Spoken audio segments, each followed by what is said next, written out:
Hyperdrive.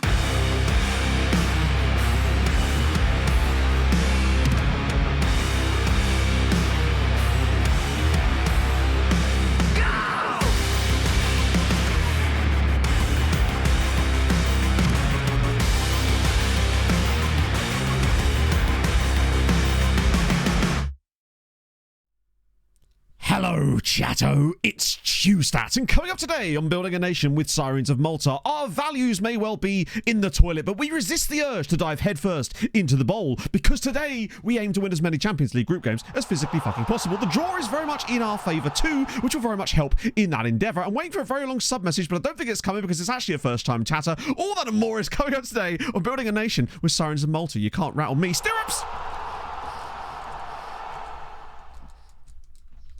Let's ride the European waves. Ride it out. Ride it out. Ah. Do you love to see it? Gotta get the stirrups in. Just how it be. Ah. I had bars. I came with... You didn't know I had hands, but I did. Hands were everywhere, friends. Hands were all over the shop. I like an octopus or something. That worked quite well, actually, surprisingly. Mr. Alfie, thank you very much for the follow. What we got? Whopping Bloke, thank you very much for the 9 months. There was two that came through like identical moments. They look like the same sub-message. MD Games as well, thank you for the 20. Holy Lord.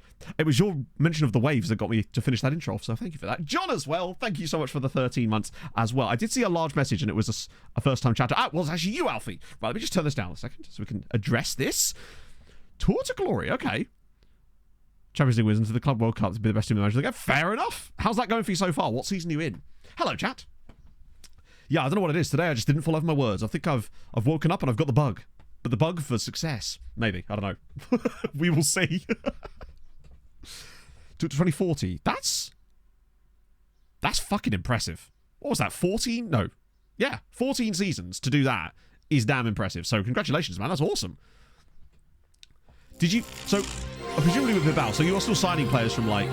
What was your biggest sort of source of players that wasn't obviously your youth players? Because presumably with Bilbao, you can still sign players from like Real Sociedad. Can you sign, presumably French Basque players too? So I'm curious to know where your like biggest market of signing players was that wasn't your own youth department. I'm curious. Terry Screwloose, thank you very much for the 20 bits as well. A fever, you hate to see it, man.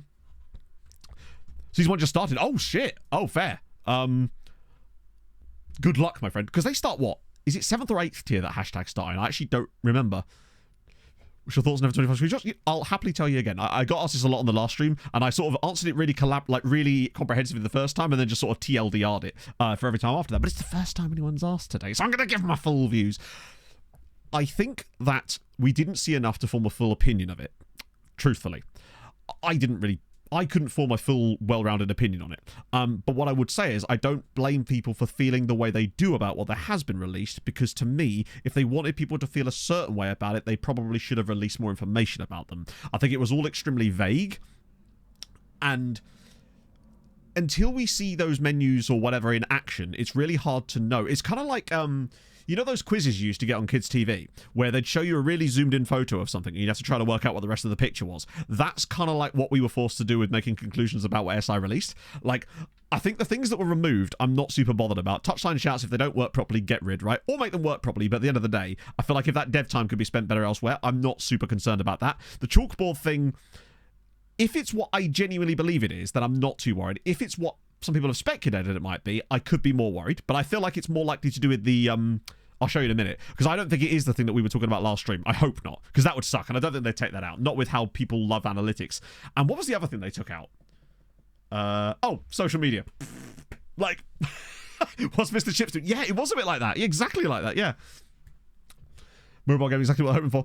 I obviously am concerned about the fact that it did look quite mobile-y or console-y, but until we actually see it properly...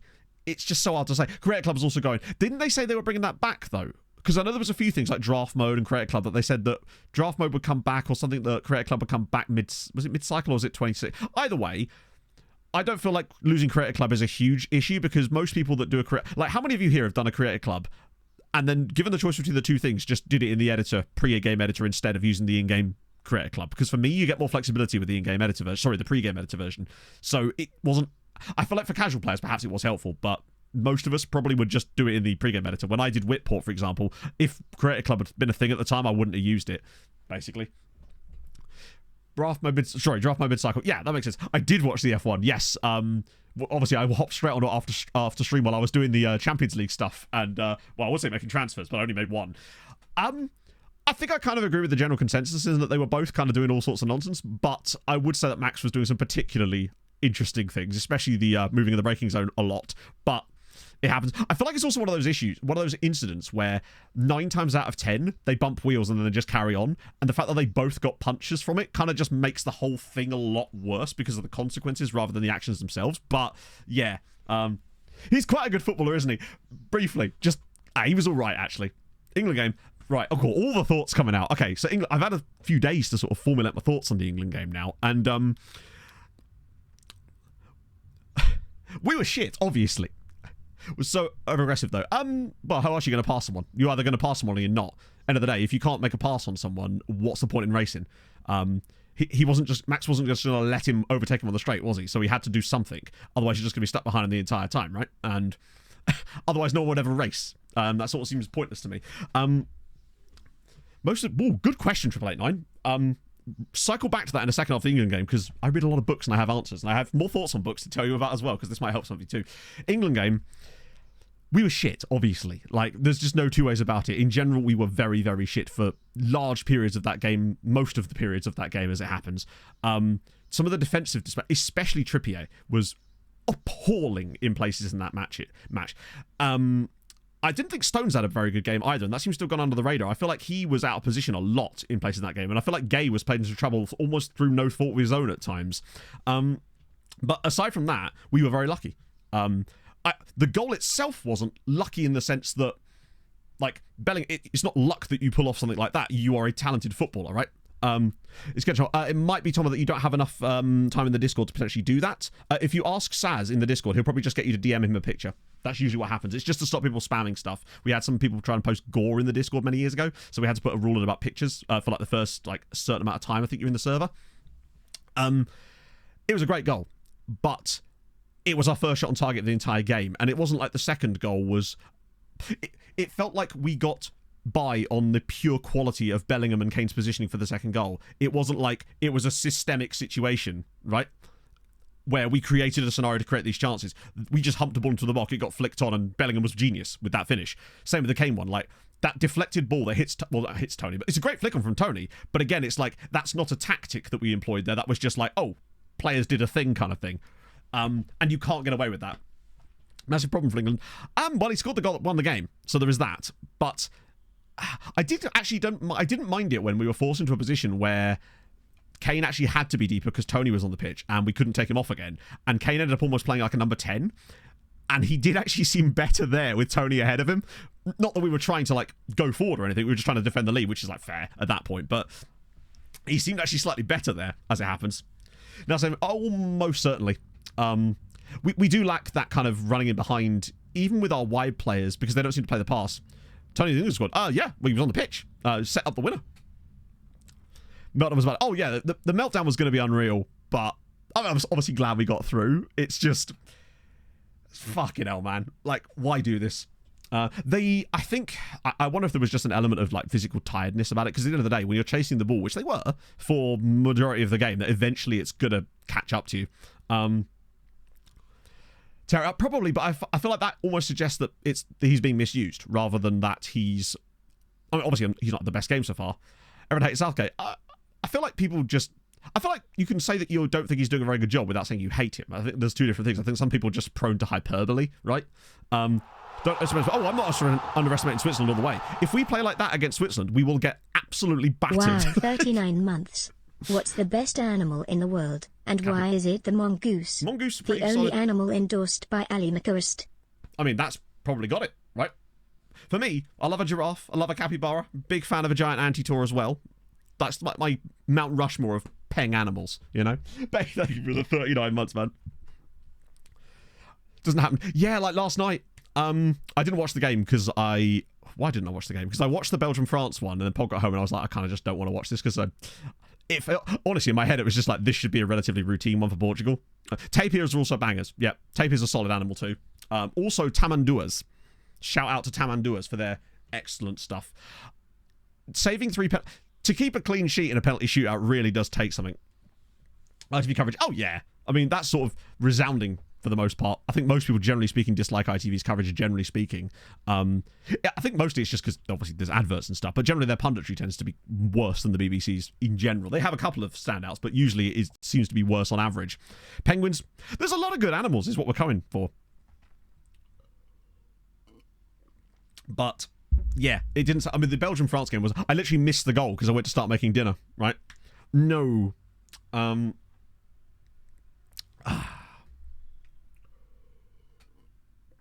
He doesn't work in the Euro 2024 match engine. I mean, maybe. I haven't really seen much of him in the tournament, even in games when we played against him. It just doesn't... I guess that's the problem when you've got like a genuinely excellent footballer, but unless you can surround them with ridiculously good players as well, it kind of is going to mean that they're going to have doing a lot of work on their own. I mean, I guess if you can scale, you can work it. Tears lovely. Oh, I didn't see that. Got rid of Clive. I know. Because it sounds like Clive was like a... It wasn't like he retired or anything. Hello, Wanderer Skylight. How's it going, man? They really can't take penalties, though. It's not... Ants are underrated. I'll tell you who is an underrated animal. I suppose bees. Bees fucking rule. Like, bees are just... They got you. Bees are just like, I got this. Wasps, on the other hand, can fuck off. But bees, love me some... Yeah, Clyde Tilsley. Clyde Tilsley? It's Clyde Tilsley. Yeah, wasps can fuck off. But not the bees. You've got to leave the bees alone. Yeah, So, did he miss a penalty then? In the game or in the shootout? So, I literally saw nothing of this game because I was just like, Argh.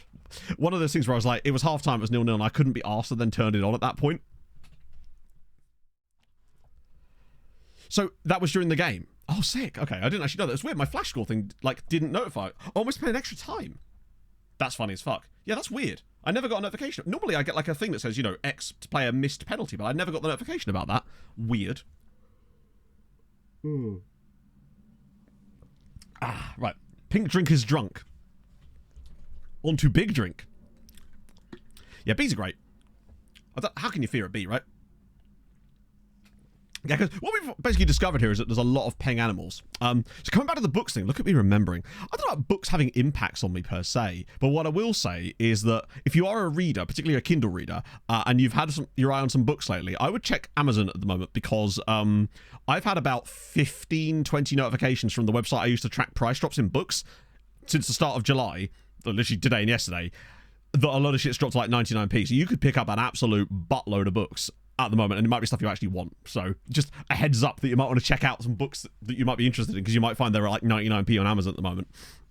I know I bought like, between yesterday and today, I think I bought like 22 books for £22, obviously.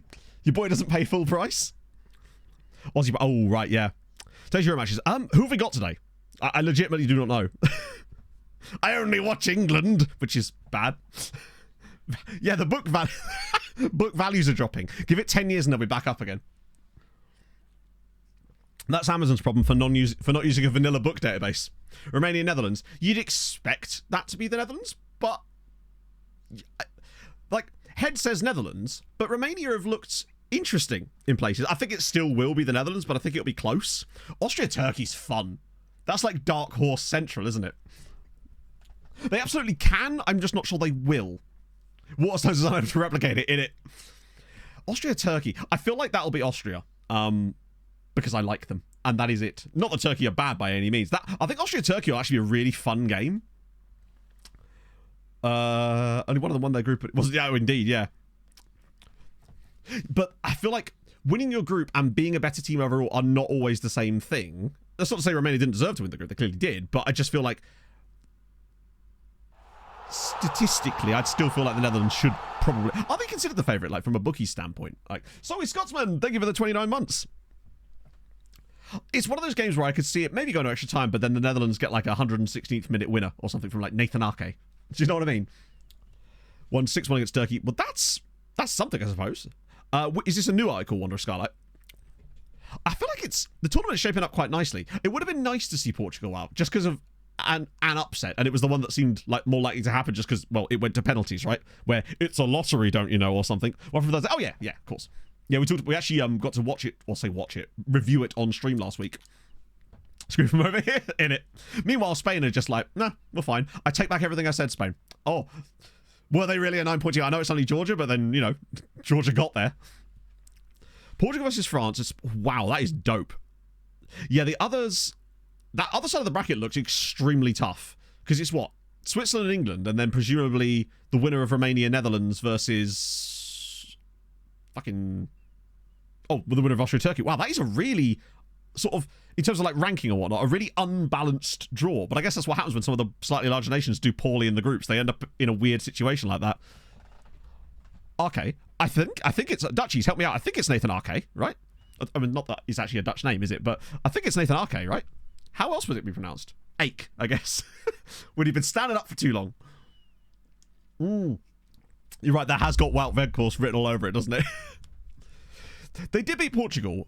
And obviously that's a huge result, right? Like, there's nothing about that that's not great.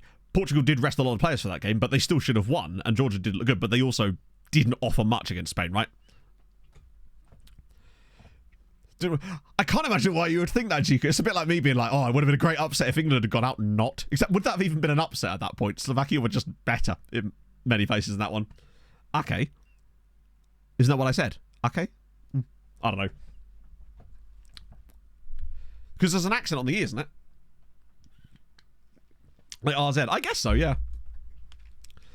Playing badly in groups. USA question. Yeah, I saw that. They lost to Panama, did they not? I only really found this out because I saw it on Zealand's Instagram story. That's basically how I keep track of what the USA's up to this day. I'm just like, is Zealand happy or is Zealand sad? Pretty much is what it is. Saying, Cristiano Ronaldo. No, that sounds amazing. And also weird that that's a BBC thing. But are you sure? I need a screenshot of this now. That's brilliant either way. The Zealand... Indeed, yeah.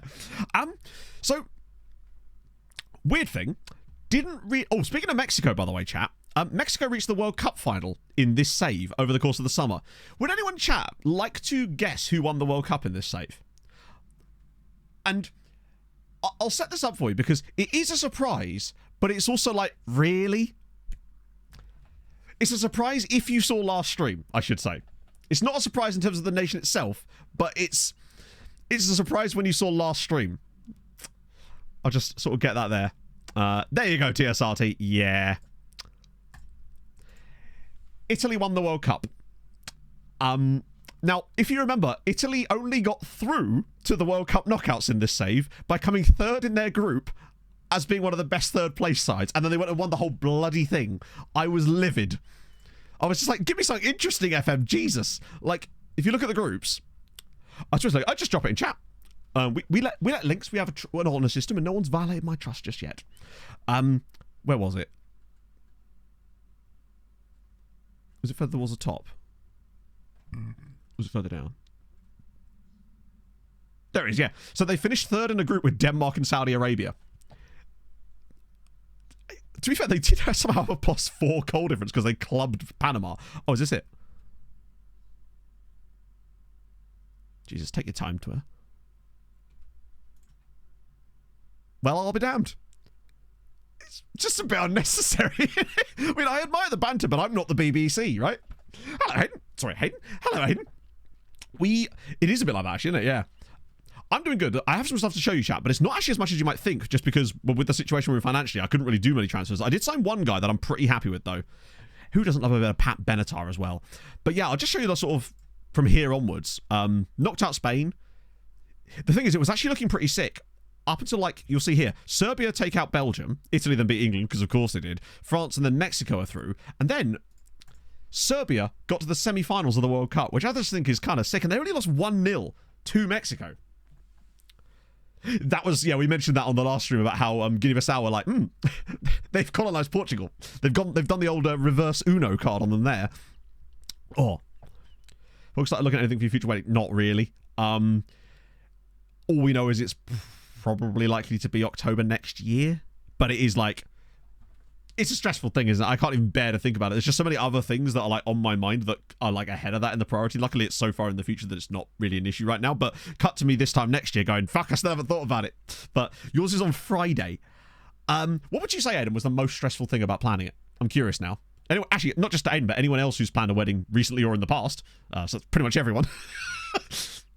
Is it the PC Fund? I don't actually know. I haven't actually totted it up because it just kind of goes into my PayPal thingy, and I need to go through my accounts and check the amounts. But it's a good amount, which is nice. It might be able to pay for like half the PC, which is pretty dope. So thank you, chat. Finding the person to marry. Aha! Well, I've done that part, so check. England quarterfinals round. If it's a Spurs ground, what Spurs ground in? Also, can we talk about how the next World Cup's being hosted in Malaysia and Indonesia?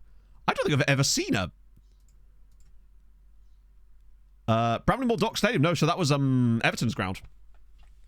Missing the release of FM26. Well, yeah, in it.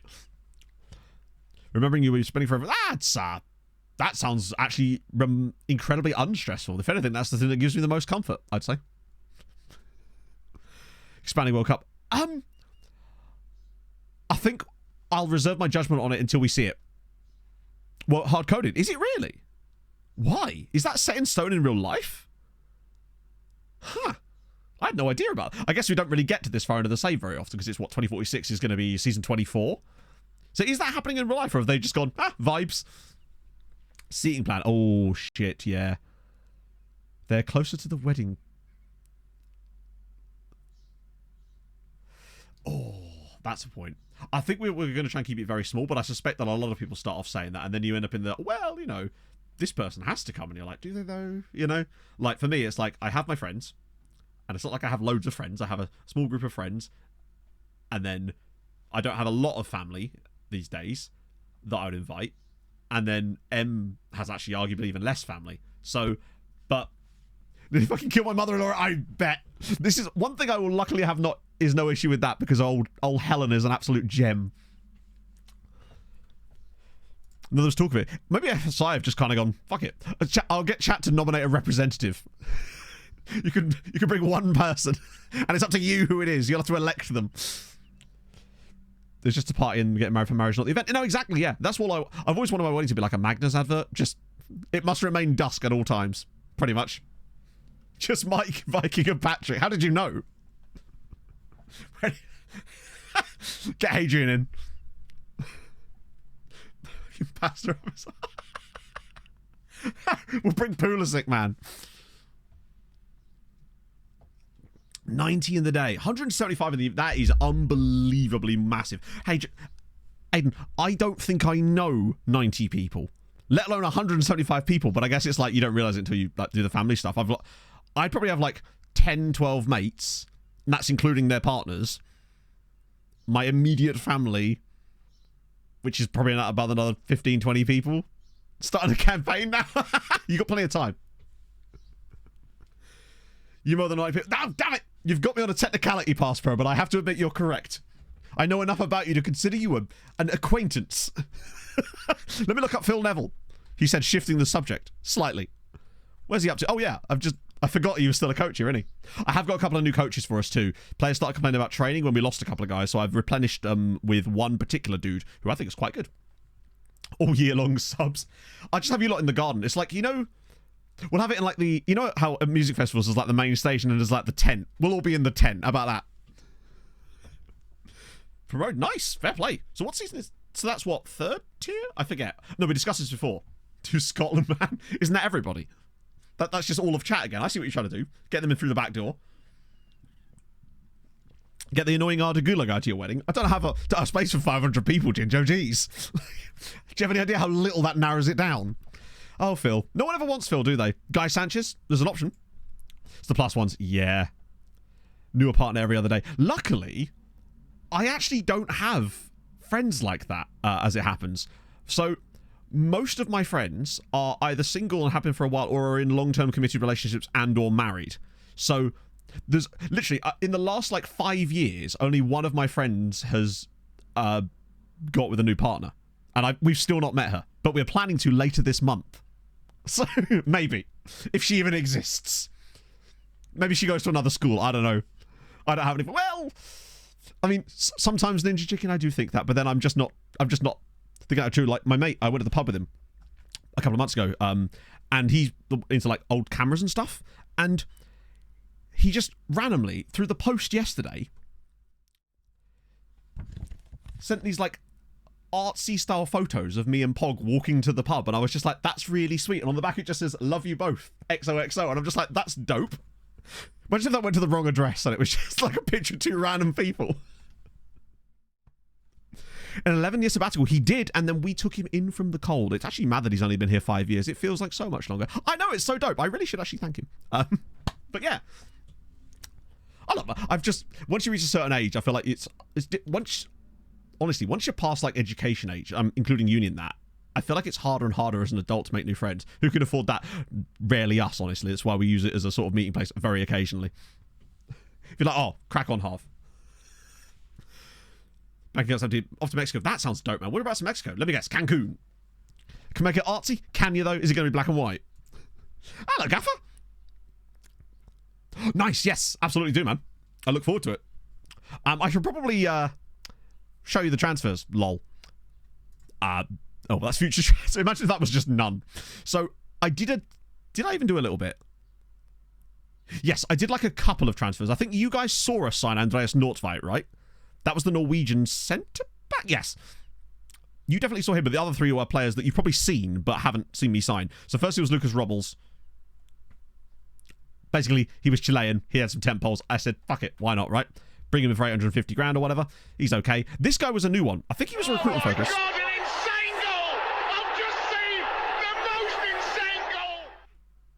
PC Fund needs more fund. Can I just say, PC Fund, TSRT, thank you for the very unnecessary, but I'm very grateful for the £25 tip. That's very, very kind of you, friend. I hope you're having a fantastic Tuesday. Weather's not good from where it was. I feel like it looks even stupider having this amount of sunburn considering how bad the weather is today.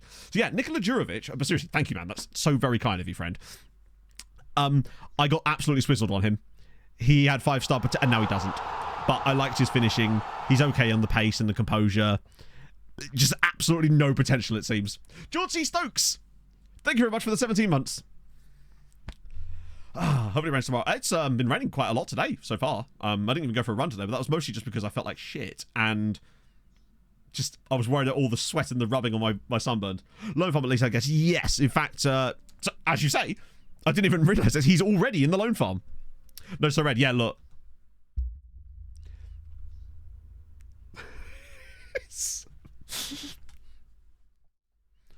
not great. It's not amazing, I'll be honest with you. It's fine. It's not as bad now, but one of my hands still hurts quite a little bit. That seemed to get the absolute worst of it, particularly as you have to sort of bend your wrist to do things. I am really that red chat. I'm just embarrassed to be here, man. I'm just shy, all right? Leave me alone, guys. So, the one player I actually do want to show you, but you will have already seen him. Ah, shit, that sucks, 3DP. I'm so sorry to hear that, man.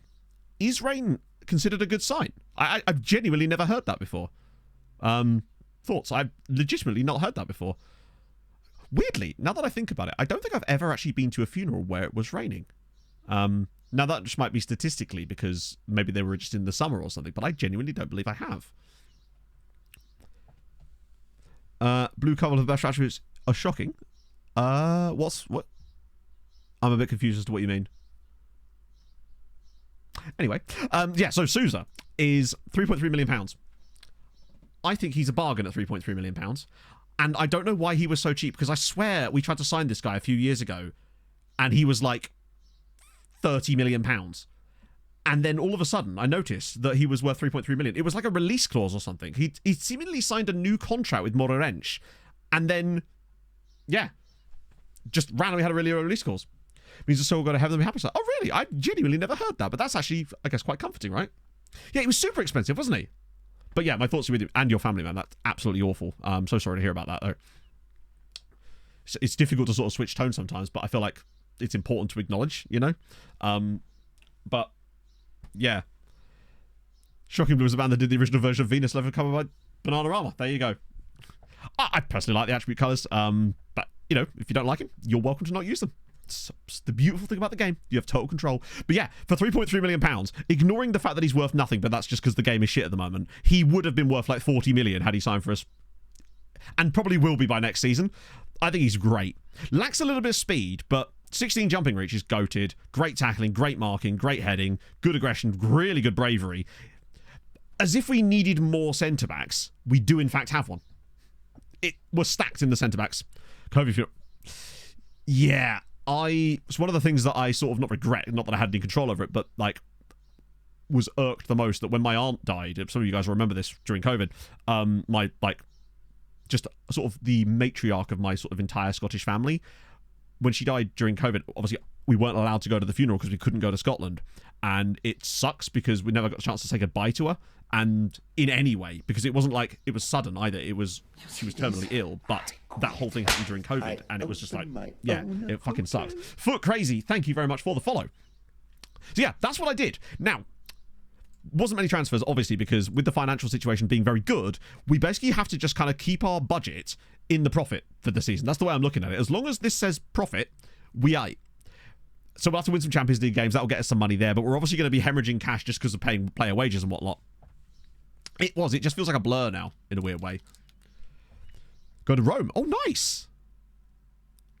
That's dope. What you should actually do, Mr. Alfie, is buy a really, really, really cheap shit knockoff Roma shirt outside the stadium.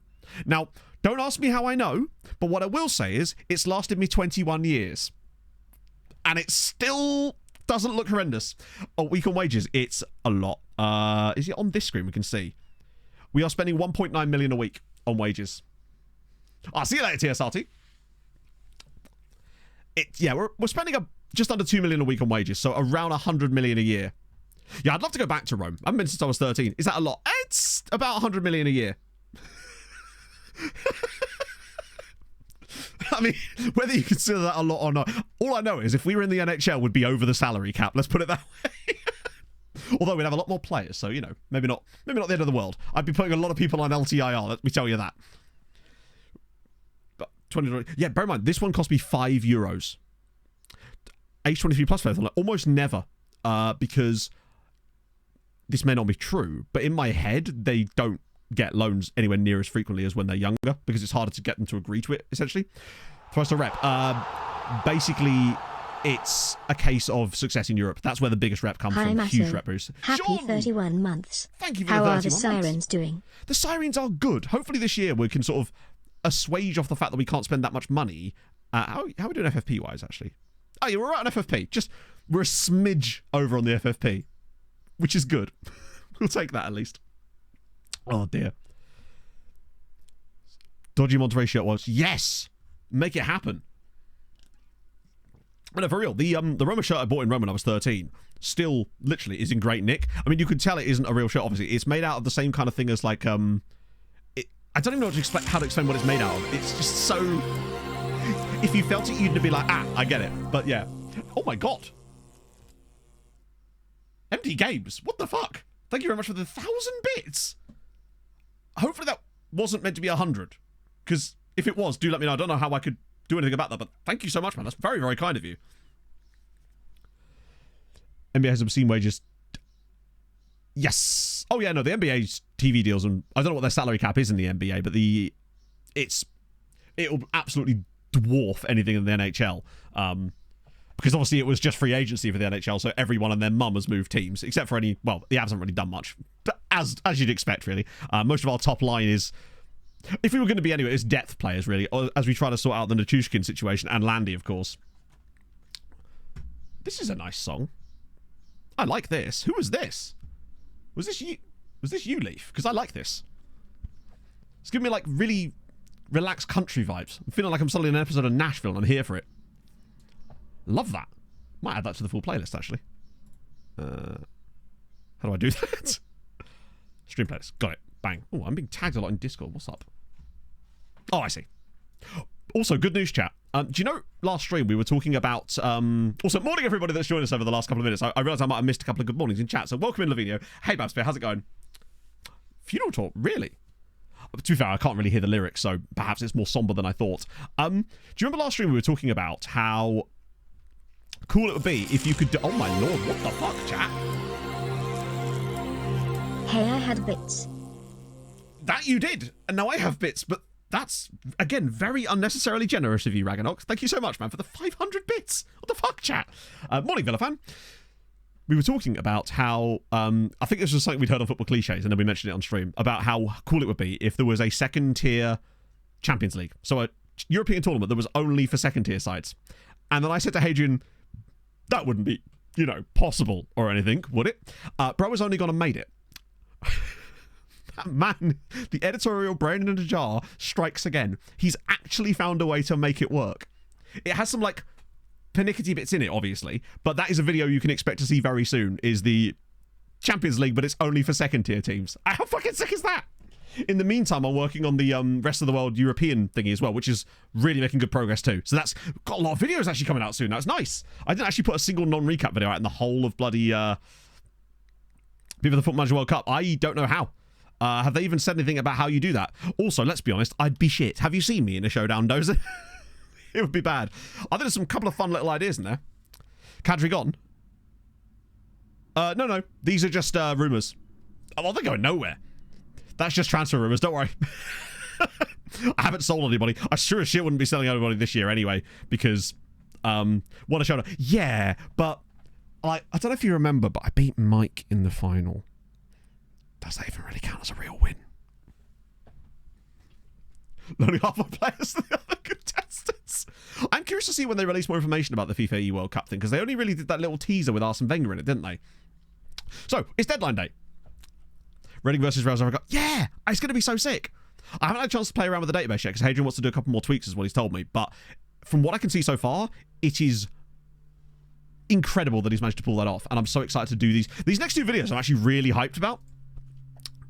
It just feels good to be making that. It just sucks that I wasted so much time on the Beaconsfield thing, but, if you don't try, you'll never know, right? Wow, okay. Oh, wait.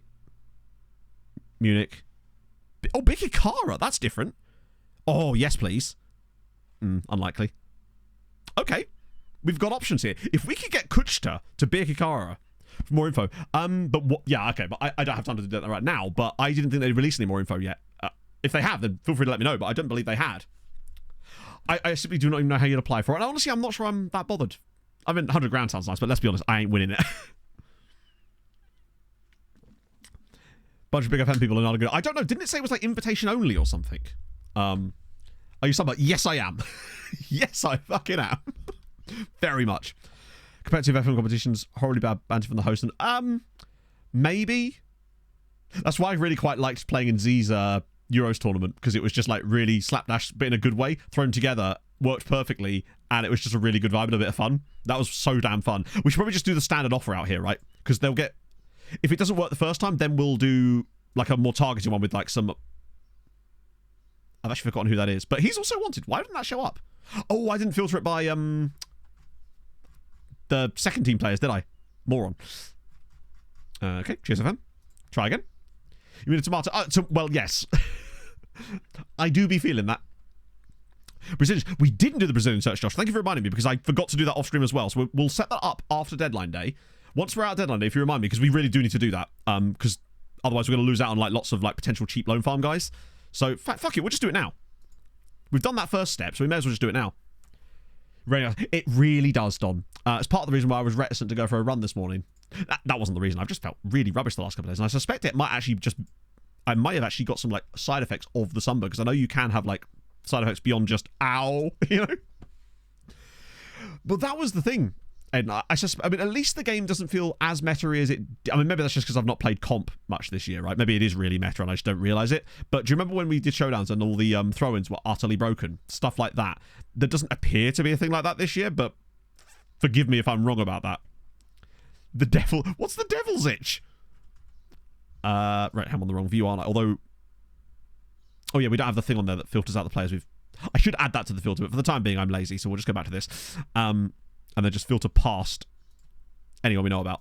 Because if you've already scouted, then again, wasn't he 5-star? We'll take Wellerton as well while we're here, because there'd be really no reason not to, right? So it does sound a bit like an SED, doesn't it? Yeah. Devil's.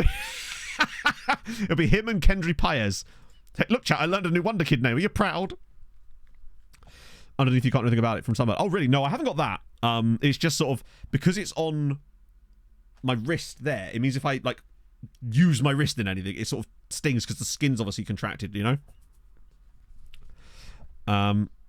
Let's see. Yeah, we'll get rid of these guys. I say get rid of. Just ignore them for the time being. Scout the red. Do you know what as well we haven't done?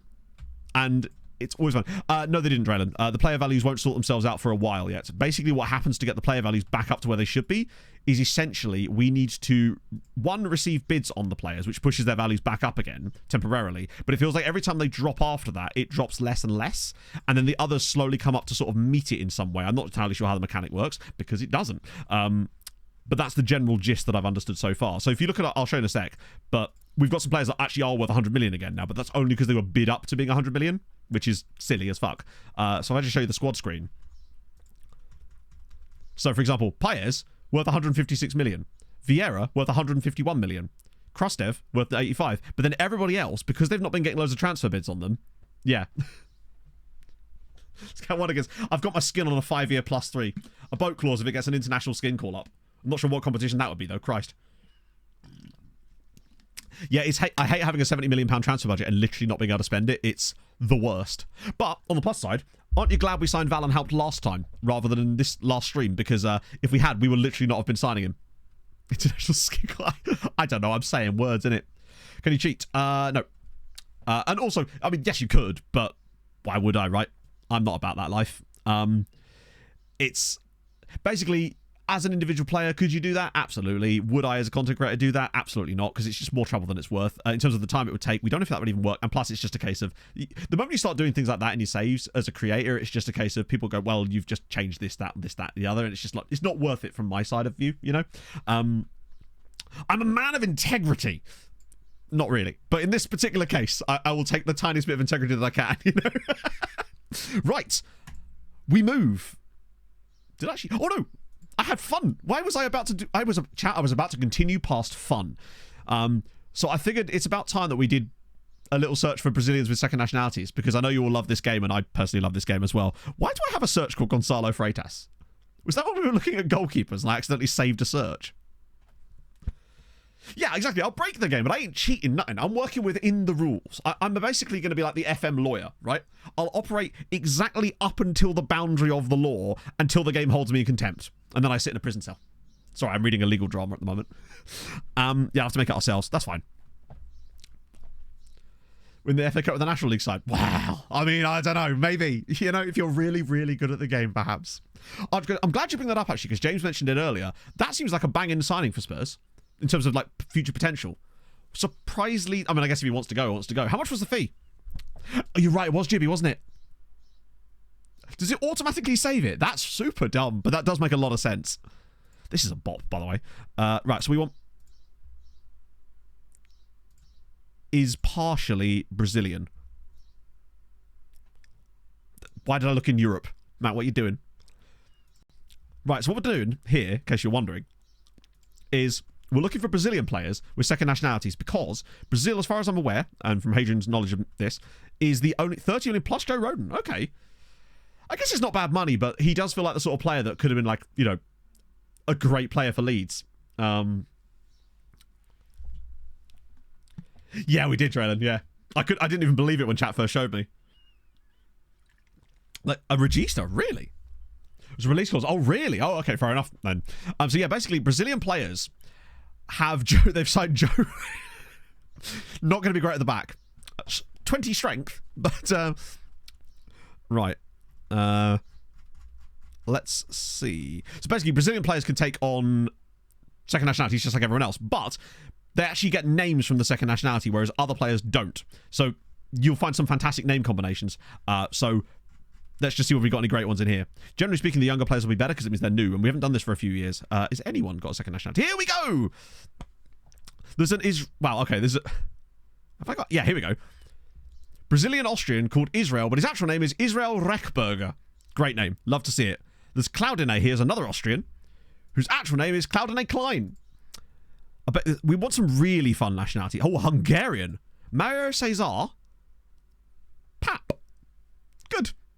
Loves a bit of schmear. Let's see. Lots of Italians. Those are fine.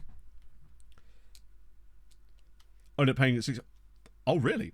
We haven't actually played a game. We're on deadline day, Andrew. I got stuck. I say stuck. I got distracted by talking to chat about actual football and then some book stuff.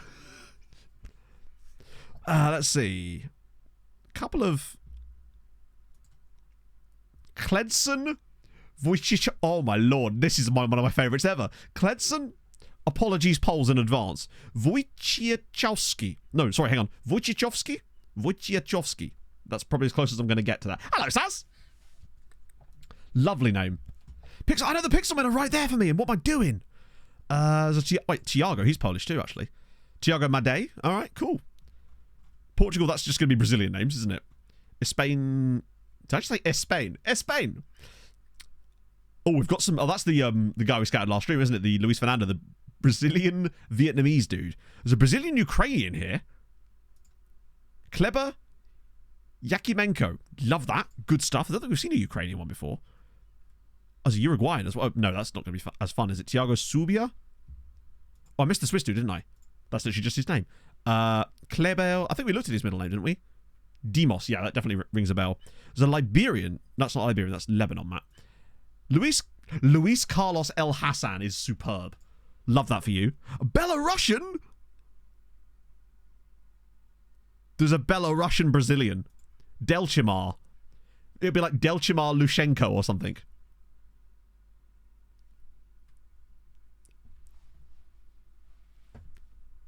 He's only 18. Delchimar Basso Pereira, born in Slutsk as well. Where's your Brazilian name, bud? Or is it only working if a Brazilian is the first nationality, perhaps? There's Jonas. Jonas Quiroz Cavalcanti. Watch out. Nigeria. Ooh. Oh, no, that's just his name, isn't it? Swedish? That's just going to be his full name. I think it seems to be, yeah. It works better when they've got... Oh, I see, yeah. I'm a little bit disappointed, I'll be honest with you. Although I did like the Ukrainian dude. But there's a guy called Cristiano Ronaldo from Luxembourg. Ah, yeah. Obviously. Chat, meet Cristiano Ronaldo from Luxembourg. Which is wonderful. See, oh, he's definitely getting a scout then. In fact, he's only 16, so we probably can't sign him, but there ain't no way we're not going to let this guy slip through. And he plays for Yellow Boys. Have they got a cool badge? Bet they do.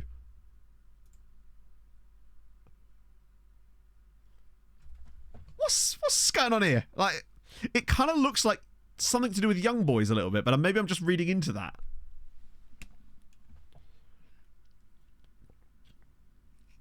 That's not the do they really? That's kind of sick, actually. What's his penalty taker? If only we could see. Maybe we can, actually.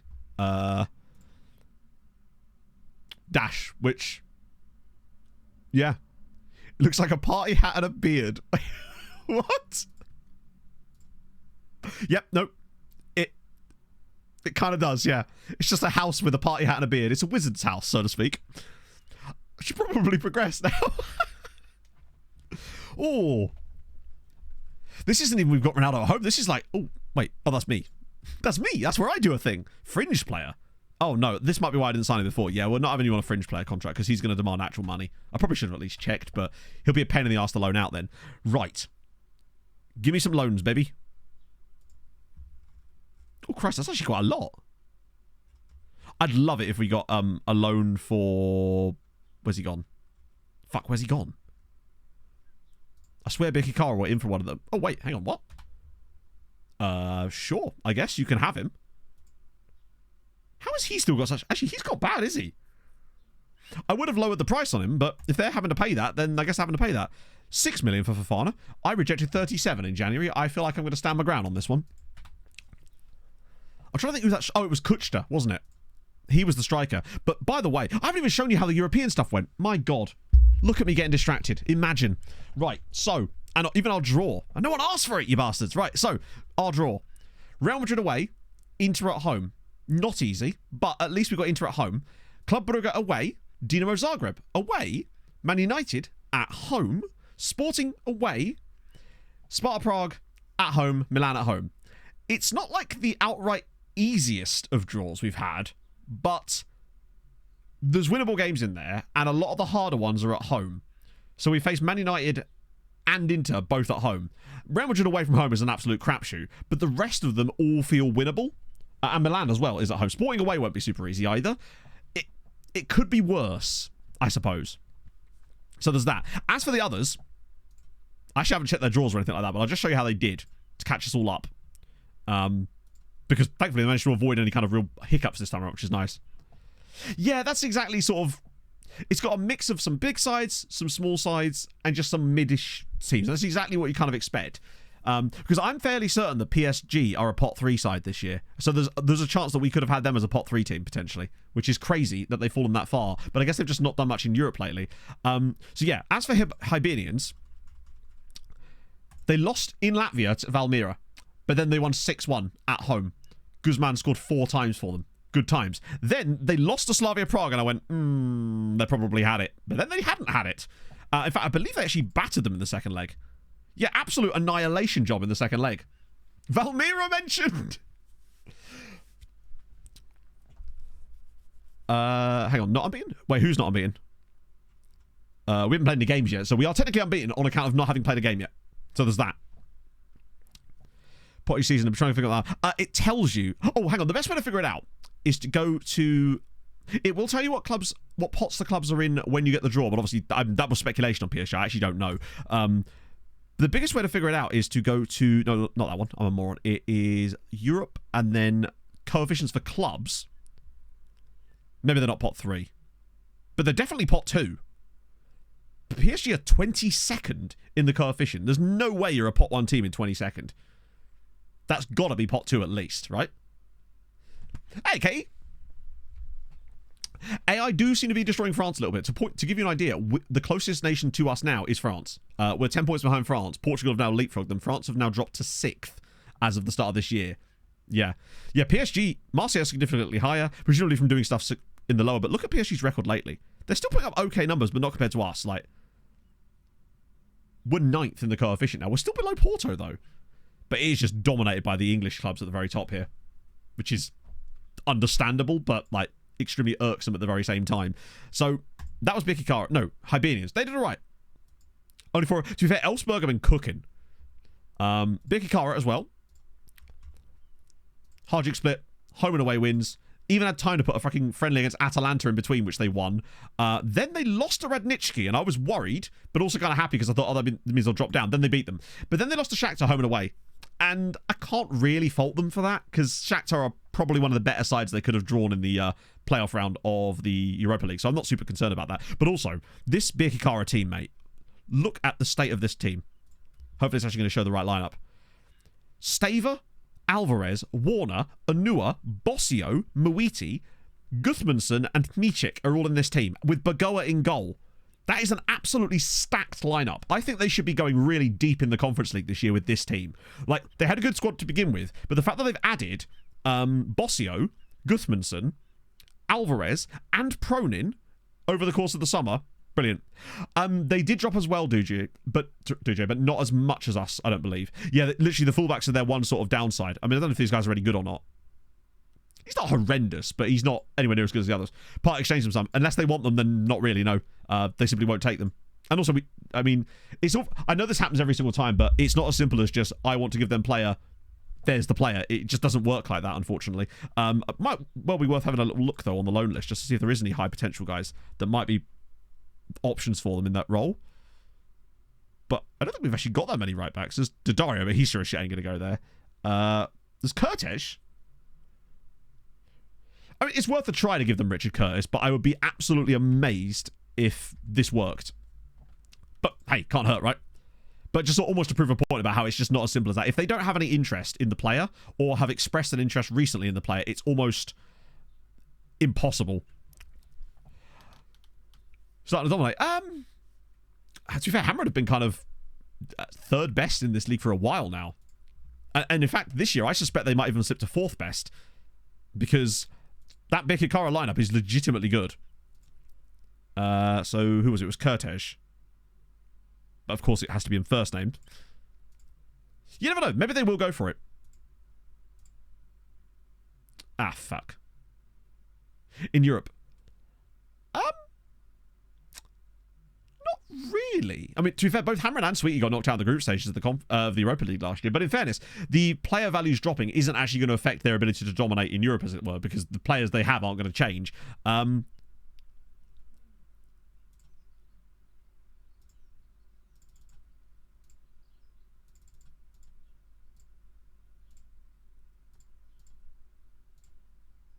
just want to see if it will go through. Yeah, you can get it a lower fee if you do... You can basically... Whenever they ask for money like that, which is very rare these days, the fee you can get is usually half whatever they want. But we will see. Because if they could get Kurtesh out of that, I'd actually be pretty pleased, particularly as it's a 2-year loan. Let's try it. If it works, it works. Now, we are going to try Thomas's trick to find out sooner. And Thomas's trick, by the way, for those of you who are unaware, is just basically with these players when they come in, like when the part exchange players come in, offer them absolutely obscene wage rises. Because it will basically force them to accept the contract immediately. So if I offer him like £37,000 a week if he gets a Malta cap, bear in mind he's going to be here for 10 months, so it won't likely happen. But imagine if it did. It means they accept the contract immediately, and sometimes it can force it through. I don't know. We're going to find out, though. My reckoning is that Kurtesh will just say no. But, oh, hello, Bamba. Do you know what? Fuck it. It's actually... I take it back, Jinjo. It can work, but we have had to pay £1.7 million to make it happen, so it's a bit of a dangerous one, right? Fair enough. I could just release him, true. Hey, you know what? It's happened. Let's try it. Fuck it. It's worked. And now, Jean, I'm sorry to do this to you, but off you pop. Great. That's unbelievable. Fair it. But have a little look. So that's happening. Sweet, you've signed him. Zero on the mountain. That's loan... Oh, wow. Gazira cooking a little bit here as well. Have they got a loan farm guy? They do. That's why. Gazira's loan farm dude is going mad here. Valletta want him. Nope. Maritzburg, nope. Young boys want Vida. How dare you even apply such a thing? Ian end up. So Ian, I believe, is actually still on loan or on trial here. I think I brought him back. Oh, no, he's actually a free agent now. I think he's just going to end up retiring. I suppose we could try and sign him. Depending on what he wants. Actually, you know what? Fuck it. We'll sign him up. Because I might be able to offer him out. Although I think most of the other windows are shut, in fairness. Monza poached a youth player from Hamilton. That is genuinely bizarre. Was he any good? So yeah, Elfsborg have been... Just Prince Cooper. What a brilliant name that is. They've done bits. I don't know if they've won any... Oh, yeah. They've actually only won 2 league titles in this save, but what they have done is progress pretty deep into Europe multiple times. It's annoying that I can't actually see their competition history, which is weird considering all I want to see is their history in Europe, not domestically. No, I haven't got to the Sweetie one yet. We were just sorting out the... sorry, you know what my brain's like, but thank you for bringing me back on topic again. But yeah, Elfsborg, they've been carrying Sweden like crazy over the last few years. Just... They literally, yeah, they cooked in the Europa and the Conference League at times, but it was the Europa where they got to the final, didn't they? Schedule. I guess, but that's sort of still quite a lot of... you can see here, like, second round there. Only got in the Europa League phase this time. Oh, no, it's Champions League phase. Wait, yeah, Europa League there. Europa League there. You can see that they were getting pretty deep in places. Semi-final of the Europa League that time. Semi-final of the Europa League that time. They were, like, back to back to back in it, basically. Yeah, we probably should check the others as well. Hammer obviously went straight in, so there's nothing to show you on that one because they go straight into the group stages now, which is dope. Sweetie only had one tie to play. Annoyingly, they got Club Brugge. And I thought when they drew that maybe they could actually get through and we get another team in the Champions League with us this year. Because I think it's about time we started having that happen a little bit. Yeah, it's not great, Inferno. He is 33 in his defense, right? Hello, Icarus. Is Babby born? Is the question. Bigikar are rated higher than Hamrin this year. So that should tell you everything you need to know about their squad strength. They are ranked as the 3rd best team in us. And that's going to be really, really good for them in the Conference League if they can put that squad in place. So what I would say is, do we have any left backs? Yeah, and level with Sweetie, which should tell you, to be fair, they have taken some absolutely enormous loans. Let me just filter the defence. See if we got any good guys. We got Lucas Carlson. Do you know what? He might be a good option for them as well. I wish I'd done them both at the same time now, but he could be good too. Also, I swear he was only 4-star potential before. Well, yeah, if we can get him if we get him on a 2-year, that'd be brilliant. Try this guy. If it works, right? 3 months old now. Oh, Christ. I think I got confused with someone else there, Nicholas, for some reason. Lenicio Fisher. That's a good solid one. What's the second nationality? First Hello, of Sky. all, hi, how are you doing? How is the finances for the other teams in your league doing? Not bad. They oscillate between the ones that are in Europe are usually around 8 to 15 million in the bank at any one time, because obviously they consistently get that European money, so it's not too bad. The ones that don't tend to get into Europe are more down towards the 2-3 million mark, which is okay because it keeps them financially stable, which is all we really want at this stage. Once we get to more teams in Europe, it will certainly help a lot, though. Right. Who was it? It was Carlson. Provided they don't want stupid money again. Like, that's the issue. Oh. This is what I mean. It's really hit and miss as to whether they'll go for it or not. It seems very bizarre to me that they would accept one and not the other. That's where the issues lie, really. It's just so hard to predict, which is why I tend not to do too much of it, because it's almost impossible to tell. And you end up sort of taking... It takes a lot of time to do that for every player, and then risk them just simply not getting a loan. It's frustrating as hell. Also, now no one's interested in Mensa either. Do they not want to join the high IQ society? How dare they? They'll offer them out again, though. What's the worst that can happen? Get those guys done. Just going to keep doing it. Maybe one final Dingley run towards the end, perhaps. Get any extras over the line. Ow, you bastard, FM. Alright, I'm just going to offer them all out. It shouldn't make a difference, really, but it is annoying. There we go. It's getting there, Aaron. Doesn't hurt as much, but in places it still kind of does, you know? Current enough, but Carlson will overtake next year. Well, not if he doesn't go on loan. He clearly isn't going to. This is what I mean. This is why I'm reticent to do that a lot, because you saw how long it took to get one guy. And the risk of simply none of them saying yes is just too much to take a lot of the time, particularly when they ask for money. Occasionally they won't, but most of the time they will ask for money or nothing at all. Ones that aren't in Europe. I haven't actually looked, in fairness, so maybe I'm wrong, but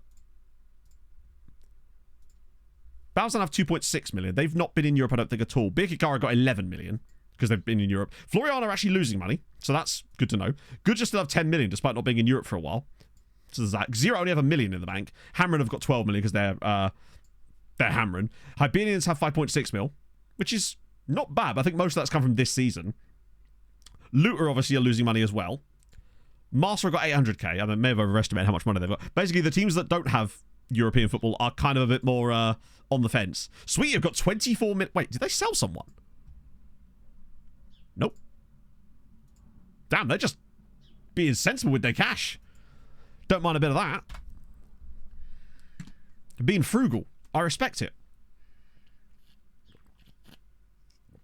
I just like some loans.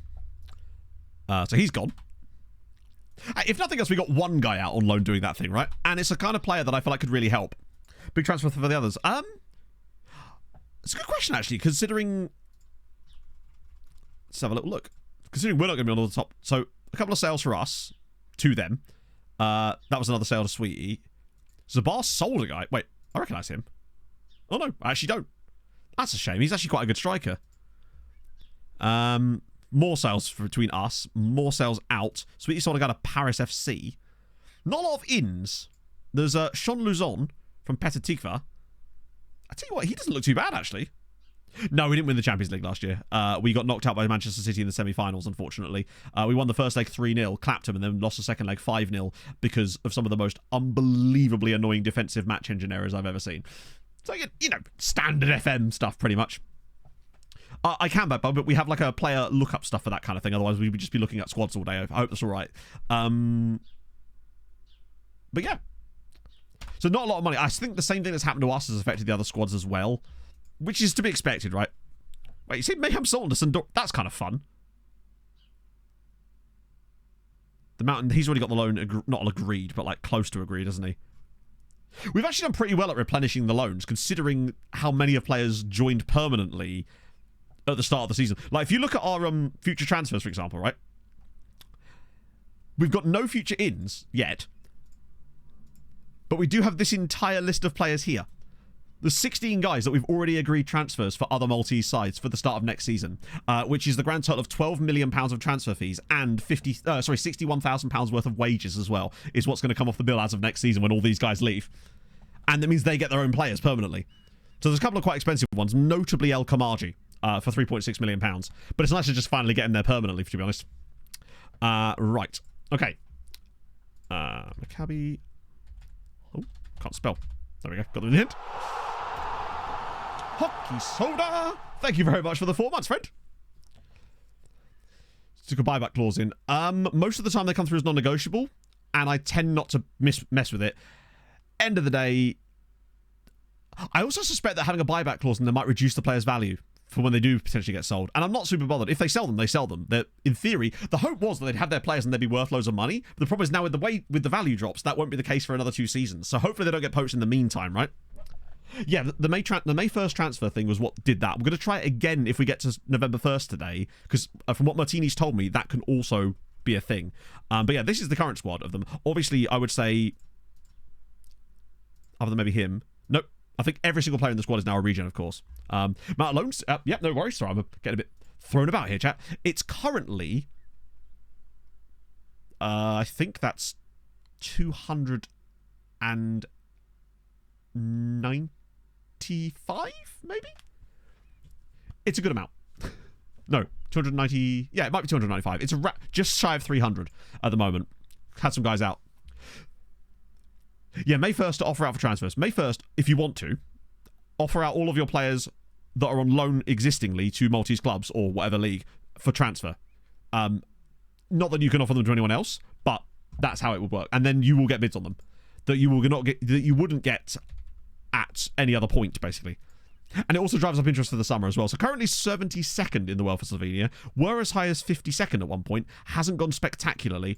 As for the league, it's been pretty much, I say dominated by Maribor, but not that much. So some wins for Ljubljana in there. Koper got a win. Celje even got a win. Mercer. Mura. You know, more winners than I was expecting for a league that isn't turned on. I'm actually quite surprised. Unfortunately, our affiliate side, Domžale, haven't been able to quite get there.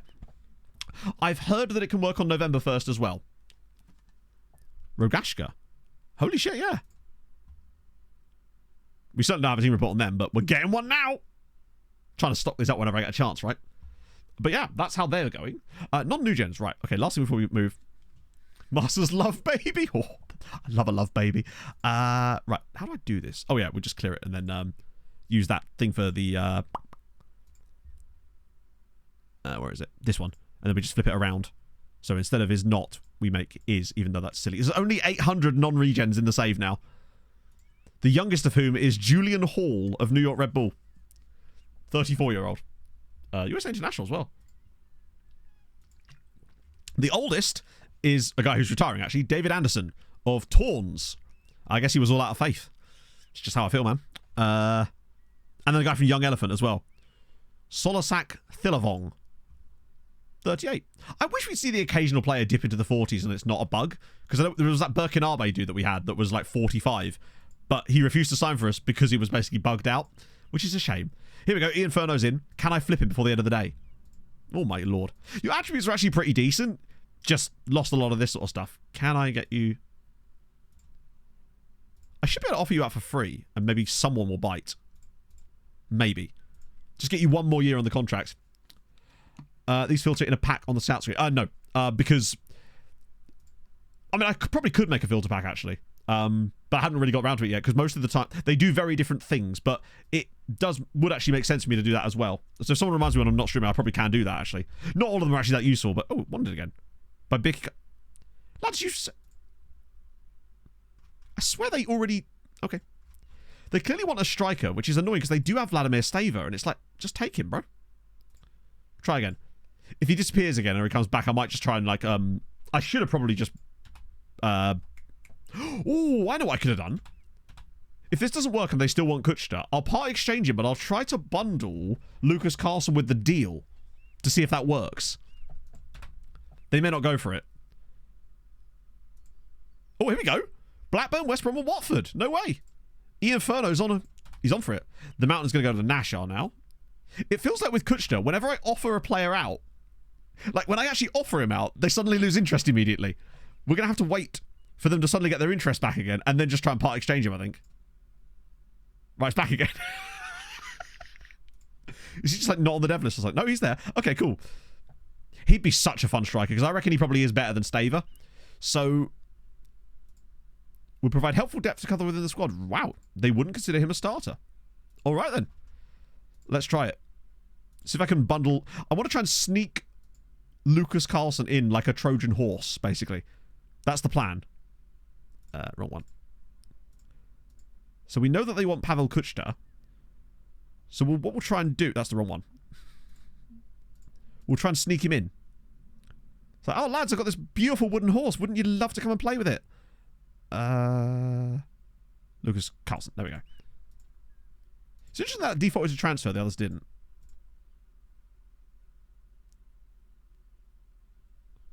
Oh, wait. Okay, fine. That's annoying. They're unhappy with the previous one. Hang on. The previous offer of me giving you a player for free. Oh, sorry, lads. Didn't mean to be so disrespectful to you. I've never had a club complain about that before. I assume it's just it defaults to that because the transfer fell through. But that's really weird. The Mountain, yeah, he's, I think his surname is Hergberger. Rejected the part exchange. I bet they accept if I remove Carlson. Yeah, they just do not want Carlson, apparently. How dare I try to give them a player? Bastards. I'm trying to remember what his name is. I think it was Herg... Oh. Oh, it's because he's 6'7". Should have been obvious, really, wouldn't it? Yes, his actual name is Manuel Taborda, but the reason we call him the Mountain is because he is 6'7" and has 18 jumping reach. Suddenly it all becomes clear. But if he does... So he's going to Nashar. I swear we had a bid on him from Gazira as well. Okay, we'll force this through. Wish I could give you a shorter contract than this, but unfortunately I can't. 1 year contract.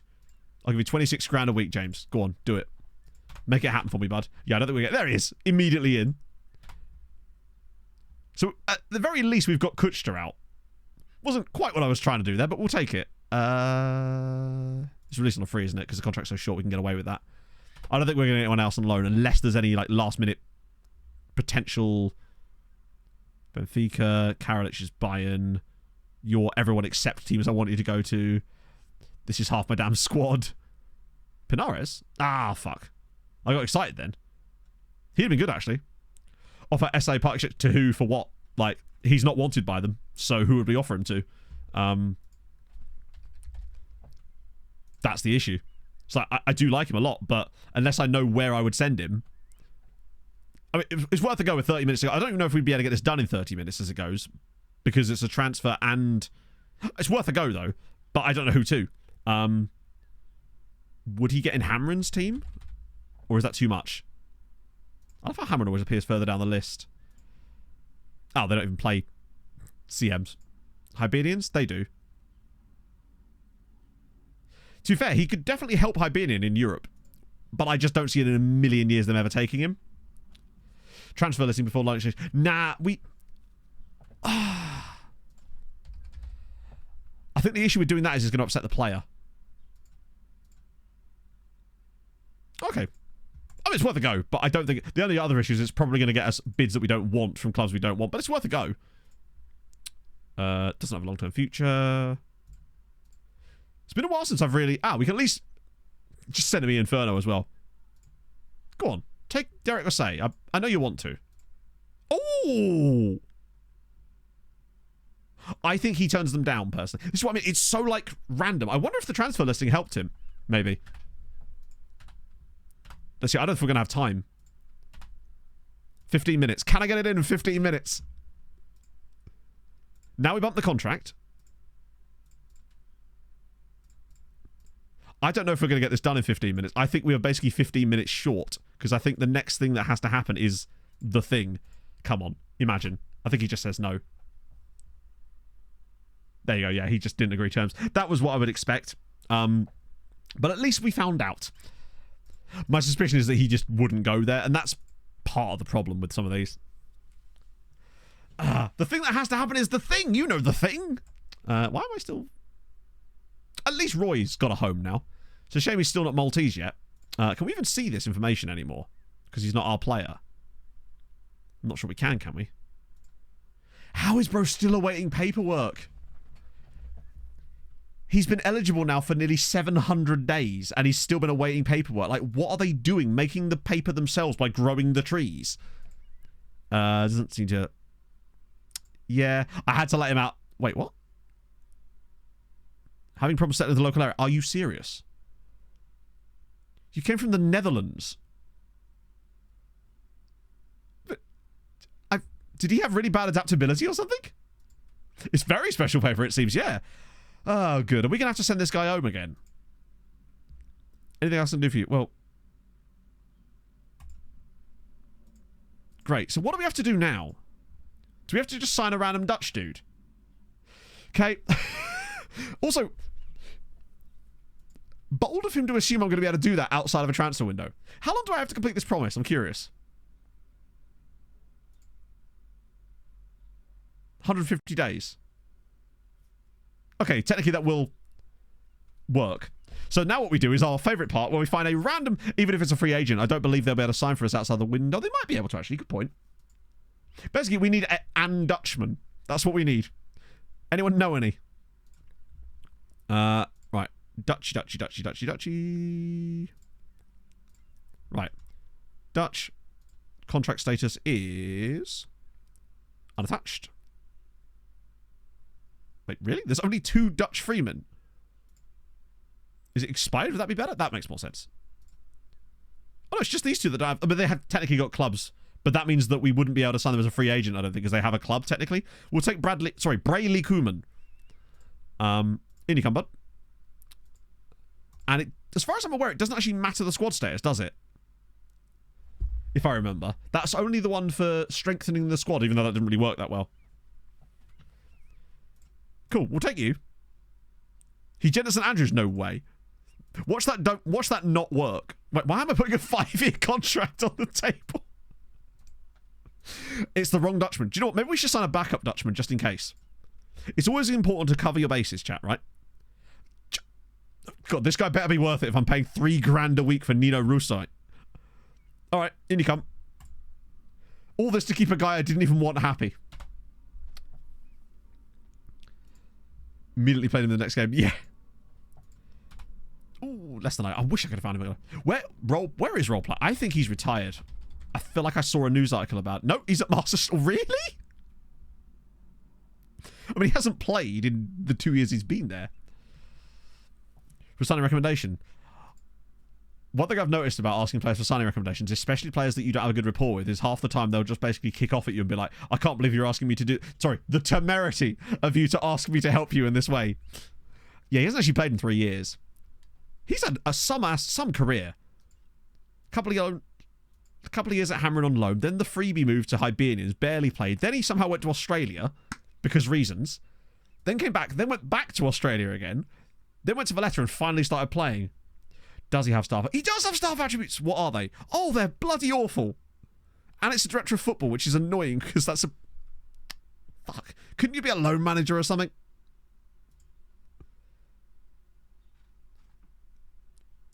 I'll just shortlist him so we can keep an eye on his retirement, potentially. Biggest fall off? Some might even say PSG, honestly. But for the promise. Oh, really? Fuck it, should we ask him that as well, then? Because why not? Cover our bases with a third Dutchman. A third Dutchman has hit the club. Right. So what's it? It's in discussion, isn't it? Advice. Recommend signing. All right. No, bruv, I don't need your life story. Just... Cheers. Cheers, Moises. Good talk. Like, why can't he just offer a player? You're not my director of football. I wonder what attribute makes them be better at that. That's less than ideal. I love that our first Champions League was Real Madrid as well. It couldn't be any more difficult. We're going to be coming from behind pretty much the entire time. Oh, Farps. Okay. DePotter wants us. Yeah, I had to leave a few players out of the Champions League squad, unfortunately. DePotter being one of them. So... I'll just apologise and apologise again. We're going to get a few more players kick off in a minute anyway. There was actually a surprising amount that I had to leave out this year. I think it's because a few guys were no longer counted as under-21s but hadn't got the homegrown status yet. Who? Who that? Oh, apparently I treated him unfairly. I'm so sorry about that, Joachim. Without a backup goalkeeper? Wait, who's backup goalkeeper? Oh, right. Yeah, every time. It gets me every time. I'm thinking, wait, did I not put Mertshire in? You've got 3 years left on your contract. And you've got a 3-year extension. Absolutely not am I giving you an extension clause. Sorry. Absolutely never. Oh, that just says failed. It'll be all right. There we go. Gonzalo's a good lad. Vieira has 3 years left on his current deal, and he has a 3-year extension in his current deals. As a good coach, I know most of them by names. Their surname when it appears on the screen. Oh, good. Albia Reefy. Serious apologies. I mean, I'll sell you. I'll happily sell you, bud. And now he's going to complain about it. Oh. Hey, maybe he's coming around. Maybe I won't have to sign an entire squad's worth of... I love that we've not even got to the first Champions League game today. Oh, God. Really? More? That's fair. But also, get over it. We have better players than you. Not going to let us go either. Well, probably don't sign a massive contract in the summer then, eh? Huh? That's ridiculous. I've been offering him out at every possible scenario. I'm not selling you for £4 million, Henry. Troy, have you tried hard enough? I hate that so much. It's such an annoying game mechanic because it's like you literally cannot do any more than you were able to do other than loaning them out. The only thing you can do is offer them out for loan. If he turns down the loans, what am I supposed to do? That's a shame. We will try and sell him, but not yet. Not for £4 million. It is so good, isn't it? Like, the Saz skin is just a game changer for this game. Oh, here's first Brayley. Does it work? Does the Brayley signing help us?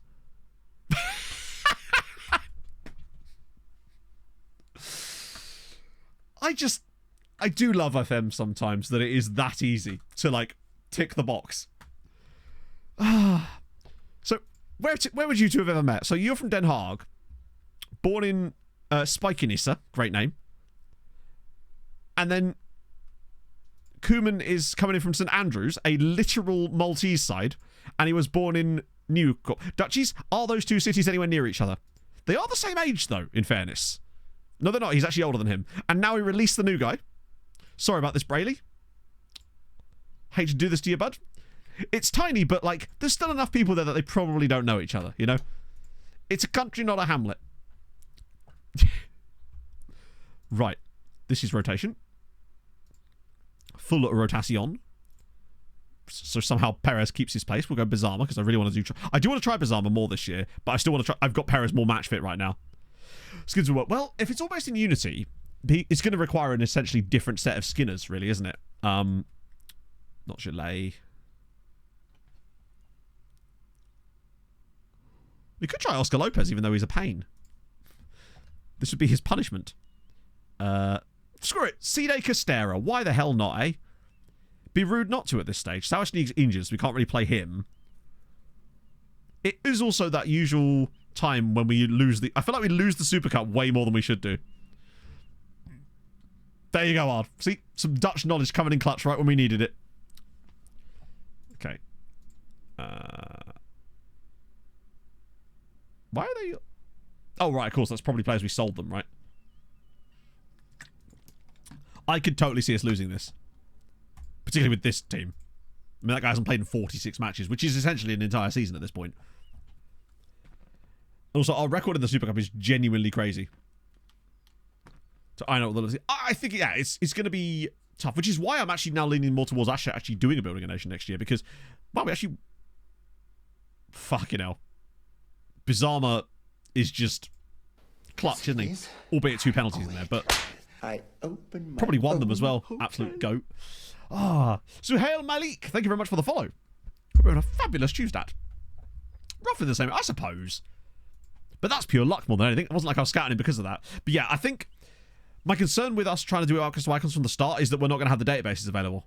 And it takes a little while for that sort of stuff to become possible. I don't want to do it like half-assed either. So I'm just not sure. It's so hard to make plans for this game right now because we just don't know anything about it. Like, it's just so up in the air. But it's still very early in the cycle. Yeah, last time we didn't win the league was actually season 4. Although we have come close a few times. God, it's mad how dominant Hamrin were as the second place team for quite some time. And now how much it has just become Sweetie. Like 5 out of the last 6 years, Sweetie have been second place. And it doesn't look like that's going to change. And now Bradley's gone. Not Bradley, Brayley. Can't even remember his name. Yeah, our record in the Super Cup is not good. Only simulate competitive actually. I feel like that's the case, but I'm just not sure if that's actually true. They could have failed, yeah, true. That's why he came to St Andrews or whatever it was. Yeah, if they released it without an editor, that would be absolutely catastrophic, right? Yeah, we've actually only won 3 of the last, like, 10 Super Cups. Hamrin have got 3, we've got 3, Sweetie have 3, and Goodger have even got one in there as well. Yeah, so it always defaults, I think. No, wait. I actually don't know how it's choosing them. I think one of the teams gets drawn as the home team, but it's the same way as the cup final in Malta is always drawn like that as well. I think there is going to come a time where Bizarma does get a chance to be our strike. Well, I trust Perez from the start, but I'm willing to go back on that very quickly. CU Academy, anything, lads? Wow, a player. Holy Christ. There's an actual player. I feel like I've scouted it before, though, unfortunately. I was going to outlet an entry unless you patch up. Does it really? I think I remember playing that game, actually. New approach. Granted, we won't have enough fully judged, but it looks like they're going to go with the minimal. Yes. I hope that it's not a case that everything's just kind of locked in and you're forced to do a certain... Now, okay, I could forgive it were it to be suddenly a lot easier to access the information. And so you didn't need to all be displayed at the same time because it was much easier to see in the first place. Then I'm okay with it, right? But until we see more, it's just so hard to tell. No, obviously, okay, Bizarre, I say he's playing against weaker opposition. I mean, Hamrin are weaker opposition, but they're also pretty good still. Squad unhappy.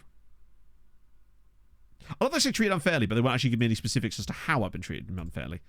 We're not sure what we have against him. I have nothing against him. Turn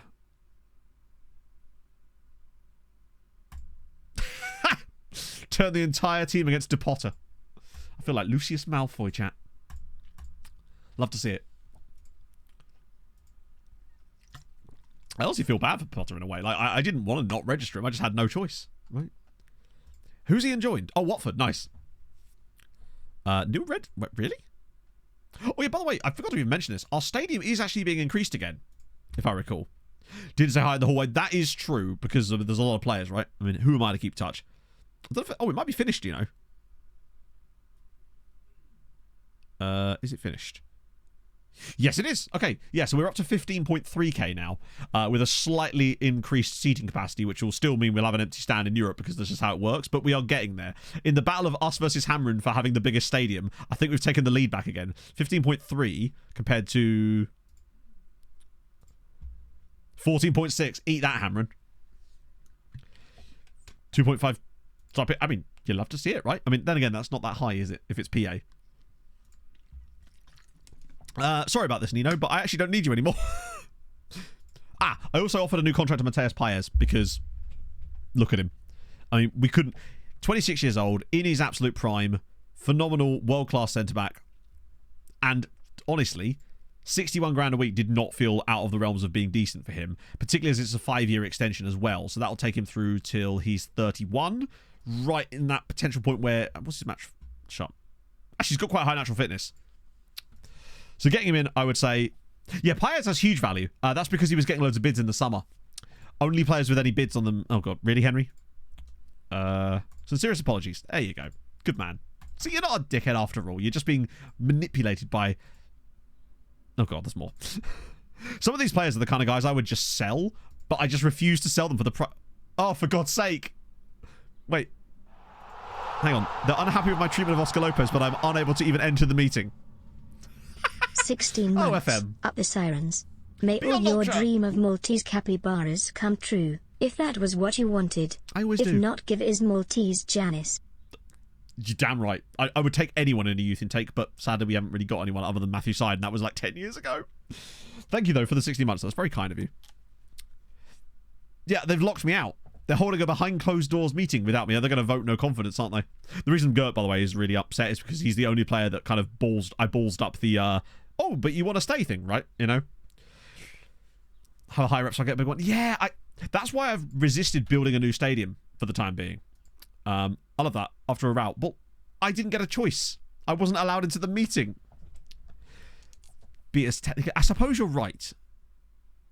But they're not in the top flight. And therefore, they do not count. There you go. Biggest capacity, Sirens Stadium. Don't know what you're saying. There we go. Okay. But we'll ignore Ta'ali for the time being. Right.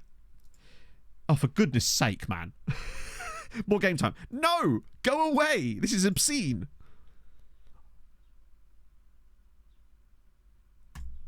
I just don't think there's a button you can press on that makes any difference. I've yet to find one. Okay, I think we're out of the nonsense now. It was quite a few players I had to leave out, unfortunately. I knew there was going to be some issues. He's Ajax. That's so annoying. He can be really fun. Oh, are you an overpriced Belgian? Yeah, you are. Donato Borremans. Good name. Put the chair under the door. One that belongs to the Dingley Swallow. Really? That's odd. Oh. I mean, annoying that most of these clubs are quite big. But it's about time we started adding team reports for these guys, honestly. For their under-19 squads, at least. Just to keep an eye on them. Even if we can't sign them immediately, it's just good to keep an eye. What about Brumber? Whoa, I wasn't doing their first team. Santos, we surely doing Santos, right? Yeah, okay, cool. Also, what a great name. Clodoaldo. Bit expensive. Also weren't registered. Yeah. I mean, I can see why they'd at least be on his side there. Clodoaldo Federico is a pretty cool name. It's a bastard to say, but I appreciate that. Wait, he was 15.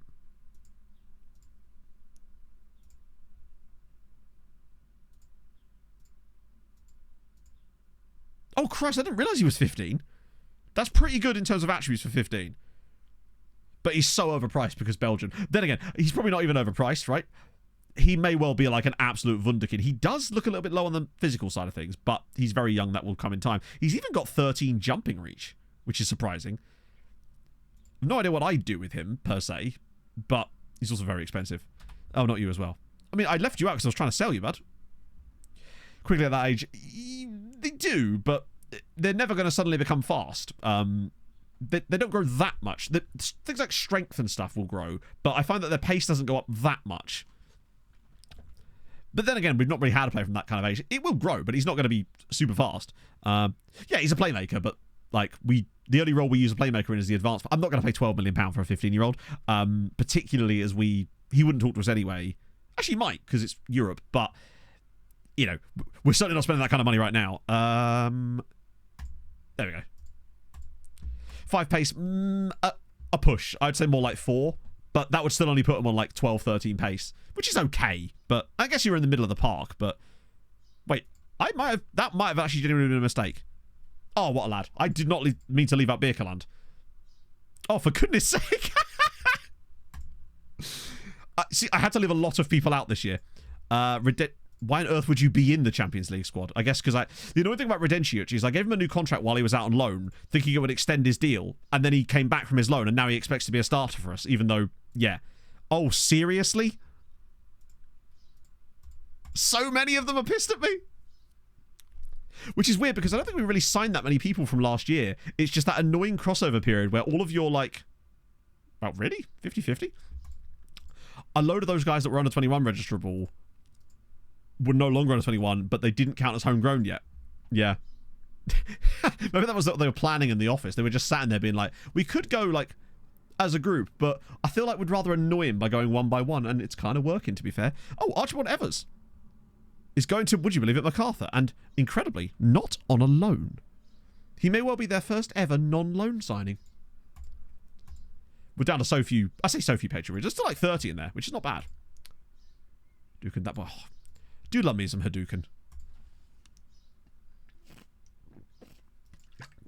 Good result for Ike.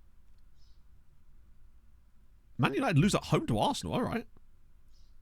Nice beat RB Leipzig, good stuff. Wait, surely that isn't... Oh, it's Gianluca Esposito. Wait, is that a real player? No. I got confused with... Who was that Esposito guy from a couple of years ago on FM that was ridiculous? Sebastiano Esposito, was it? Used to be in every single save. More relaxed rules. Iceland or Finland? I have no idea. The best thing to do would be to just look at the rules. Iceland have got pretty restricted rules, if I recall correctly, but then I think so do Finland. So the best thing to do is just simply look at the rules. I don't know off the top of my head, as I've never tried to do a building a nation in either of those nations. And I haven't managed in Finland since I managed HJK at the start of FM23. And it did not go well, as you'd imagine. E. Hilton, thank you for the follow. But yeah, you just go into the league's rules like this. What I would do is basically just load a save up, and then just before you even go into the save properly, you could still see all this information. You'll be able to see things like transfer windows, but also more importantly things like squad rules, basically. But yeah, Ireland, Poland, Hungary are great. They essentially have no rules, whilst also still sort of having, which is why I feel like if we do building a nation next year, Poland is it, because I feel like that's the perfect one for us, I would say. But I'm actually curious to know which one actually does have the best rules. So if you do find out, let me know. Retired in the... I think you're still around, Half. Ah, no, you're not. You're gone. Gone to the land of pasta in the sky. What club in Poland? I don't know yet. It'll be a second tier side who is surprised to be there, I guess. We won't need to make a date about this like this for FN25 because the only things that would need to be changed is Wisła second tier still. The only things that would need to be changed would be the TV stuff, because that is good, and the transfer preferences. But everything else I think would be fine, because we wouldn't have to rebuild the league. It's already an existing league in the game. So there'd be a lot less changes needed to be made. But also, Poland start a lot further up, which means you just make a lot more progress more quickly, and you get more time in sort of the late game, which is where I would say we are right now. But it took us a lot longer to get here because of how deep Malta is. I regret starting so low in a way, but I always wanted to see if it was possible to do somewhere like Malta, right? One of these days, I'm going to do it. I'm going to get to number 1, damn it. Won the cup this season. But if they're in the second tier, that'll be fine. I think Wisła would be quite good. Because Polonia, I don't want to redo it again. 40 apps in 20 years is pretty impressive, isn't it? It's like, it must take a lot of skill to get on the pitch that rarely. Yeah, I'm going to reset the scouting thing as well.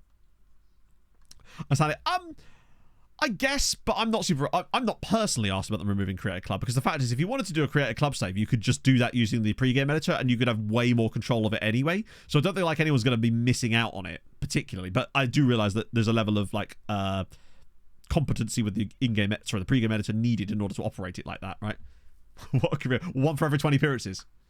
10th in the second tier. Oh, that's perfect then. Wisła would be a good one. Yeah, there's lots of good teams towards the top. You got your Legias, your Lechias, your Lech Poznan, Victoria Pilsen. No, not Victoria Pilsen. Wait, no, it is Victoria Pilsen, isn't it? No, the Czech, Matt, you moron. Rakov, yeah. There's another one as well. I can't remember who it is. I'm just trying to remember from back in the day who the big teams were. We've got... Yeah, Rakov Pogon as well. Yeah, I mean, I said Lechia, but obviously they're actually further down here.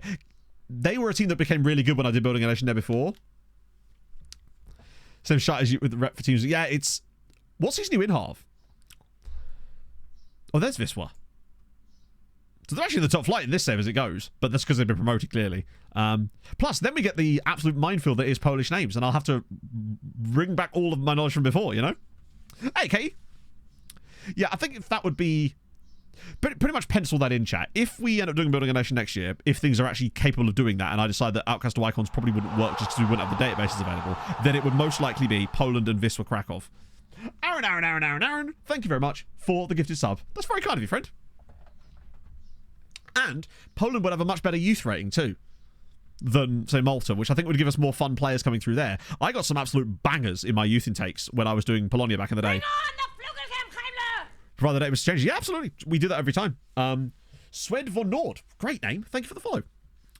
But the changes would probably just be the TV money thing and the transfer preferences. Everything else I think would be absolutely fine. Because the thing is, with this save, Hadrian had to literally build the league from scratch. Looking forward to it. I'm tentatively looking forward to it because I'm excited about what has been promised, but worried of the method of delivery, I suppose, right? Palacio, Krastev, Kadri, Paez, Jezanovic. Delightful. We are still very good, right? It's translated.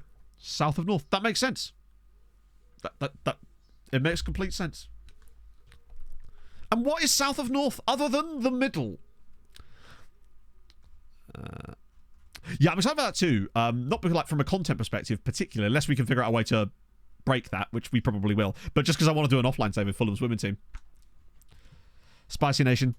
Just for fun. Do you know, Icarus, I can think of nothing bad that could possibly befall me were I to do one of those saves. I've heard nothing but good things. I reckon I should do a save where I manage both Celtic and Rangers. That will go down well. Destroyer Nation taking in that top 10. Well, what would that mean? Like, what would the save actually be? I just feel like I'm not sure what that would actually... What would I be doing in the save at that point, right? Yeah, I could do a bit of that. Right. This team is just unfair. This guy has to be one of the best strikers I've ever seen in Football Manager. Like, you shouldn't be allowed to have attributes like this. I feel like he's got 220 CA. It doesn't feel like a player should be able to have attributes as good as this and not be breaking the CA rules. And not to mention the fact they've also got Henrique Guerrero, who arguably you might even say is better. Just different type of role. Another face in the game. Yep. Sounds about right. Longer better saves use slightly the magic. Well, that's what we did this year, Thomas. But this time I won't be doing a national team beta save. I don't know what I would do. I might do a women's beta save. That'd be kind of fun, actually. But just don't know who. That's the thing. Real spent on him. The 116 million from Chelsea, and Grinelli was at Liverpool, wasn't he? Oh no, Man United. 137 million. So 100 million plus, but also still an absolute bargain. Fulham was, it would, but it wouldn't be possible on the beta because they're not in the base game unless they somehow have football down to the 5th tier of women's football, which I really doubt that they will. I'm sure they'll have lots of licenses, but there's no way they're going down that low with it. Not initially. So that wouldn't be possible. I'm not sure what I'd do, really. But it would be a club side. I don't want to manage clubs. I don't know. I just simply don't know. That Don't Goes to Bells could be kind of fun, actually. I simply don't know. With beta saves, it just comes to me. I just get an idea and I'm like, that's the one. You know? No, as far as I know, SI have not said anything other than women's football is coming. And have they not kind of hinted that they've got like a few of them, but I simply do not know. I hope it's like at least 10, 15, you know? That'd be kind of sick, actually, Thomas. Yeah. I don't know. We'll see where it is, right? Because bear in mind, with the beta save, it's not like I'm looking at that as like, oh my god, you know, I need this for content. It's MLS, absolutely no chance. Oh, Gurgelate, despite playing loads, is somehow really low on match sharpness. Annoyingly. The Belize, yeah, exactly. I just get struck by beta ideas. This is why my beta ideas are really, like, I did MLS with the US national team. That's as close as you're getting. Damn it. You'll get it when you get your charity stream, alright? Bring up the 10-year-old comment. I'll have you know, it was only 8 years ago. Actually, by now it probably is 10, right? Time is passing. It do be doing that. Right. Both of you are unsure. We'll stop it. I've specifically requested for you to not be unsure. I'm a little worried about this, actually. There we go. I did an evening stream not 3 weeks ago, Harv. How dare you? Just because you weren't there doesn't mean it didn't happen, you solipsistic bastard. Yeah, I know. It's one-man operation, in it. It's a lot. I feel like one of these days I'm just going to be like, fuck this, burnt out as shit, because I do feel quite burnt out in places at times. And I'm like, why do I feel like that? And I realise it's like, you don't actually not work that often. And I'm like, but still, it's like, you know, pure age. Oh god, dread to think. Yeah, currently my wrist and face are burnt out, if that helps. Like, because I promised them I'd have a better work-life balance and I'd look after myself a little bit more. It's just drinking aloe vera, hoping it will go straight to the brain. Cross the blood-brain barrier, chat. You heard it here first. I'm streaming the Champions League. Or about, yeah, I bet. It's like 6-day weeks build up after a while when you don't take any time off in between that for a while. And I realized I'd like been basically doing that for 9 months in a row. And since I had that week off, and even then it's still quite a small amount of time off in the grand scheme of things. Oh, you'll get me Dolmio, all sorts. Unhappy promise not kept. Do you want to send Palacio to convince him? Yes, I do. And if not, I'll tell Harv is an influential member of the chat and he needs to drop it. And if that doesn't work, I'll say Icarus came to me 2 weeks ago. And also, by the way, we're playing quite well here. Like, away from home, Real Madrid, defending solidly, creating little bits and bobsies in this game. This is exactly what I want to see from us away from home in Europe. Except we're about to do something stupid now, I suspect. But at the moment... Oh, this is a bit of a problem. Oh, go on. I thought that guy's name was Cheeseburger then. I wish. Right, come on, keeper. This is yours. Cool. Football manager strikes again.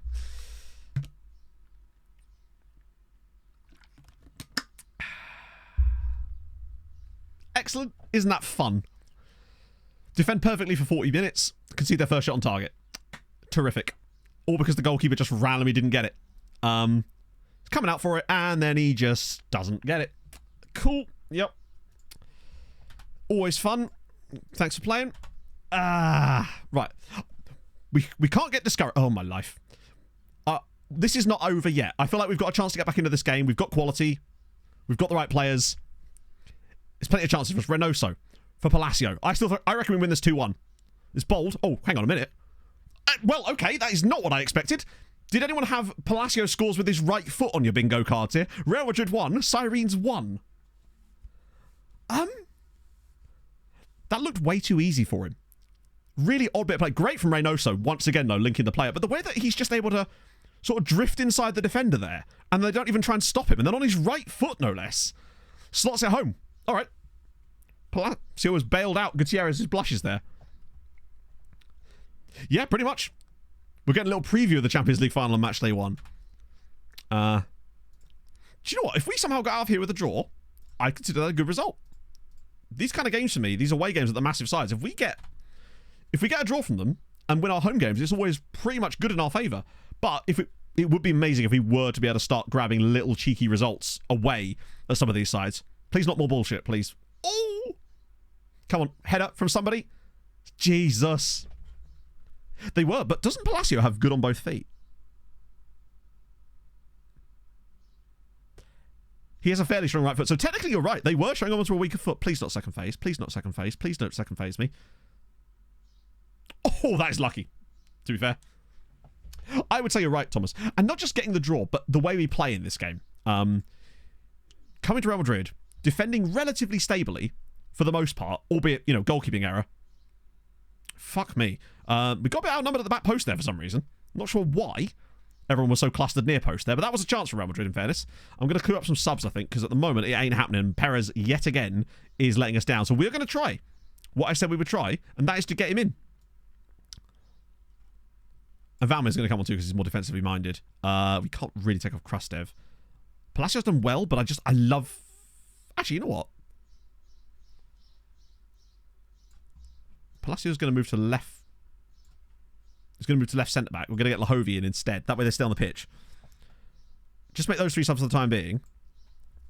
We've played well, but we have given up a few little opportunities there. Us having not a lot of possession isn't actually the end of the world.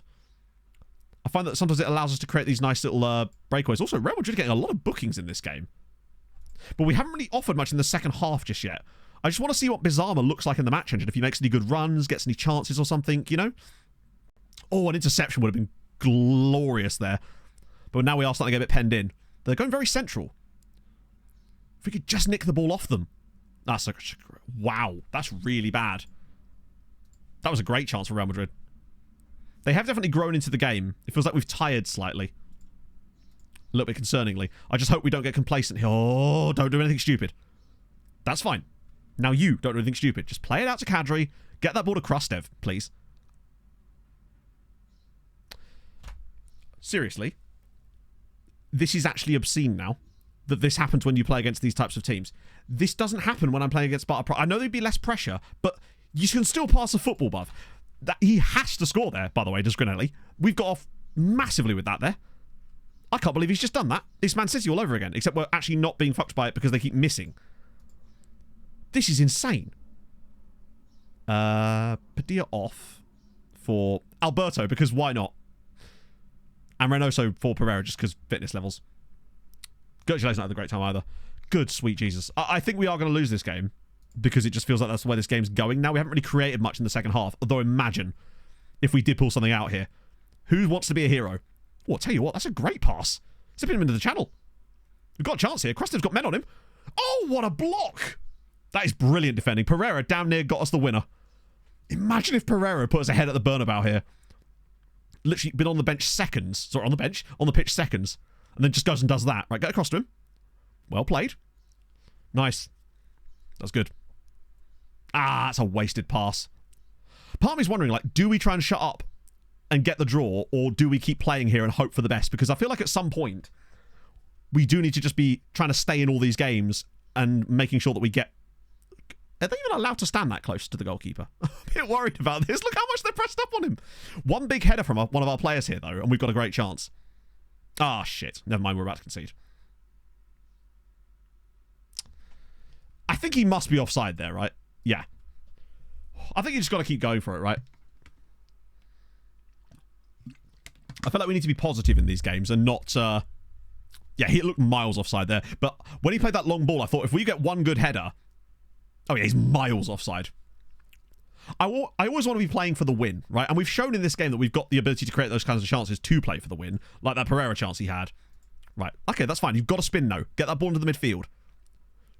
This is better. Alberto, now he's got runners. That's a really, really lax pass, though. Oh, come on now. Krustev, just get back, bud.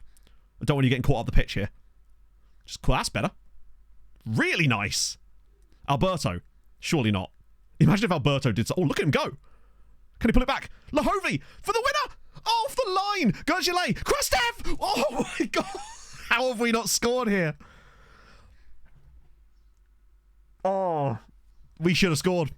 That's two unbelievable bits of defending from Real Madrid at the very end there. Good God. Oh, now it's wide as well. Fucking hell. We should have scored the winner. That was such a huge chance for us there. Two massive chances carved out. We've been the better side in the end. Very, very even game. Draw. We'll totally take that. I think we've done a really good job. A really good job there. Deserved at least a draw out of that. Created opportunities. Bizarma actually gained rating, I think, upon coming off the bench, because I believe they always start at 6-7. That's really nice. That's completely respectable. This is actually arguably even better.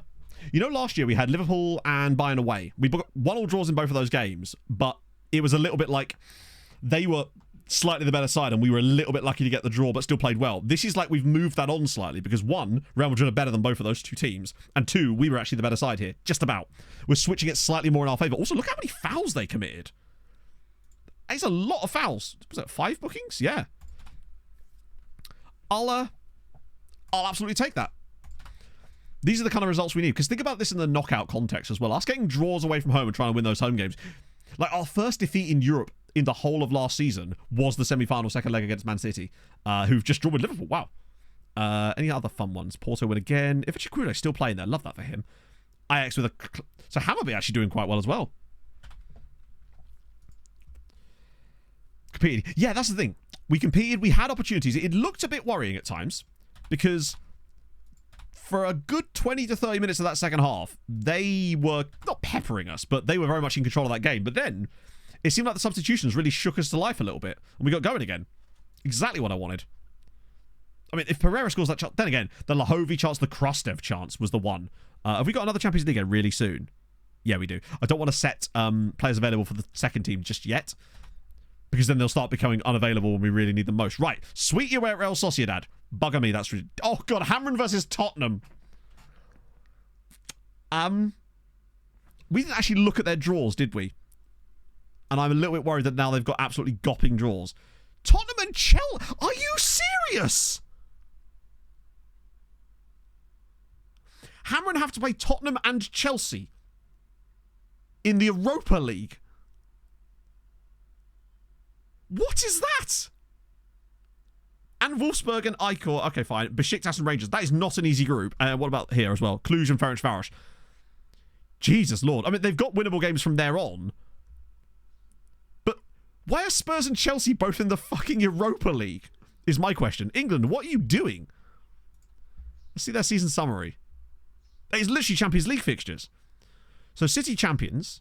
Oh, Champions League winners. Liverpool won the Premier League. Arsenal came third. Man United fourth. Chelsea were fifth. Spurs were 6th, and then Newcastle were 7th. So yeah, England in the Champions League have got Man City, Liverpool, Arsenal, and Man United.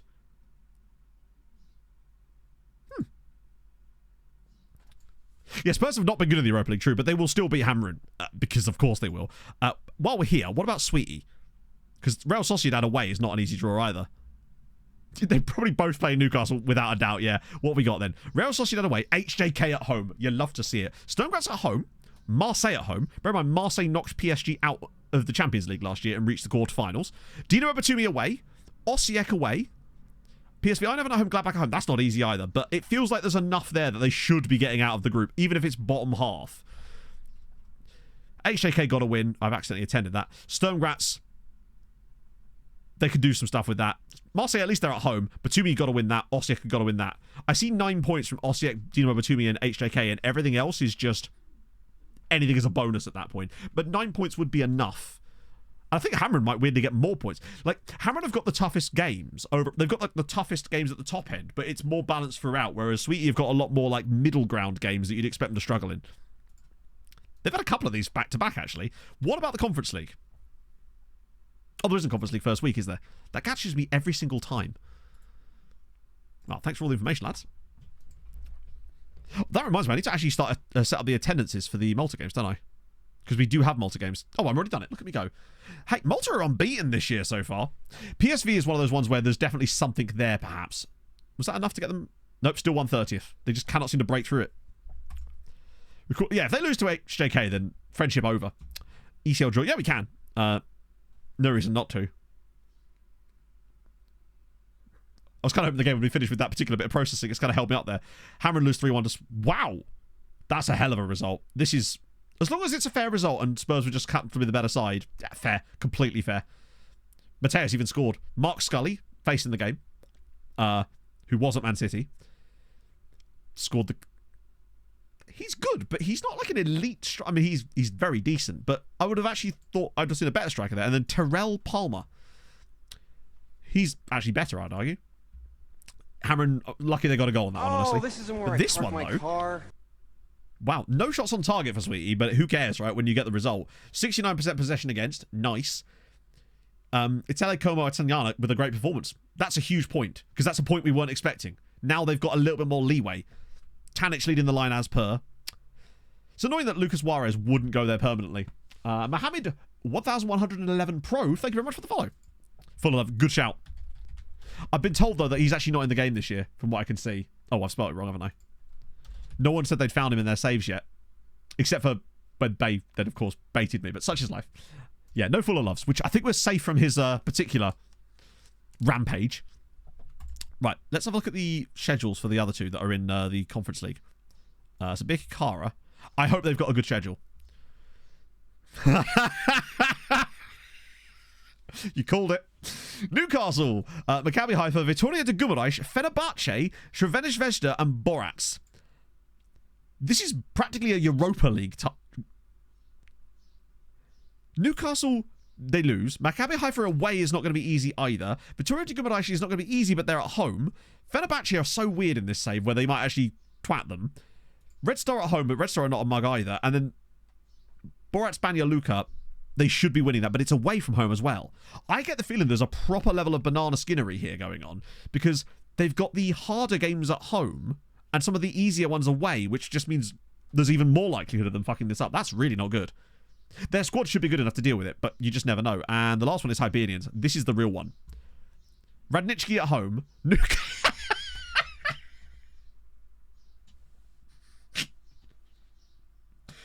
Of course they get Newcastle. Everybody gets it. You get Newcastle. You get Newcastle. Who could have predicted that? What I will say, though, is the rest of their fixtures are pretty nice. Radnički at home. FK Sarajevo at home. Celje away. I've pretended all of them. Oh, stop it. Stop pretending. I'm RSVPing to people's weddings who I don't even know. Trabzonspor at home, and they always play transfer at Trabzonspor. Celtic away. They don't have Celtic away, do they? No, it's I can see why you think that though, because and CSKA Sofia away. It's yeah. No, my bad.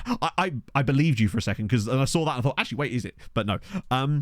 They've got a much easier draw than which I'm okay with actually, because if one of them's gonna have an easy draw, it might as well be the weaker of the two, because it means we've got a better chance of getting them both through, right? And that means more points for us.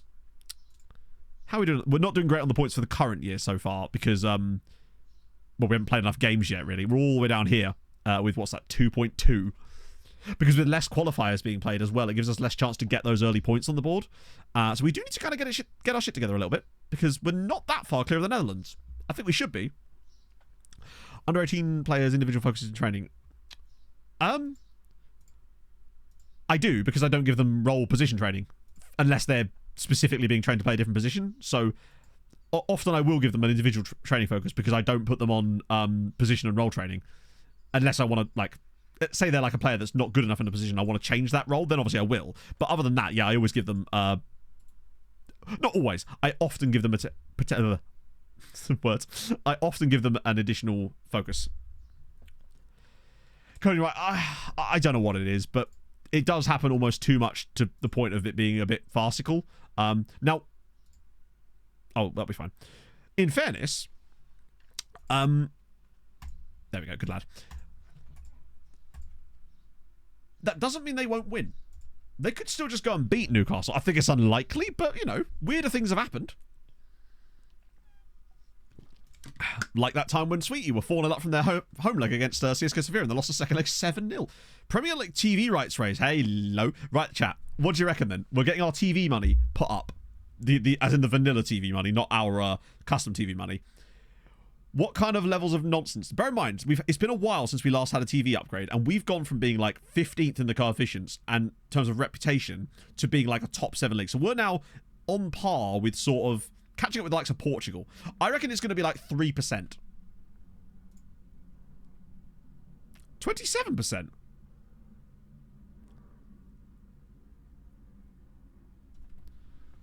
So what does that actually mean, though?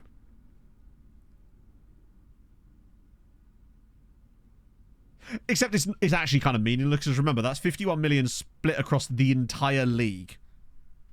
So it's really not going to mean all that much in the grand scheme of things. But it's better than no money, right? At least it works. To be fair, it works a lot better than we thought it was going to. But it still works way too slowly. Because, bear in mind, that it'll probably keep moving up per 3 years. Yes, exactly. So it means we won't see any changes to it for another 3 years. But also, it means that you could get to like, and it's going to be around about the same, between 20 and 27% upgrade each time. But it takes so long to reach any reasonable level that you could be number 1 in the coefficients and still getting paid as if you're like the 15th best nation. And obviously there has to be some element of lag, but I feel like that's why R1 works better. Plus the way the money's delivered is just better. Like, we're probably going to get, personally, bear in mind, actually, what I will say is, it's starting to catch up with our own TV money now a little bit, because we've got we get the biggest amount of money we'll get for a game this season so far is hammering here, which is this one. 275 grand. If you think about that over the course of a full season, where not all of our games are even televised, and we're getting less than that for most games, it's more like 175 grand. It's actually not doing as much heavy lifting as it used to be, which is actually exactly how it was designed, right? So that it wasn't going to be quite... Oh, this is rotation, isn't it? Last time for the maker... Oh! No way! What's it called, Ard? Is it like... Because I know there's EHM and FHM as ice hockey management games, but is there another one that I'm not aware of? Because if so, that sounds dope. That's exactly like something I'd want to play. Yeah, exactly, Thomas. But like at the start of the save, that sort of stuff really mattered. But there is going to come a time potentially later where it will start to matter more again. I think it's more about just keeping the clubs afloat financially. Televised our games before? No. It looks like all our games are televised, but they're actually not. It's just because with us being one of the highest rep teams, we often get picked for television on the late night slot on the Friday, because it's reserved for... Sorry, not the Friday. On the Saturday, because it's reserved for big games. And because our rep grew so much compared to the others, almost every game we played in was essentially considered a big game. So I think there was one season we had where literally every game we played was... Oh, it is FHM. Okay. Because I've definitely played EHM. I think I actually have FHM as well. I'll have to check into that. Because I would like to play an ice hockey sim. But I just get like a downloaded tactics, because I have no idea what I'm doing with that sort of stuff, and just do the GMing, essentially. We could put Oscar Lopez in, I guess. As a ball midfielder, because reasons. Lahovi Vida, Birkin and Leo, Fofana, Merch. There's really no point in me putting Merch. Actually, I might as well give him some game time. I'm not going to start Bizarma here because I kind of want to have him available for the Inter game, just in case Perez is an absolute shitter yet again. Here's my theory, right? Not even theory, my ultimatum, as it were. If Perez puts an absolute dog egg up against Inter as well, then I will start Bizarma for the next Champions League match, which I realise is at home against Manchester United. FHMG move on the second channel. God, no. I would say I only play games I'm good at, but that's not true. Otherwise, I wouldn't be doing the job I am. But I like to have a certain level of competence. At least knowing what buttons do. That would be an embarrassing scenario for me, I think.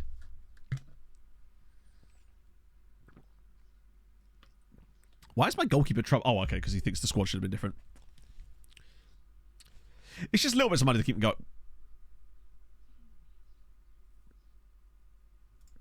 Oh! FM was just hiding the fact that we won 7-0. I was like, what?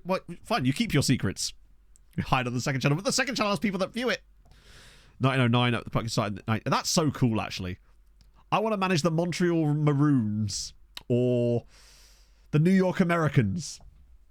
Sorry, I've been watching a lot of historical hockey videos. Can I actually see the statistics for this game? That's not bad, you know. Pinares looked pretty decent in that role. Vida, hang on, did Vida do a good?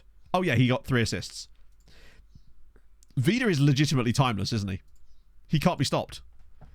Father Time may come for Vida, but he's ready and he's got a gun. Father Time's going nowhere. Already 4 goals for Bizarre. Look at the XG as well. Vida's our top assister. He may be 33 and starting to lose a yard or 2 on pace and only be 2 stars, but what an absolute goat. 5-minute major or something. Oh, it could be. Potter's injured. Oh, no. Anyway. I love how I hate him because he complained about something that I did that was legitimately bad. Reynoso, okay. Should be. He's not injured or anything. Other than complaining about a new contract, but luckily he's a good lad on that, so he's alright. He's never once actually properly complained. Need a new backup goalkeeper, I guess. It's true. And I'm not falling for it this time. I really hope Vida becomes stuff. Luckily, Vida's got a really long contract, so we've got a wow, okay. Also, that's not surprising. That's surprising. That is very good to see Hammer actually just clap someone occasionally. Okay, I guess we'll have to use our actual backup goalkeeper. As much as it might pain those of you in chat, we may actually have to use our backup goalkeeper. Poor Adam. He didn't sign up for this. Oh, that is about as bad as a thing can possibly be. That's Birkikara's starting striker.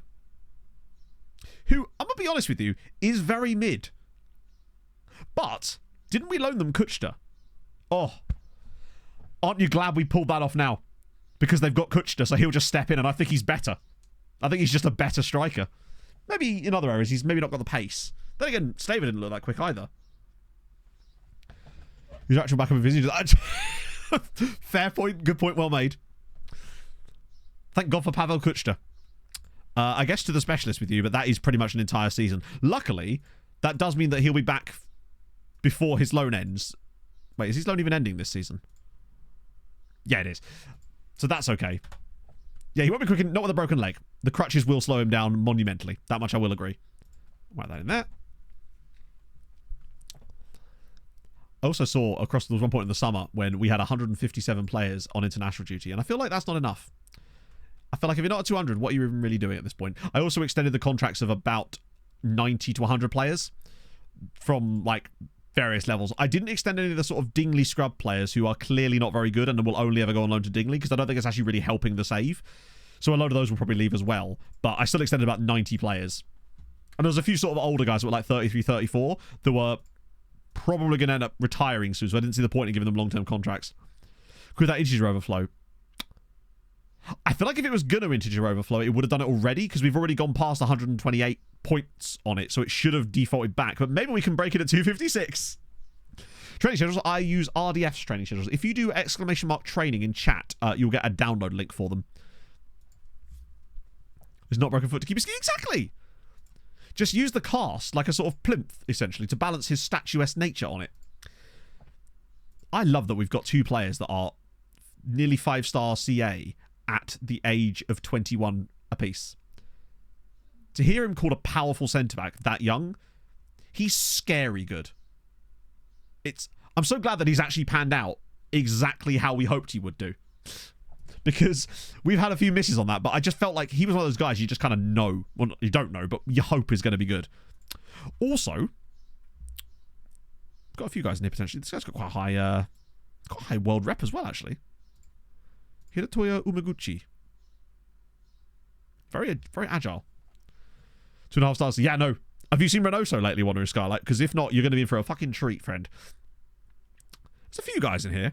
One thing I did want to check, because someone said that they noticed that the team report thing wasn't actually working for them, i.e. not the team reports itself, but the players from here weren't going into their team report. So there's 6 guys here from Zurich, and we should hopefully have all of them. Wait, hang on, are they the right age?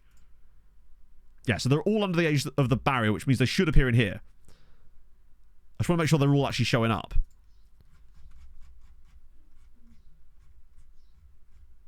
One, two, three, four, five, six. Good. Because it could be that some of the players in the reports that this person was doing, I actually can't remember who it was, maybe were over the age threshold here, because I do need to set this back to 21. In fact, let me just have a look again, just in case I missed anybody. And I did. It's nice to just check this occasionally, in case you see any absolute monsters that are slightly older, but might still be good. Mr. Penalty and cried like he was a toddler falling off his bike in the middle of the night. I know, and I still haven't managed a chance to see. So we'll have to link the clip of it in chat. Not in chat, in Discord later, so I can have a watch. Because that does sound like the type of Schadenfreude that I could do with in my life today, you know? Yeah, he's got Japan. Do you have Japan caps already? 3 of them as well. Wow. Maybe they're just light of a body in that role. Okay, yeah, you wanted to see Reynoso. You can see Reynoso. I think he's my pride and joy at this point. We have 3 5-star CA guys. But Reynoso is 21 years old. He's just absolute filth, isn't he? It's scary how good he is at that age. Like, if we found a player that was like, yeah, 5 million in it, that was like 27 and looked like this, I'd be like, brilliant, he's fully developed, he's perfect. He's 21 years old. Now, I know that it says that he's... Or does it? Wait. Do you know, it actually doesn't say anything more about his development now. The fact that we have a 5-star CA guy that's not even a starter is actually kind of crazy. And the fact that he doesn't care is even more crazy. Maybe we can give it a work on that, but I think that would just come in time. I actually think this is against the age rules on... God, he's very good, isn't he? There might come a time soon when we do... Bear in mind, Palacio is aging out a little bit now, and there's going to come a time within the next, I'd say, year and a half, where Lahovi becomes a starter. Lahovi might be one of the best wingbacks I've ever seen, actually. Now that I think about it. He's just so well-rounded. Outside of his jumping reach, not a single attribute that's, like, in-game important below an 8. I know his free kick take is 7, but, like, that's not really that important to me. His finishing is his lowest attribute, and it's an 8. Hey, Troy Punk, please don't apologise. I'm very sorry that I'm hardly ever in these streams, but I resub whenever I'm here. I am incredibly grateful that you do such a thing. That's really very, very kind of you. But please never apologise for not being here. It's lovely to have you here. Yeah, can I just do a comparison with him and Palacio? I know someone would ask for this anyway, but my brain is ahead of you for once. You see this? There's a reason why he's rated higher. She's actually crazy. Thank you for the 30 bits, James. Giant Harold. I almost want to do a Harold Bishop just so you can spam that, but it doesn't work like that, does it? You can only do it once. Oh, imagine if you could do loads. You like unlock it for like 5 minutes or something. That'd be sick. See, their Twitch has an idea for you, lads. Frosty17, by the way. Thank you for the follow. So, do you know what? It's mad that Palacio is still better in everything except some technicals. Look at that. That's wild. I think what this really shows is just how good Palacio is. So, Lahovi has better crossing, minorly. Icelandic Jon Guthmundsson. Oh, I'll show you him in a second. Don't worry about the player request. I'll show you myself. You'll enjoy him. I think. Hopefully it's the one that's good. First touch is better as well. Marking is slightly worse. Passing is the same. Tackling's better. Technique is better. Basically, the general gist is Lahovi is better technically.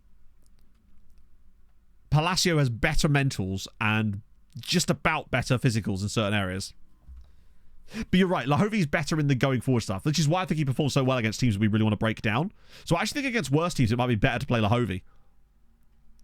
And you're right, he's got the better long throws, which is why he's in the squad, damn it.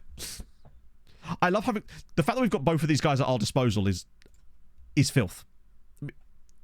But he is 31, only has 11 natural fitness, which means I think we're going to start to see a decline in him soon, which is where Lahovia will just become the guy. It's ridiculous that we got both, and the fact that he was free from an amateur side in Colombia he's my favorite amateur signing of all time. I can't believe we found an amateur player that turned out to be this good. Like, there's occasionally good players that we get that are like mid and get us a little bit of depth. The fact that we signed him so early and he's been able to stay with us for such a long time because of how good he is actually crazy. So yeah, that guy I was about to show. Fuck. The game doesn't like it because I can't type in the Icelandic D. That's not a D, but you know what I mean. I think he's on loan at... Is it Bikikara? Here he is, Gudmundsson. His value is that low because unfortunately the game did that stupid thing again where it ruined our values. It decided that actually your player that's worth £150 million is now worth 7. Now we're trying to be patient. Lahovia was brought in as a guy because remember he didn't have particularly high PA. It did it twice, yes. It did it 10 years later again, and now it's hit us a second time, unfortunately. Yeah, Lahovia was brought in as a backup player because we didn't really have one at the time. And we liked the fact that he had decent attributes. He had kind of nice CA for his age at the time, but his PA didn't look that great. I think at best, when we scouted him, he only ever had 3.5-star PA. So we were like, he's one of those guys as good as a backup, but will never really progress into being very much. And then he just got better. The weird thing about Lahovia is that he never ever went to 5-star potential before his CA met his PA. Like, he just got there and it just kept growing through it almost. AI teams. It affects us a lot more because our players had more value, but it does seem to have affected the AI teams as well, just not as much. So Hammered have actually got some guys that are still worth like £10 million, like Almrani, ironically. Oh, he had for sure been poached. But yeah, that's Johan Gudmundsson, who's, I think, is ridiculously good. Hang on, let me just go to the reports and come back so we can actually see his stars. He would be on the fringes of playing for us. 19 jumping reach. If he wasn't on loan at Bikikara, but I'm so happy he's on loan at Bikikara. To get them a player of this kind of quality is brilliant. This is the sort of thing that could be make or break for them in Europe this season. He is unbelievable. How does he only have 4 caps for Iceland is my question. I know we already looked into it. It's just really weird that they haven't moved that other guy on now. Right.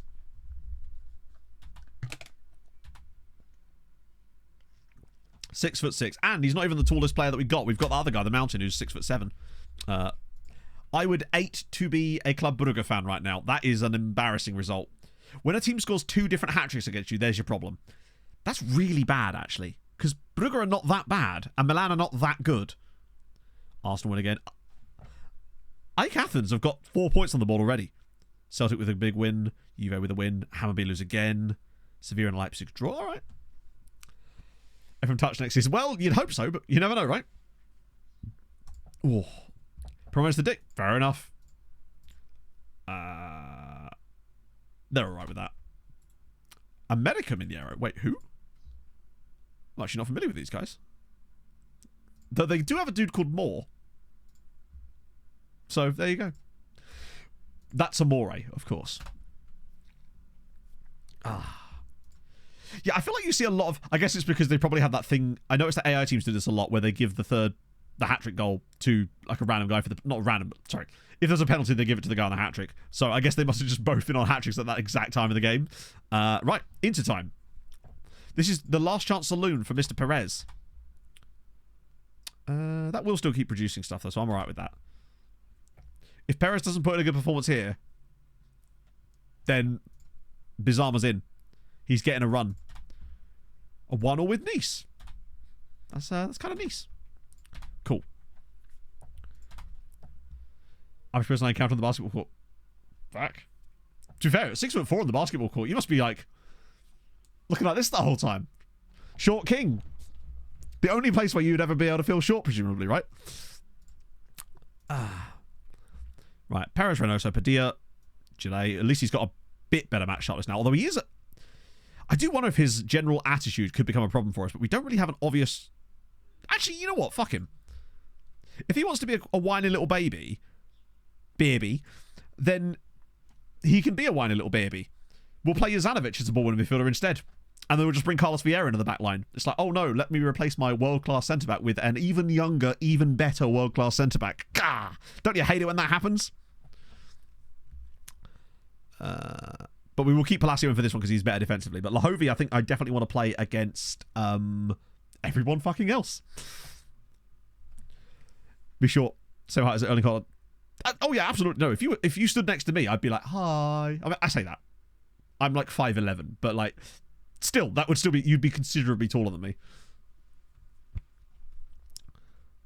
But I'm 6'2" in heels. But keep notes. Yeah, I think we're right with that. No, Valmir is the Volante. Pebbles wasn't great last game either. Pebbles is also being a proper... I almost called him a possum then, and I don't know why. You're a proper possum. I might start Valmir.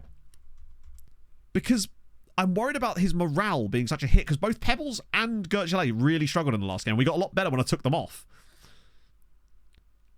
So we will see.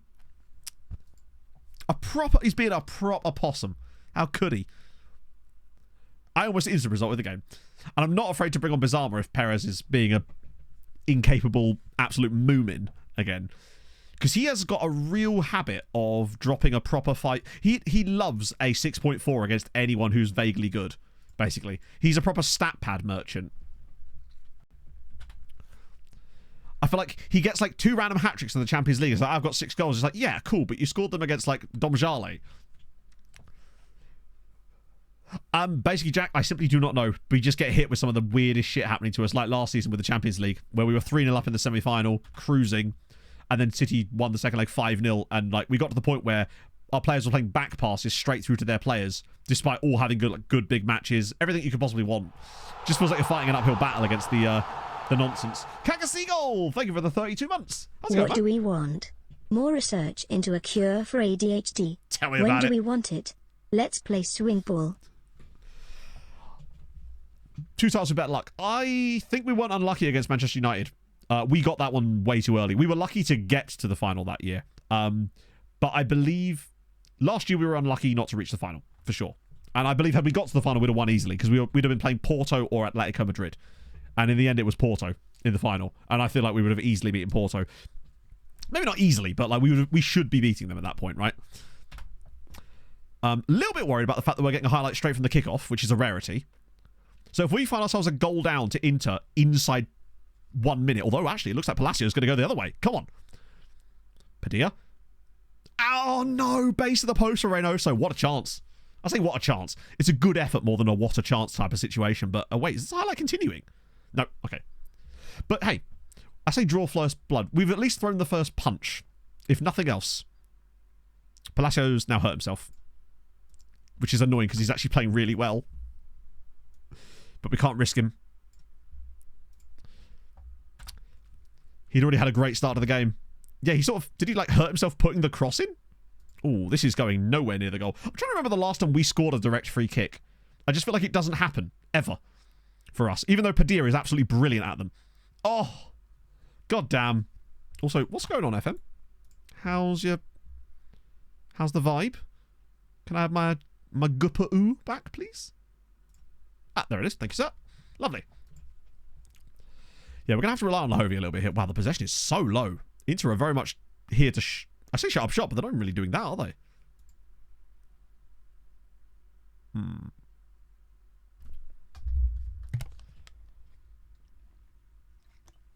I don't know if that question was to me or someone else, Trevor Putt, but I haven't been diagnosed with ADHD. I have had appointments about it where they've said I should pursue it, but then I keep forgetting to schedule more appointments to actually pursue it, which, ironically, I suppose is more evidence to the fact that I should probably do more appointments about it. I just keep forgetting. Right, here we go. Come on. 3 in the box. Find that pass. Oh, it's all the way through, and there he is. Absolute tap-in merchant. So as we started the fight, the fight had already started. We just threw the first punch. We do lead though. Sirens 1, Inter 0. Krustev yet again. Brilliance. This is such a good ball in. And it's actually a really nice run from Perez that time. Like, holds off a little bit, makes the late run to the back post, but it is an absolute tap-in. But, you know, I said if he played well, he'd get to keep his spot in the team. And so far, he's done okay. He scored a goal, which is all I can really ask for him. For all we know, Bizarma would have had like 7 by now, but such is life. Last year's...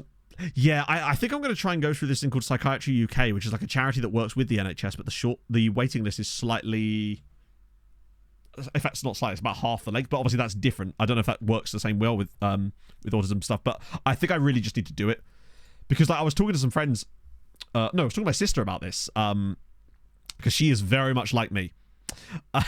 Like my sister is literally female me in terms of, yeah. Psychiatry UK, that's what I was told anyway by my doctor, and some people I saw on TikTok that were sort of older adults that have been diagnosed with it later in life, and that was what she had done. Because I was talking to my sister, she's like, what do you think you might gain from it? But the fact is, if it's something that is severe enough, because I just don't know, because if it's something I do have, I would then never have experienced what it's like to not have it, and therefore don't know what I've lost / gained because of it, if that makes sense. There's no like reference point. So if there was a thing that could, like some kind of medication that could actually help me deal with it, because I don't know the severity or anything like that, obviously, then maybe that could actually help me with my life. I don't know, you know? Help me focus, or help me be able to finish a sentence without moving on to the next one immediately. Sorry, chat. I know that's annoying. Valmir, come on. Do you ever find as well, those of you that are sort of on that same position as me, oh, hang on, go on, that you almost feel like an imposter? You feel like you're afraid to almost waste their time with it, because it's like, oh yeah, you've probably just seen it on the internet or something, and there's this weird like sort of imposter syndrome to do with it, which is really, really stupid. I grant you, but that is a feeling I've got about it, as well as we nearly get the second goal as well.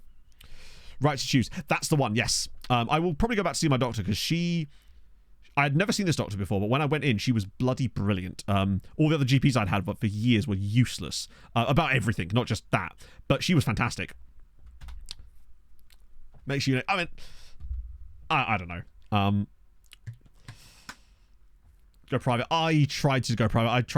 I just didn't have 1,500 quid knocking about for a consultation. It's like, you know? PhD. Yeah, but bear in mind, that's not entirely how it can present, right? Like, being able to do... I can still do stuff times, otherwise I wouldn't be able to hold down the job I do, which may have sort of explained the reason why I'm in the job that I am in a way, though, because it's like, I don't know how... Well, Lahovi's been really poor. Just stream more, yeah. I have imposter syndrome for imposter syndrome, yeah. That is, yeah, pretty much. It sounds really stupid, but do you know what I mean, though? I'm going to give Bizarma half an hour. I know we're only a goal up, but I feel like he's got a bit, you know? I've not been a big fan of Lahovi since he came on the bench, but what choice have we got? Krasnov's been goated, as per. I might just leave it at that. Is this an add to subject? It is absolutely not. Brings me back to reality. Yeah. What a wonderful turn of phrase.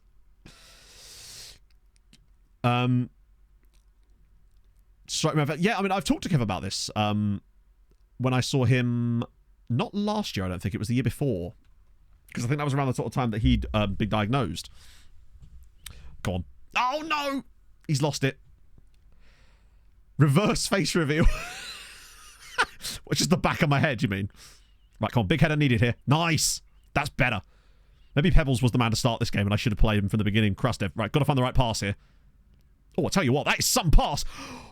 Oh, that was a lovely little ball inside. We've been the better side here. We're creating chances, but I am desperately concerned that Inter will get one chance and take it, and we'll regret not taking the chances that we have had. That's my worry, because this feels a lot like that Marseille game from last year. Go funny. Yeah, no. I will go on Gertgelé because Juzanovic is tired and I want a bit of extra oomph, bit of energy. And you know what? Fuck it. Alberto again. Why not, right? You've seen me twerk. That wasn't me. That was... Oh, that was me, wasn't it? Yeah. Never mind. I take it back. That was, in fact, me. Lahovi's ball in. Please, just a second goal to calm the nerves a little bit. Because I'm just feeling 86th minute equaliser for Inter here. Oh, Krustev's actually in a really good place here. Lots of bodies in the box. Just find the right ball. I beg of you. Just one good ball in. Oh, dear. Okay.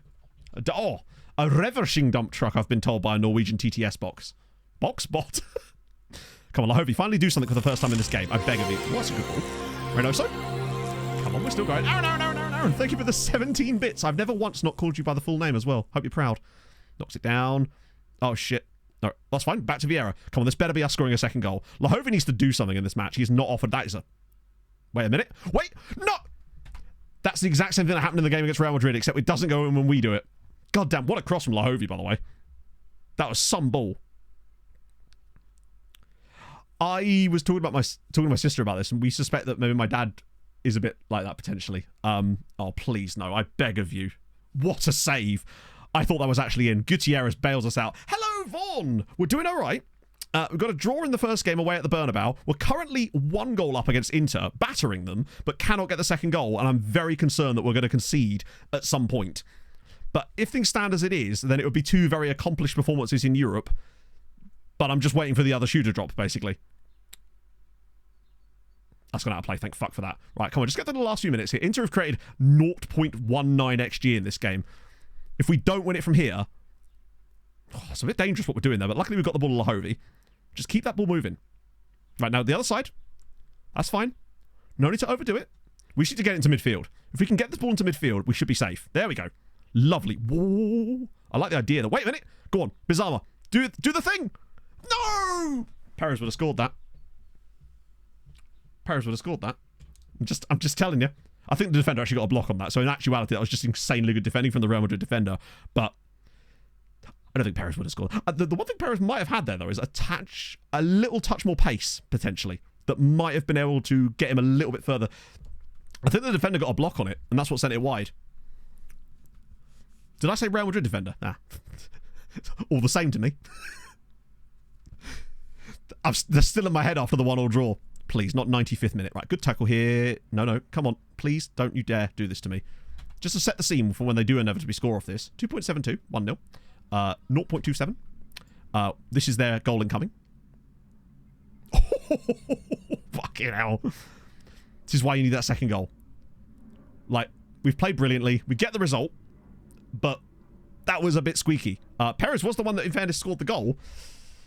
Who got the most XG in this game?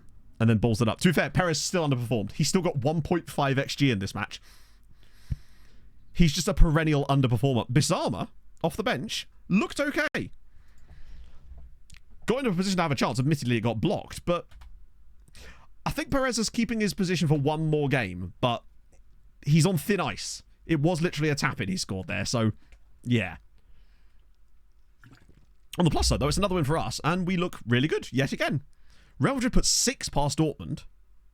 Jesus. And we'll play Man United next, so that's not going to be easy. Nasty! Thank you for the follow. Money good. Oh. Rather innocuous. It wasn't innocuous, we saw it. Is it really? That'll come in handy, actually. I will forget it, of course, but it will come in handy for the period of time until I do forget it. So probably till next stream. Yeah, it was last January that I went for that appointment. And so what's that been, like a year and a half now? I just keep putting it off or forgetting or whatever. I really should go back and see him. Or what I'll do is I'll tell Pog to sort an appointment for me, because that way I can't forget, because I'm not the one in charge of it. So I can turn up at least if I don't forget. A couple of games away until that. But it's Thursday. It's all about Thursday. There's more coefficient points for us as well. Here we go. So, hammering away at Chelsea, because of course they are. Sweetie, you're hosting HJK. You better not screw this up. I will disown you. You will be out of the will if you mess this up. There's no hyperbole. Seriously. And was that for ADHD, Chili Con Carnage, or was it something else that you used the same service for? Like, what was the biggest thing you noticed? Like, when you finally were able to get treatment? I'm curious. Let's see. Birkikar hosting Newcastle. Lol. And Hibernian. Where are we at, lads? Radnički. That feels winnable, but then I would say that, but Radnički also beat Birkikara in one of their legs. Recall all their loans. Zhong Dong Suk will finally come home. That's also not a bad idea, Christian. I agree. She reminded, yeah, I'm weirdly good at reminding other people to do stuff, but just not my own things. Like, Pog will say something to me like, oh, can you remember to do this tomorrow? And I'll be like, why the hell would I ever remember to do that when I can't remember anything? But then I do, but only when it's someone else's stuff. I'm just a bit of an empath, you know? Actually, I was talking to my mate when I was at Brands Hatch on Sunday about this. I think he's the same in that I take most of my joy in life from seeing other people be happy, especially Pog. So when we went to Brands Hatch, Pog went off to get John. This is a real touring car 90s reference, but if you know, you know, right? John Cleland, he was there. They had his old car there, and it was dope. Pog really wanted to meet him because when we used to watch the old touring car DVDs, he was like her favourite driver back in the day. And she basically, I'd already got, right, I was feeling quite unwell at this point, possibly because of the crazy sunburn. And so she went round to the other side while there was one of the retro races on to go and meet John Cleland. And she was texting me all these updates about it, being like, he signed my ticket. etc., etc., etc. And I was just showing my mate, and he's just like, yeah, I'd be the exact same way. And it's like, I get so much joy out of watching her do things that make her happy, and that's my favorite thing in life. And I don't realize that everyone has their own like thing that they enjoy the most, but that for me is the thing. Do you know what I did? Yeah. Just going for first. No, she was going to get him to write "the man's an animal" on the ticket, but no. Other people write much happy. Yeah. I think there's an element of people pleasing about that, potentially. Because being able to complete tasks that would usually feel like torture. Yep.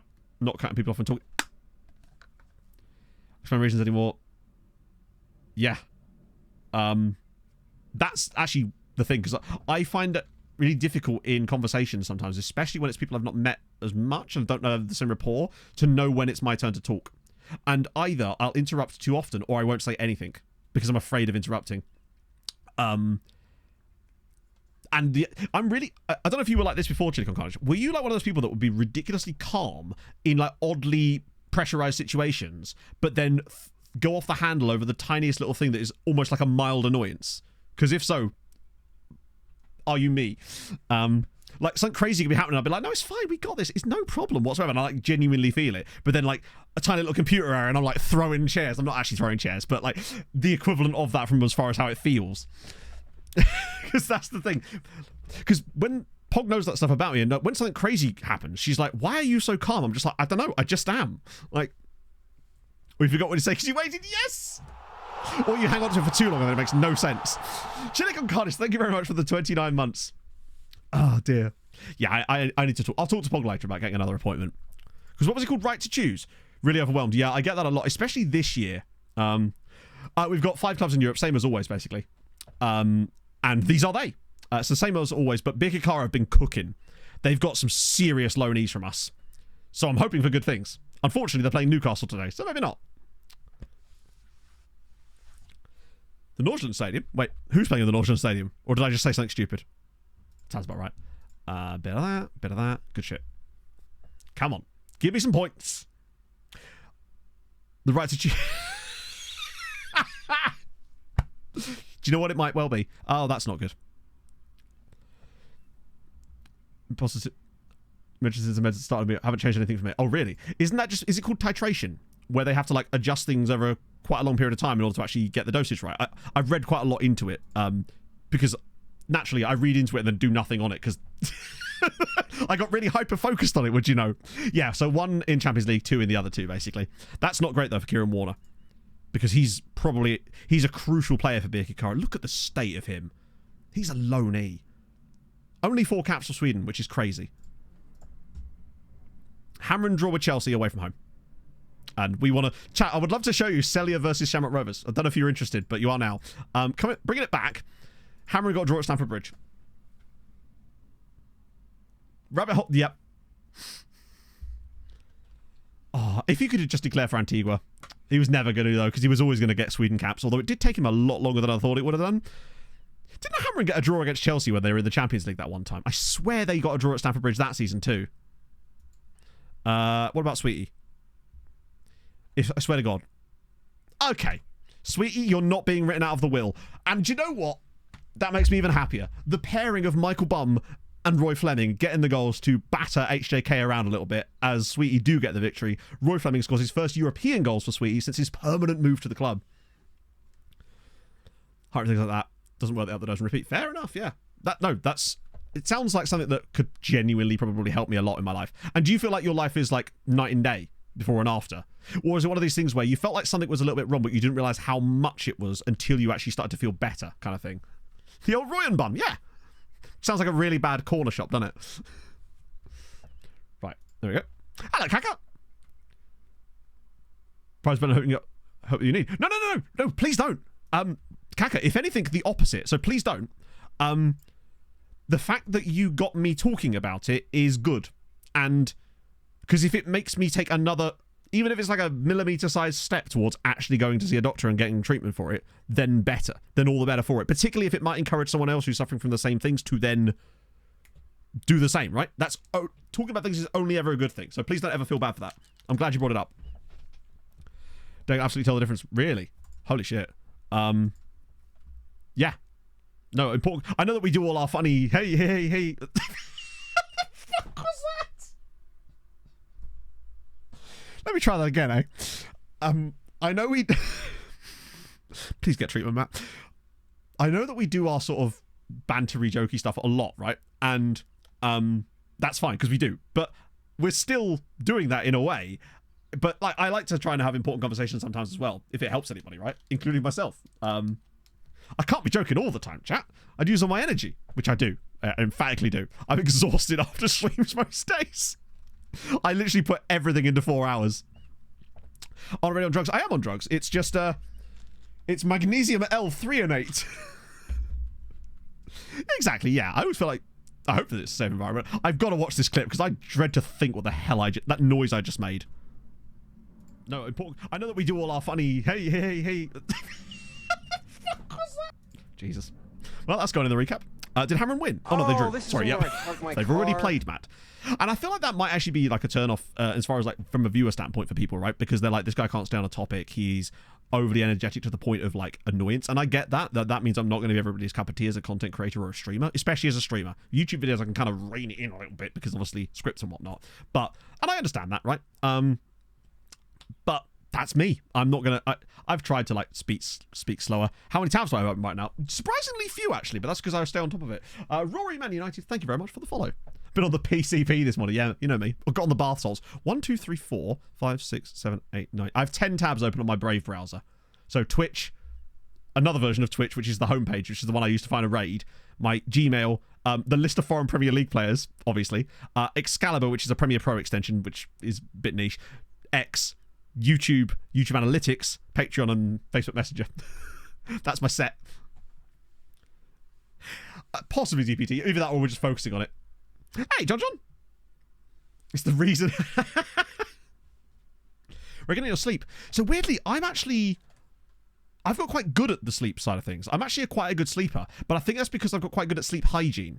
So I will read before bed every night, but not on like a screen type of thing. It's a Kindle, but it's not the same type of screen, so it doesn't seem to have the same kind of blue light effect or whatever. And it allows me to go to sleep like that. I just read for like half an hour, get a little bit tired because I'm laying down already, and then I could just... Pog will be like, you're asleep in like 2 minutes. I'm surprisingly good at that. Did you intentionally make yourself... Intentionally? What are you implying, Vaughn? No, I want you to elaborate, friend. I'll see you later, you know? Well, there's this of Premier League players. Yeah. I leave it up permanently because, bear in mind, I've not done a whiz quiz in like 2 weeks. Like, I've had the same whiz quiz sat there, just staring at me, being like, oi. There's a question about it. Yeah, no, actually, yeah. I might have some questions for you myself, Chili, as well, because I asked Millie a load of questions about this last year, and he was the one that convinced me to get started, and then, yeah. 10 hours straight, really? Sleep hygiene is really important. Pee more? Nah. Also, how do you think I'm not peeing? Maybe I've just got a catheter in, bro. Right, what are we saying? Birkikara with a draw with Newcastle. Life is good. Oh, life is fucking spectacular. Birkikara 1, Newcastle 1. Hibernians 3, Radnički 1. Ha! Malta is massive. I told you. They were cooking. No, but that's the thing. You don't need to be an expert. Finally, except for the fact you have a bright red nose like a clown. How dare you? In fairness, it's really bad. You look at my hands. I'm legitimately resisting recording a video at the moment, just so I don't have to appear like this in it, although I will be recording one on Friday, because I think that's when the rest of Europe combined team video is going to be done. Next, oh, well, it's still pretty noticeable. Why did I lean back?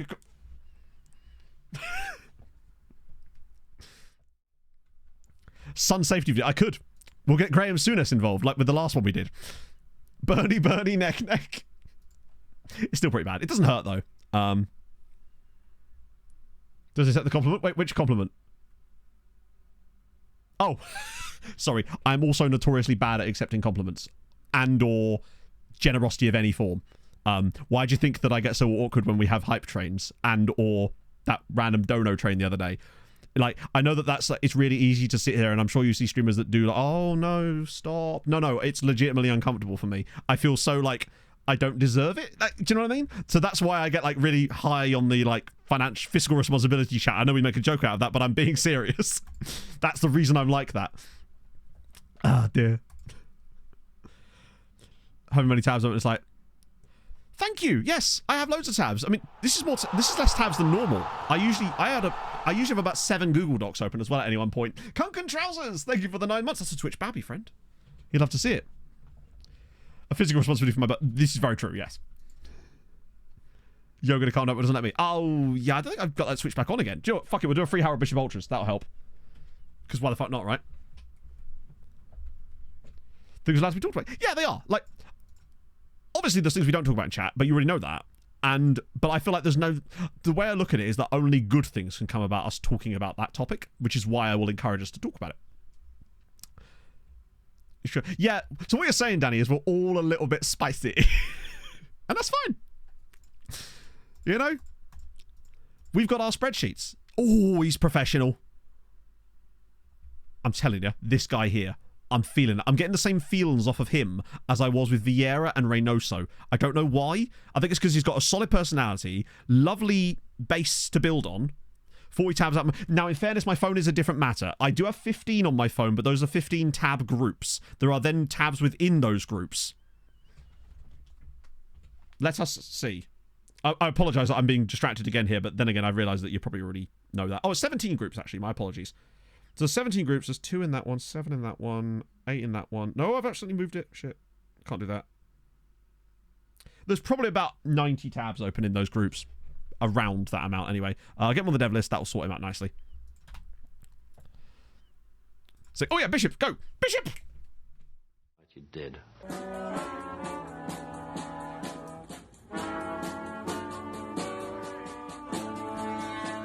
I got through Harold and I'm in the house where the coffee's green and the food is grouse. With sandwiches and lasagna too. Ice cream sundaes for me and you. I got through Harold and I'm in the house where the coffee's green and the food is grouse. With sandwiches and lasagna too. Ice cream sundaes for me and you. I try not to lose my temper with myself. Oh, goodness sake and shit and balls. The minute you get uptight, you're dead. So this is all coming back to the point of, like, I suspect that it can be somewhat off-putting to newer viewers as well. So I appreciate that, but I feel like that's why, in a way... Oh, God. That's only a calf string. That it's the sort of thing that will prevent me from ever really becoming, like, a top content creator in this space, because I feel like you do need to be understandable. Stay on topic for more than 2 seconds. But I'm okay with my little niche, right? I could be Danny, but I can't say that because I haven't got a formal diagnosis or anything of that sort. Therefore, I would feel like an imposter to even suggest it. Start finding other people that don't fit, that start not fitting in together. Yeah, no, it's true. Like, I'm amazed. Genuinely, the only friend, like true person I would consider a true friend that I have made since university is our friend Sweet Left Tootsies. That I would consider like a true, and Ben to it actually in a certain extent as well, actually. But like me and Mike, like, we hang out regularly. I say regularly as I see my other friends, you know? And that's really difficult for me. But that's mostly just because Mike is the friendliest human being I've ever met. And like a golden retriever. And so, if it wasn't for how friendly and nice he is, I would never have been able to form that friendship because I'm bad at that sort of stuff, right? So he basically, not forced me into it, but put me in a position where I actually could get a friend out of it. But that was on him, not on me. I've more than welcome it, of course. But it's like, that's just the kind of person Mike is. He's a lot more proactive, and I really love that about him as a human being. And I can say this because he's not here. This is where he pops up, the bastard. Sexy, sexy bastard. I'm going to start Bizarma for this one.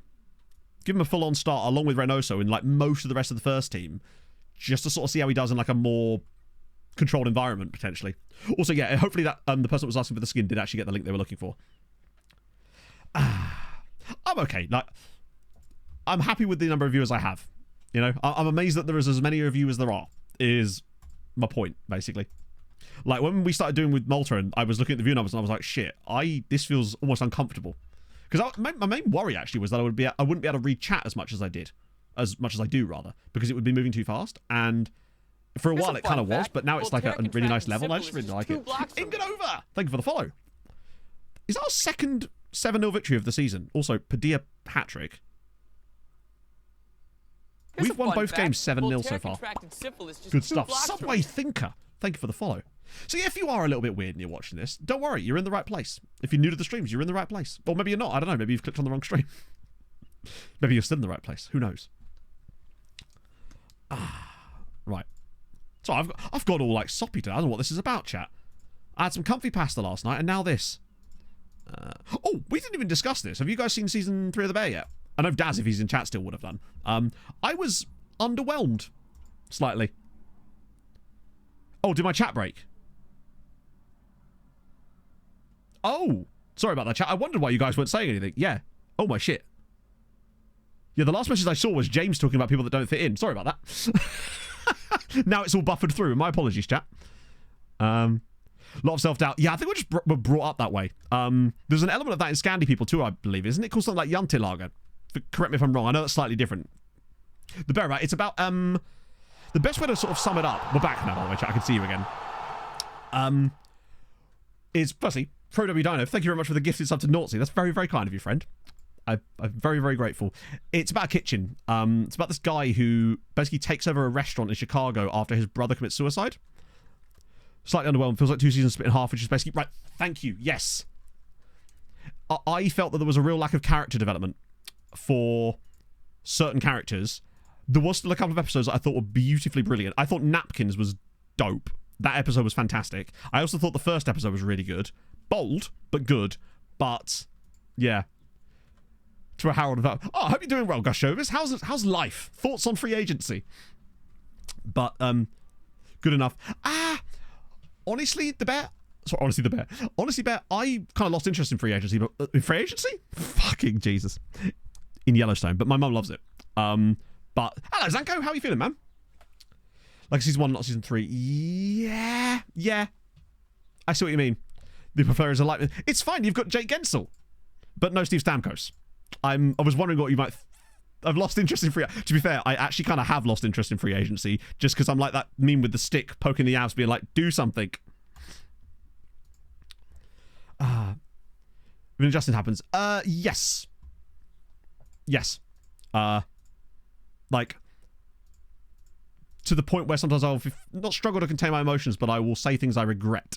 Not even regret, but like I will be overly emotional for absolutely no reason.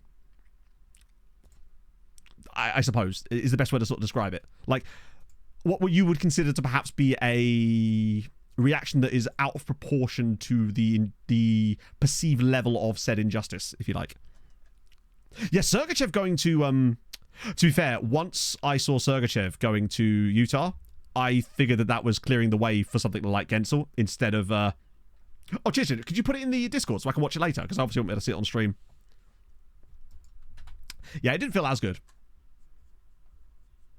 Yeah, I know. I saw it was directed by her, and she did a phenomenal job. It was so damn good. I really enjoyed it. Thank you, Dr. Danny. Danny, just out of interest, did you have a Patreon regen this year? And if so, was it Danny Lavelle, or was that a different Danny? Because if so, I have something to tell you about that Patreon regen. International break schedule. Because at the end of the day, we're playing friendly, so the way I look at it is I'd much rather them just keep... Honestly, it's just one less schedule to deal with. What's in the water in Nashville? I know. Saros gets the extension. They get fucking... Was it Marchessault and Stamkos? No, I don't. Oh, no worries. If in that case, when Danny Lavelle watches this, you'll hear that he'll see this on the VOD, presumably, if he's a VOD watcher. I was setting up the Rest of the World European Championship video yesterday, and his regen came through with like 180 PA, and is going to be like a massive feature in that video, from what I can tell. Yeah, Napkins was so damn good.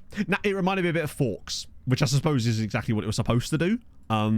Richie might be one of my favourite characters in television, honestly. The development that he had in Season 2 was fire. Shame. Conversation between Tino and Mike amazes me. Yeah, I know, and it's so watchable. I don't know if any of you guys have seen the Before Sunset or Before Sunrise series. It's a series of... films where they're almost entirely dialogue. In fact, I would say 99% of it is just dialogue. Oh, but lordy. Okay, looks like Lahovi's playing soon. So we have like a player lookup thing, Fulgrim Strike, to do like team and player lookups just so that it keeps things moving. Because bear in mind, with the amount that I get distracted, as we were just discussing about, if I was looking up random things that I saw in chat constantly, which I do anyway, I must admit, I would never get past more than one game for a stream. And if anything, it's more for me than it is for you in some ways. But the fact is, every time I say this, someone just requested anyway. Right, exactly, Daz. I could tell they were setting that up, and I loved it for him. I absolutely loved it for him. I was just like, they're setting something up here. When he calls her, and I was just like, they're going to hire some of the people from that restaurant. And, I was just like, yes, mate. It's good. Let's see. The Bear is on... Help. Is it Disney Plus? Yeah, it's Disney Plus. Brady Shea. Oh, they got Brady Shea as well, didn't they? I actually never seen Brady Shea's name written down. That's why I got confused. Have them also watch. Yeah, I would 100% work. Season 1 of The Bear is like decent show. Season 2 of The Bear is like god tier, basically. Yeah, I mean, Nashville, I always thought they were coming out of their window a little bit, but now with the extensions and these new signings, they're clearly going for one last push, but it feels like the Caps are doing that too, weirdly. Like, some of the Caps moves, like getting Dubois is wild. And they've made a couple of other moves that look like they're actually going for one last push with Ovi. Rich as he deserves. Yes! Yeah, exactly. Ice Chips was good too. I think it redeemed Dee Dee a little bit, and I think it kind of needed that because she'd obviously not been. The Christmas episode from season 2 is just one of my favorite things. It's so chaotic, and I absolutely adore it. So yeah, Valencia, haven't really seen much of them in Europe in this save, I don't believe. He says while hovering over the 2 Europa Leagues that they've won.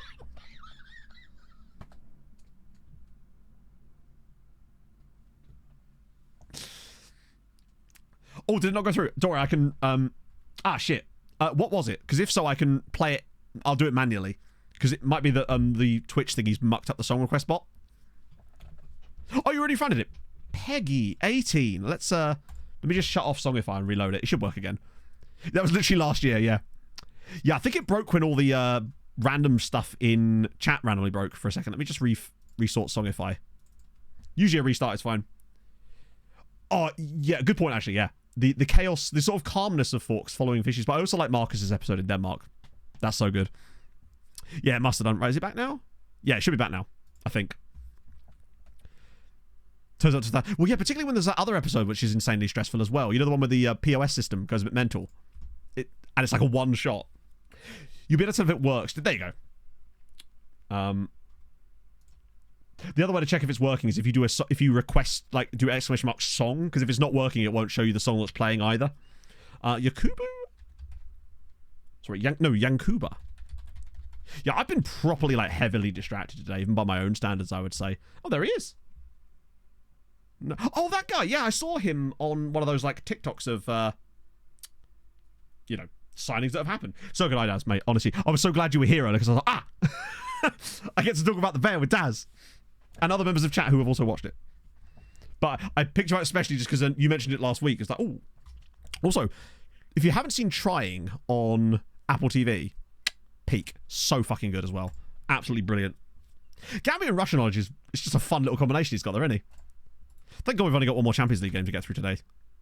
Oh, here they come. Cristiano Ronaldo's rubbish.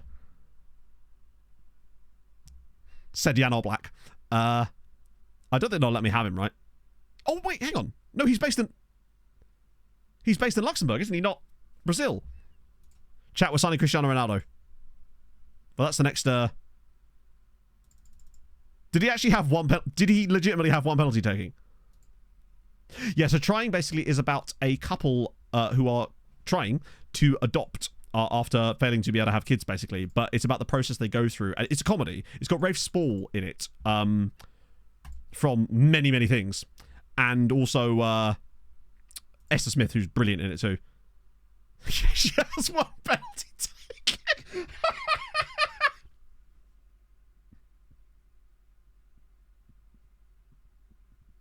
He actually has won penalties. That's incredible. Sensational. There's a guy from NEC. Is there? Oh, there is. Holy shit, he's worth a shitload. Also, who the hell is this? Okay. Cho Sung Won. Oh, I thought that was his marking. It's his passing. Holy shit.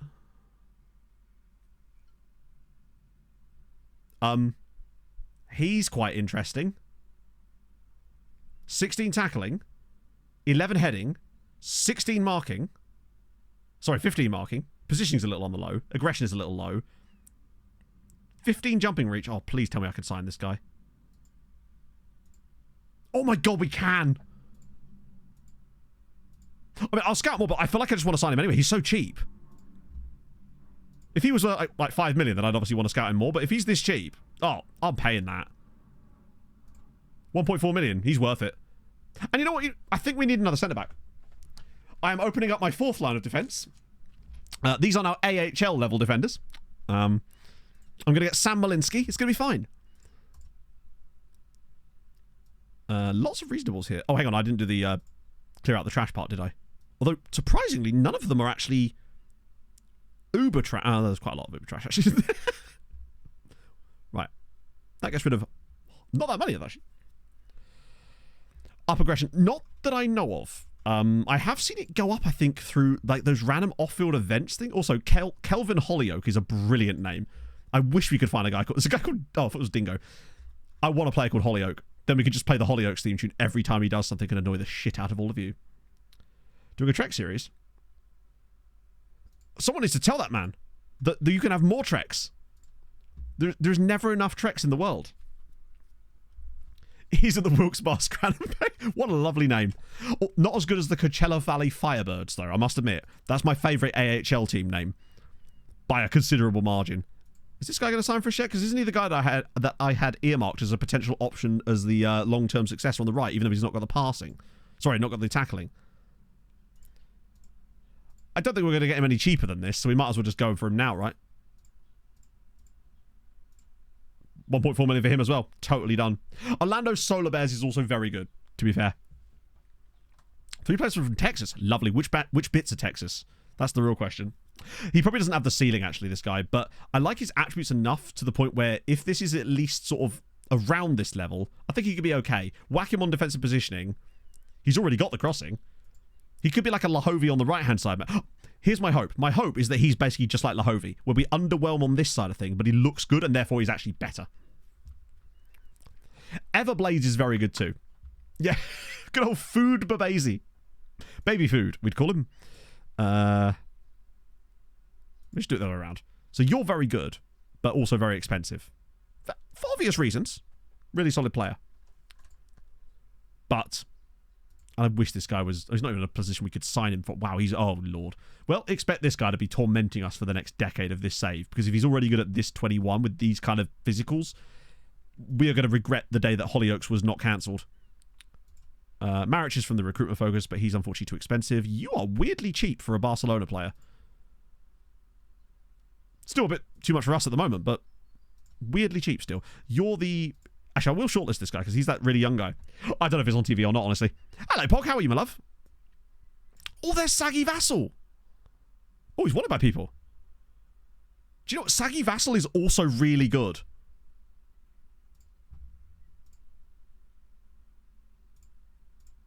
And do you know what I think we need, chat? Stay with me on this. I think we need another centre-back. That's fine. I think we'll have another centre-back. He's called Saggy Vassal. What's not to like? What about you? Are you a centre-back? You are a centre... Oh, hang on. I want to show you this guy just because he plays for your club. Syracuse Crunch. That sounds more like a breakfast cereal than it does a hockey team. I must say, hockey teams are great and all, but minor league baseball teams are on a different level of crazy. Yeah, everyone gets a centre-back. So Yuri Verbeek is really good, actually. For 18, the problem is he's already got a £22 million release clause at 18. Like, NEC knew what was going on. Hershey Bears is just good. See, why can't... Avs have got a really boring... Colorado Eagles, wow. It's like, Jesus, with you actually being good, but... the rest of these guys... What about you? Darwin Palacios. We could just replace Palacio with Palacios. You actually have one called Verdonk at the moment, really? Play sweeper. Oh, I do miss that. I managed to get a few... When did they remove the sweeper role? Because I've definitely played with it. Roy's not worth that much because, unfortunately, the value drop has cost him. He would have been worth a fortune. But as you can see here, he's only worth, like, I love that. He's still worth more than half the players in our fucking squad because it just seemed to ding us way more than it dinged them. Before the move, he would have been on like 25 million potentially. Twice as good. I wish he was twice as good. In actuality, he's far, far worse. But he's out of contract soon. So I could just sign him for free. Be rude not to, really, wouldn't it? They'll just sign him anyway. But we've given him a chance. That was that wingback from Japan who's... It's just a bit overpriced, and he has really quite poor technicals in the one area that I feel like it's really important to get. Sorry, just please no one else. There isn't anyone else there, is there? Good hair, though. Andrea Angel. Wonderful hair. Remind me of a team called Danville Dairy Daddies. Now you're speaking my language. That's exactly what I want to see. More Danville Dairy Daddies, please. Fiona! I must admit, Mixman, I read that originally as injury prawn. And I just can't get the idea of, like, just a shrimp with its leg hanging off. Oh, that's brilliant. I know it wasn't your intention, but I read that as injury prawn to begin with, and I'm here. I'm here for that. Well, have you, though? If you're actually willing to sign for us, I'd be all over that. Annoyingly, only a 2-year contract. So the best we're going to do is a 2x3. Luckily, I hope we get in before international caps. Because he will get them, let's be honest. This guy's going to be destined for it. Nicholas Kalivash, thank you for the follow. How is your Thursday? Let me know on Thursday, because today is Tuesday. How is your Tuesday? Niagara Ice Dogs. Lake Erie Otters is very good. Owen Sound Attack is... Yeah. Or just like, Owen, Sound Attack. It's great. We'll have you. Future Prospect. Lovely. Canadian University. Oh. Right, so yeah, people were trying to get me into playing FHM 10 earlier. And now I'm kind of tempted by it, honestly. Maybe a little after-stream tweet. Maybe I'll buy it for myself if I can finally schedule an appointment. Wouldn't that be an idea? So we get 6 on him. Cool. Sound Attack by Owen. Yeah, what guy is Owen, eh? Oh, we get Saggy Vassal as well. Feels the more currently appealing options. Well, it's September, so good luck them offering you a contract. We'd love that for you, Saggy Vassal. The fact that those are interested, though. Yeah, no. I care about your future, is what I'm saying. That's how I'm rubbing it off. Yeah, we move. Allons-y. Right, 7-year contract for Saggy Vassal. I mean, who wouldn't want their vassal to be saggy for that long? But yeah, so I nearly put him on 200 grand a week while I was doing that, so consider your lucky stars. Lovely. Probably need to do that, do I? Right, where's Bay's Gyatso? This is bound to be good because it's Bay. Welcome in, Jack. How's it going, man? Right, what we got? There you go. Injury prawn. Problem solved. A chaos of words. Much like normal. I love that he's even crying, the poor thing. This feels like AI, but also I'm betting it... Well, actually, probably is, isn't it? Let's be honest. They want Saggy Vassal back. I will never have you as... They'd be my... If I gave him back to them and took, like, total control, would that technically make them my Saggy Vassal state? Thoughts, CK2 players. Or 3, you know. Game choice of yours. I think we might... In those 3 players right there, I actually think we've just picked up 3 genuinely excellent footballers. But Basie looks really good. Saggy Vassal looks really good. And so does the Korean dude. In amongst all of the shenanigans of today, we've somehow managed to sort of luck our way to actually sign some really good players, which is always nice. Malta are about to... Come on, you've got to do this, lads. Be better. Kalamata in the 2nd division in Greece. Ooh, okay. I've never managed in Greece, and I would really like to. Malta, draw. Every time. Gets me every time. But it's more not... Ah, Vida's broke his arm. Hang on. He broke his arm in a tackle against North Macedonia. What the hell was the tackle? Jesus. Okay. Be careful next time, bud. I guess. Yeah, was it a rugby tackle? Damn it up. Yeah, absolutely, Spencer. Crack on. We don't mind links here as long as it's not like, you know, obviously shady shit. We have an honor system on links. I realize that a lot of streamers will just ban links, but I've never actually had the reason to, which is crazy. Just shows how well behaved everybody is here. Oh god, who's getting Bulgaria caps? It's not Krustev. Oh, it could be Lakazar Hubanov? It's got to be Hubanov, right? Who else could it be? Oh, it's literally not. It's actually Halilov. Who are you on loan at? Balzan. He's so good for like match change and stuff. Hedman's got an extension as well. Wow. Okay.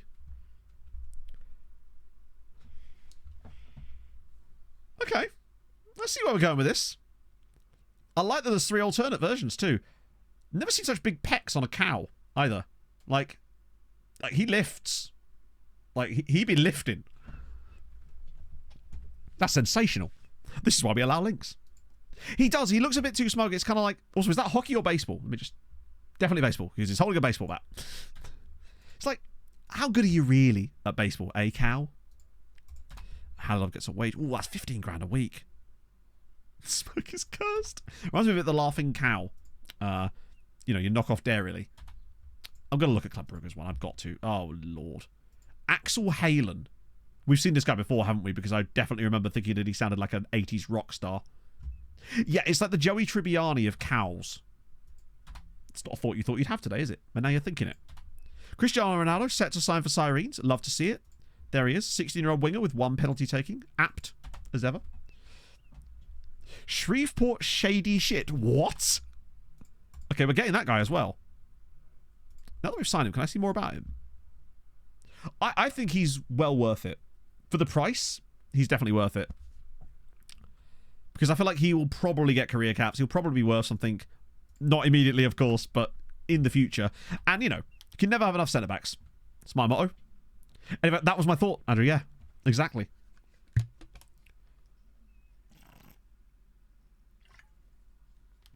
Apologies, Voddies, if that was slightly loud. It felt loud in my ears, and I've got headphones on, so God knows what it was like for you. Right. Oh, God. Luckily, I shouldn't even worry about these, because if it was a severe enough injury, we'd get an actual report about it. And if it's a minor injury, you don't get like a report from your junior club about it. So that's okay. I need to stop stressing, man. I need to chillax a little bit. Anyone fun in here? Oh, hello. Yes, there is. Also, there's a guy from Tromsø. Okay, there's some actual players in here. Look at this guy. Nud Ruan. Oh, Nud. Yes, please. Hey, look at these. Very weird attributes. I don't know what he's going to be, but we'll have to have a look. Also, Jonathan Uhaya. Not quite Ohio, but close. And then just Wesley. Can't go wrong with... Oh, he was from that team there. Okay. I swear he wasn't as highly rated as that when we looked earlier. Then there's also Eduardo Wong, who is just, okay, straight up Brazilian. Cool. I was expecting some fun nationality combination there, but no. And then there's Henning Poulsen. Who, wow, he's got some okay physicals, actually. Bit older, which would explain it. It's creeping on you. Well, I mean, I guess that's good that it's creeping up on you, because I've had a lot of people saying they were quite disillusioned with FM24 this year, and it does seem to be a pervading viewpoint that people are less interested in FM this year than they have been for a while.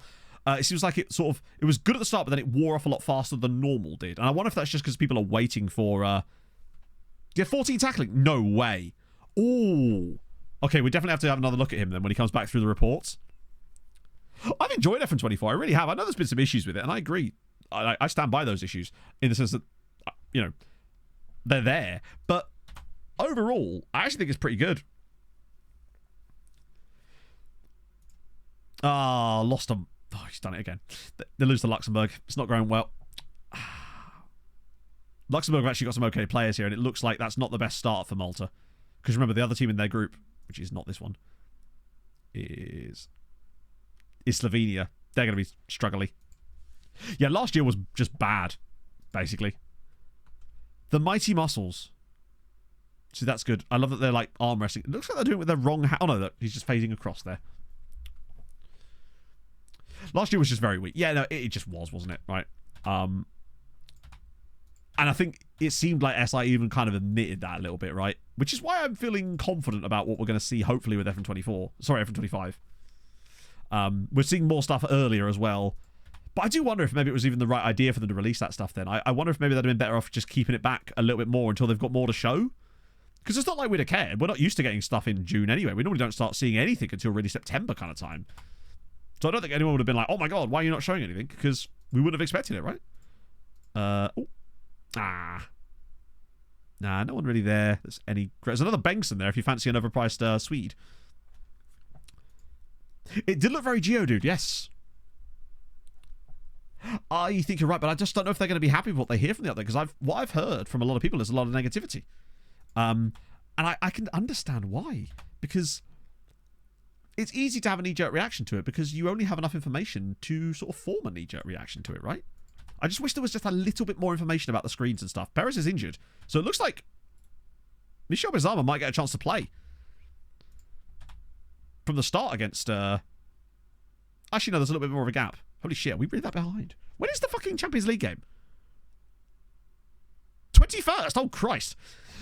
Chap, do not distract me for the next 45 minutes. We're on a roll. Now, speaking of, I do need a wee and a Beppis, so... It is a big jump, yeah. Hopefully it's... What we want is kind of like a big building block. Something to really build upon. Oh, God, who's getting a silly one now? Avoids using weaker foot. I mean, I don't really care about that, but that's annoying. Oh, of course, he's not joining until January. Holiday, no. Because if we holiday it, there's a lot of decisions that we won't get to make. The testing thing will be cool. Are any of you guys thinking about signing up to be testers for it? Because I'm going to hopefully put my name in for it. And I assume... I feel like I'd be allowed to. I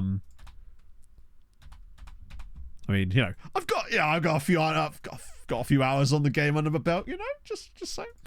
Hour or two.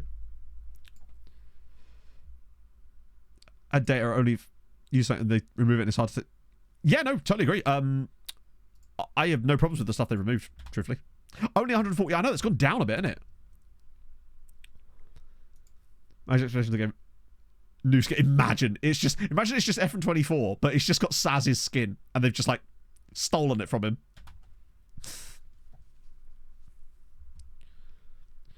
Yeah, the geography. I suppose I'd have a better chance to be picked because I can get to London by car in like an hour, down to SI anyway, which is very convenient. Used to pay me to do. Yeah, no, I understand that. FM20, yeah, FM20 Saz.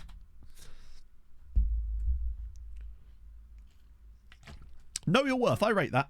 I mean, I'd probably just do it for free just because, you know, I actually just quite like going down there and stuff. And, of course, they beat Slovenia. Jinjo, you got next week's lottery numbers by any chance, bruv? Just curious. Asking for a friend. Because this is about the 7th time today that you've just predicted the exact thing to happen. Brilliant, though. That's given them a chance. All of a sudden, this doesn't look so bad. That's D in it. We want C. Those two losses. Sorry, the loss to Luxembourg is the key one. But that's going to be huge 3 points. Pick up them. Leaving a game halfway through. To be fair, you can do that in the Sasuke. I'm worried about instant result, honestly. That's the sort of thing that could potentially throw a building a nation save into disrepute. Oh, there we go. Not into disrepute, but like could cost them. That might be something that would prevent me from doing building a nation save if we don't get an instant result button. Because you know how... Think of how many fewer seasons we'd get through were we to be not using an instant result button. I guess we could just holiday through the game. Worst case scenario, if you were able to... I suppose, yeah, we could... Now that I think about it, it's probably not the end of the world. They'll almost certainly have one, I feel like, just built into the game. But if they didn't, I guess you could just holiday past the date. Or someone would build, like, a button in the game that essentially acts like a macro that just holidays you past the date or something. So it essentially does the same thing as an instant result button, just with slightly different mechanics in the back end, I guess. I think it's unlikely that would disappear, but it is weird, though, that it is a possibility, presumably, right? It is weird that it's just not there, innit? So basically, for those who are unaware, instant result is like a relic from an old version of FM Touch, I believe, or like a legacy version. And I don't know why it's not in the main game, but the only reason that people can access it is because FM Touch was available on PC. I think it still might be, but the code was able to be unlocked because it was still in the game, obviously. But that's the only reason you get it, basically, because it wouldn't be there as default. It is weird that it's not there, though. My God, Malta are playing every bloody day here. Right. That's pretty good, Jinjo. I was doing the old Euros predictions thing on Bet365, although I've just realised I've actually not put any in for any of the knockouts because I just can't be arsed, so that went well. Right, here we go. I guess, James, but it might just be a case of, like, priorities. Wow, they've now won 3-0 against Luxembourg. Surely they're top 130 now. It's 129th. Read it and weep. Bang. Malta top their Nations League group with 7 points. Yet they drew against North Macedonia and lost to Luxembourg, but now they've got a win against Luxembourg. If they can get a win against North Macedonia, this is on. Imagine if they got promoted to Group B Delightful scenes. Love that for them. The challenge mode. Didn't they mention the challenge mode thing in the blog? Because I wish that stuff would come back. I thought challenge mode was cool. I just wish that there was the ability to create your own challenges using challenge mode. That was... They just can't escape England. Wait, who's getting Portugal caps? Wait, what? Okay. Abnilson Silva just got a Portugal cap while playing on loan at Hamron. To be fair, we did spend a lot of money on this guy. So I'm glad he's there. But that shows the quality. I think it'd be really cool. Challenge mode would be kind of sick if you could create your own. You don't have to just pay a fine. That's... Even if you set the squad up first, so it automatically takes it out. That's really annoying. It's little things like that that make the difference. Plus, I feel like with instant result, you just have a little bit more control. Or it certainly feels like you do anyway. Aaron. Thank you very much for the 22 bits. Community challenge. Oh, that'd be so sick. So you could sort of basically say... Kind of like what I tried to do with Make This Your Next Save, where I had a lot of people uploading saves with weird scenarios in them. That was literally my attempt to try to get some kind of community surrounding that kind of stuff, but it just never really worked. There wasn't enough interest from people in actually making or downloading them for it to be... And maybe it's just that I wasn't a big enough YouTuber, and maybe now with the channel being like twice the size, maybe people will be more into it next year. Perhaps I could do it again. Bring back Make This Your Next Save, because I spent hours simming stuff for that. Maybe there would be more interest now. Particularly with the sort of more short attention span, I guess. Wow. Navajo Paddy actually... Wait, he actually plays for Suriname? Oh, wait, he's got loads of caps. Big up Navajo Paddy. In 5 seasons, I think that would be impossible. Actually, I say impossible. I don't think I'd be able to do it. I guess if I had the most meta tactic imaginable, I guess I could. Yeah, little things like that, but also like more short-term challenges too, like, you know, the whole bottom at Christmas sort of stuff. Because there used to be things like bottom at Christmas, you can't win anything with kids. That was another one you used to be able to do, wasn't it? Which was kind of cool. I never really did them, but I feel like if they existed now and there was more customization to it, I think it'd be cool. It probably would, but I just simply don't have the reach of someone like Z. I don't think Z has the time to do stuff like that. Maybe I'd try again next year. Like, the channel, I had like 30,000 subscribers when I did that the first time around, and now it's like 63 or whatever. So that maybe more people will be interested this year. And see what we're like at the end of the game cycle. Big achievements in game. Yeah. That'd be kind of cool as well, actually. If you got an achievement for each one or something. I still want the FM... I want an FM roguelike.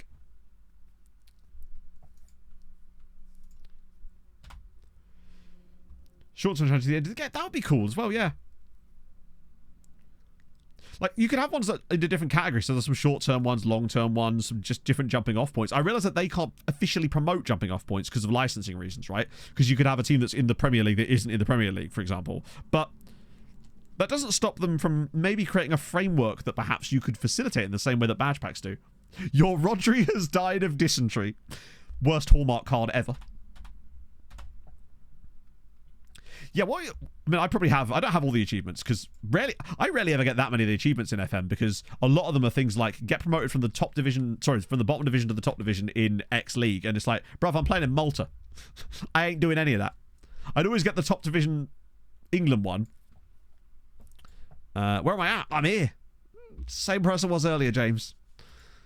I'm sure I'm just missing some context. I am forever without context. It's my current state. Was that friendly? Oh, it's the cup. Oh, we got ages yet. So it's that one's full strength as well. The achievements. Oh, I don't know, actually. Don't distract me, he says. Then he starts rummaging around his Steam folder. Let's see. Library. FM25. Nope, lol. Imagine. I am 76 out of 100. It's not bad. Last year I got 72 out of 100. Year before was 71. So I'm just gaining one a year. 73 on FM21. 63 on FM20. 53 on FM19. 46 on FM18. I was slacking, bro. 41 on FM17. 57. All the way back to FM13. I barely had it. Oh, I have 46 on them as well. Weird. Custom challenge option. But I swear that wasn't a thing, right? Also, in case you're wondering, I have 1,400 hours on the game this year. But bear in mind, I don't know what those achievements are for. I guess it's because I unlock a lot of them when I'm doing like sim tests, potentially. That might be causing it. That might be a factor. So I do tend to get a few of them. Now, in fairness, some of those, I think I got one year I got 73, but there was only 86 achievements. So I think FM19 I had an absolutely obscene amount of them. Wait, what am I doing? I know it's only like one of these games, but I still like to try to get some kind of continuity in these roles here. Otherwise, I'll just get confused. It's bad. It's like when mum and dad break up. Now, we've won both games in the league, 7-0 so far. So, I feel like a lot of them are just things like start the game, make a transfer, sell a player. And it's stuff like win manager of the year multiple times, which of course, wow, we have scored a lot of goals this season. Like a lot of goals. We've scored 20 times in our first 3 matches. We are prolific. Achievements through simming. Oh, you absolutely can. If you're in charge of the club, you can. So, for example, often if I'm doing a sim test where I'm actually in charge of the club and the club does stuff, you still get the credit for it in the sim. As far as I know, anyway. If you're unemployed, obviously, there's nothing that you can achieve. But, yeah, you can. I remember once getting a lot of achievements when I did that Dino Zagreb test, where I literally left it overnight and ended up getting them to second in the coefficient without doing anything. Then I won the Champions League with them, despite never actually managing a game. Just holidaying it. And I hadn't touched the database or anything. I just plugged a tactic in, set a couple of things up with the delegation, and they just eventually got there themselves. That's useless. Have all those players agreed to join us, or is anyone still holding out? No, they all said yes. Nice. What about you? No, I don't want your money. Keep it. Your money is no good here, friends. Harron and Sweetie have actually started... Well, actually, Sweetie haven't started that well, but they've lost again. Harron have started very well, though. Yeah, it is annoying, actually, because remember, I'm not trying to get those achievements by doing that. It's just like a sort of a side effect of me happen to be swimming that way. You'd be surprised if you took a fresh version of the game, removed all your achievements or whatever, then just like took over a random team, set some tactics up, said like delegated the right things to the right people, simmed it overnight, you'd wake up and you'd have half the achievements unlocked, if not more. You wouldn't get things like manager of the season because when you're holidaying, it technically means your assistant is in charge, so you wouldn't be able to get like the manager of the season ones, but you get those pretty easily just by playing the save at some point, right? Dang Van Lam, who are you? Ooh. For some reason, I thought he was going to be like a Vietnamese Dutch. Wait. Why is his name different? Chat, is he redacted? This is Dang Van Lam, otherwise known as Dang Xuan Man, who has a different Vietnamese name, but both begin with Dang. Well, dang. Okay. The conspiracy thickens like sludge around our feet. Actually, I'm making quite a good time now. See, look, when I get my head down, I can actually make decent progress. I don't know how I used to be able to do like all 6 Champions League group stage games in one stream, because we used to do that, and I just don't physically know how I used to be able to make that possible. 81's very good. Yeah, it's like network game stuff, precisely. Though in fairness, I think I actually do have the network games ones now, because obviously I did that thing with Zealand. So that's probably why I've even got the number I have. And maybe the reason I've got more this year, because I don't think I really did any network game stuff last year, or did I? I might have done like FM Super League or something. Auto continued sure as shit helps, doesn't it? Although, in fairness, I instinctively click to stop it half the time, and then you end up stuck on a screen. I'm pretty certain I sat on a fixtures screen earlier in stream for about half an hour while we were talking about ADHD. Which, if that isn't the definition, then I don't know what is. All you guys can go. Wait, hang on, you still don't have a club? As if. He never got a club. Surely. Oh my god. Leighton Bidwell got released by Everton and nobody signed. He's an England international and he's 27. It'd be rude not to, right? Because the values will come back up and he's still only 27. Fuck it. Why not, right? Play by yourself. Oh, of course, yeah, you had the, like, is it called, like, hot seat or something? Yeah, I know what you mean. He's a flipper slash... What's his tackling, actually? He could sort of cover the role potentially for us if need be. 20 Manager of the Year awards. True. No, I haven't got that one yet, but I suspect that I will do, because we're only in season 20, so I feel like there's enough seasons left in this save that means I should be able to get that done. There's some really old players in here as well, actually. Oh yeah, these are guys I was actually looking at. Still, who you want to buy now? Yeah, I feel like no big club has ever been interested in that dude, and that's why I feel like we dodged a bullet by me standing my ground and just not signing him. Something didn't feel right. Felt like it was a trap. And I've been burned before. See every Belgian player I've ever bought, minus Gert Gillet. I thought that was Malta for a second there. Right, so Ali Shawan, I love that guy, but... Right, oh, this is the guy, isn't it? Jonathan Uhaya. I mean, we can all see what the biggest problem with Jonathan Uhaya is, right? 8 pace. If he had any kind of pace, he would be brilliant. He's only 16, though. But even if he gains, like, 5 pace, he's still not going to be that fast. Certainly worth a look. Can I... Surely can't sign him yet, though. No. But we'll shortlist him. 14 tackling is brilliant. That's why I was interested in him. Because he could play wing-back, but not with 8 pace. But I'm not going to rule him out. This was the guy from Debrecen, that Hungarian striker we quite like the look of. I think I'm going to shortlist him for the time being. Because he's quite good. Christ Massa as well is just a fun name. Remember to DM...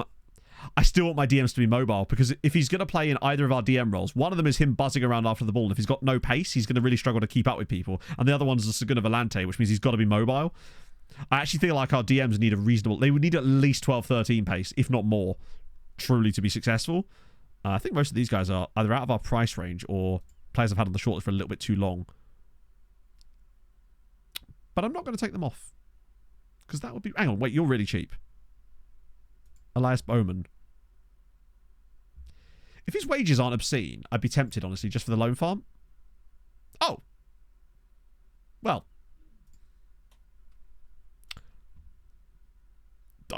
Fine. I just got cock-blocked by Zabar. Bastards. He does an insane amount of running, but remember as well, with us playing as well a ball-winning midfielder on support as well, he does a shitload of running because he's pressing higher up the pitch. So he gets through a lot of running. Yeah, that'd be fine. Watch us win this game by less goals than we've won every other game so far in the league, even though these guys are a third-tier side. And this is a strong team, although not with Cazorla at right back. What am I thinking? Jesus, we are a bit... Sawashnik cannot come back soon enough. Because Krustev is... Fuck it, it's actually going to have to be Alejandro Cazorla at right wing-back. Wait a minute, didn't do the midfield. So Sousa is the... No. I think I'd rather play Alex Mensah there. No, he's a centre-back. We'll put Bitton in. It's about time he got some football. This is where, inevitably, Hamrin are out there getting beaten by Dingley. Post a lot. In case the manager's new backroom staff. So, the weird thing is, I think you're right, Ard, but I think it only really applies to managers in my lower backroom staff, but I never seem to have them poached from my... Fucking hell. Jesus. I never get them poached from our first team coaching staff. Very rarely. And that's only when their contract's expired, and that's by massive sides. For me, it's usually the under-19 and under-23 coaches that get poached. Never our first team guys. Wills, thank you very much for the 15 months. We won 10-0. The only reason our main staff get poached occasionally is because I forget to renew their contracts. And Cazorla's hurt. So, Pereira gets 3 goals and 2 assists. Bizarma gets another 2 goals. Lahovi got a hat-trick.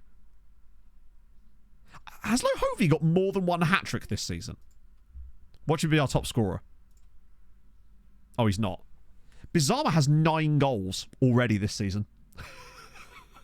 Which compares to Perez, 1 goal this season. Bizarma has played more minutes, in fairness. But that's good. Pereira's got 5. Lahovi's got 4. Top assister? Wow, everybody's just got assists for days. I'm feeling like Bizarma. He's now 4-star as well. I think we may... And he's left-footed. I kind of want to try him against Club Brugge. I think he deserves a run. He's earned it. Cut to a non-league team. Did we really? Was it a Gosserton team? Oh, you're right, it was, wasn't it? Didn't we... Yeah, it was... They were called, like, Tornadoes or something, wasn't it? The team that beat us. That was... What are the lower moments, you might say? Yeah, it was definitely someone tornadoes. Okay. Shara. It might have been Shara, yeah. In fact, that does ring a bell. How could you show more pleasing progress? It's mad that we're still getting, like, green arrows on him. I suppose he's so young still that unless he's hit his max PA, which... They still doesn't say close to full potential, which is terrifying. Maybe we'll finally get our own absolute monster of a player that can... And the fact that he's this good this young means we get like another 10, 12 years of him being as good as this, if not more. I'm Locust. Thank you for the follow. Right. Bit of that, bit of that, bit of that. For Watara, yeah, no. We're not doing that. Placido, welcome back. Shabo, I mean, you can do.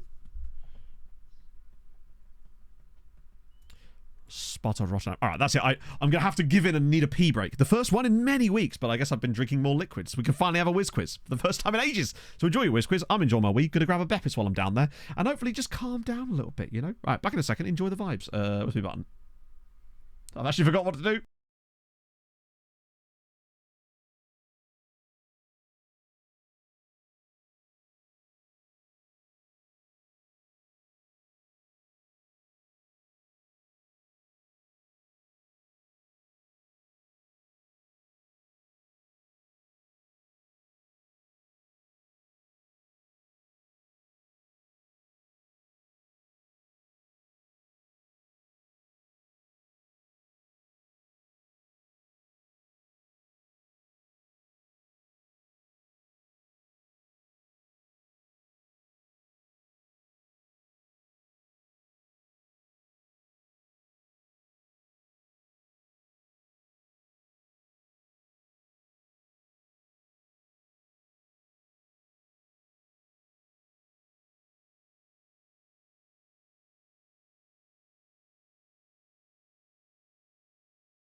By God, it's Moritz Volts. Of course it is.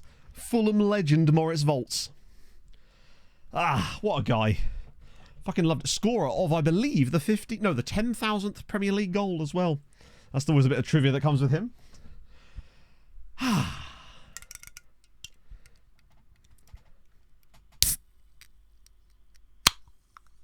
Good times.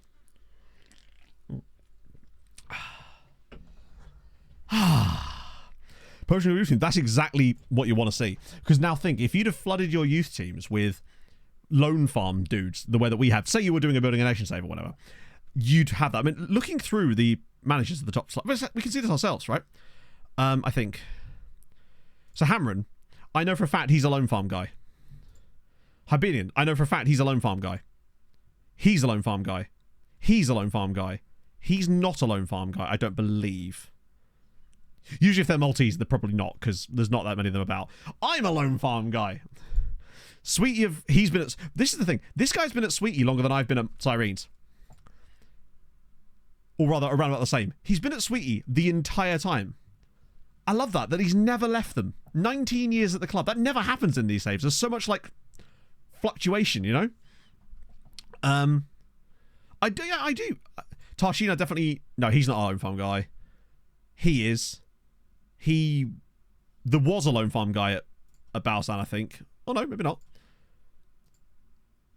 He isn't. Or is he? No. So I'd say it's about half the league have got Lone Farm guys. He's another one. He's another one. He's another one. So actually, it might be over half. It's a good amount. And remember, there's a couple in the second division as well, because obviously they would have been relegated from their clubs, and some of them took over in the second tier too.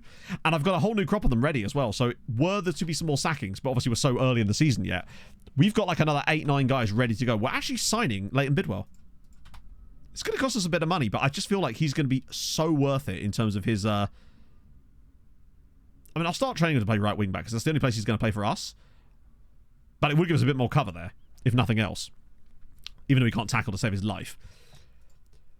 Here, basically, we flip him once the values go back up again. Yeah, there's loyalty, but only weirdly to Sweetie United, especially.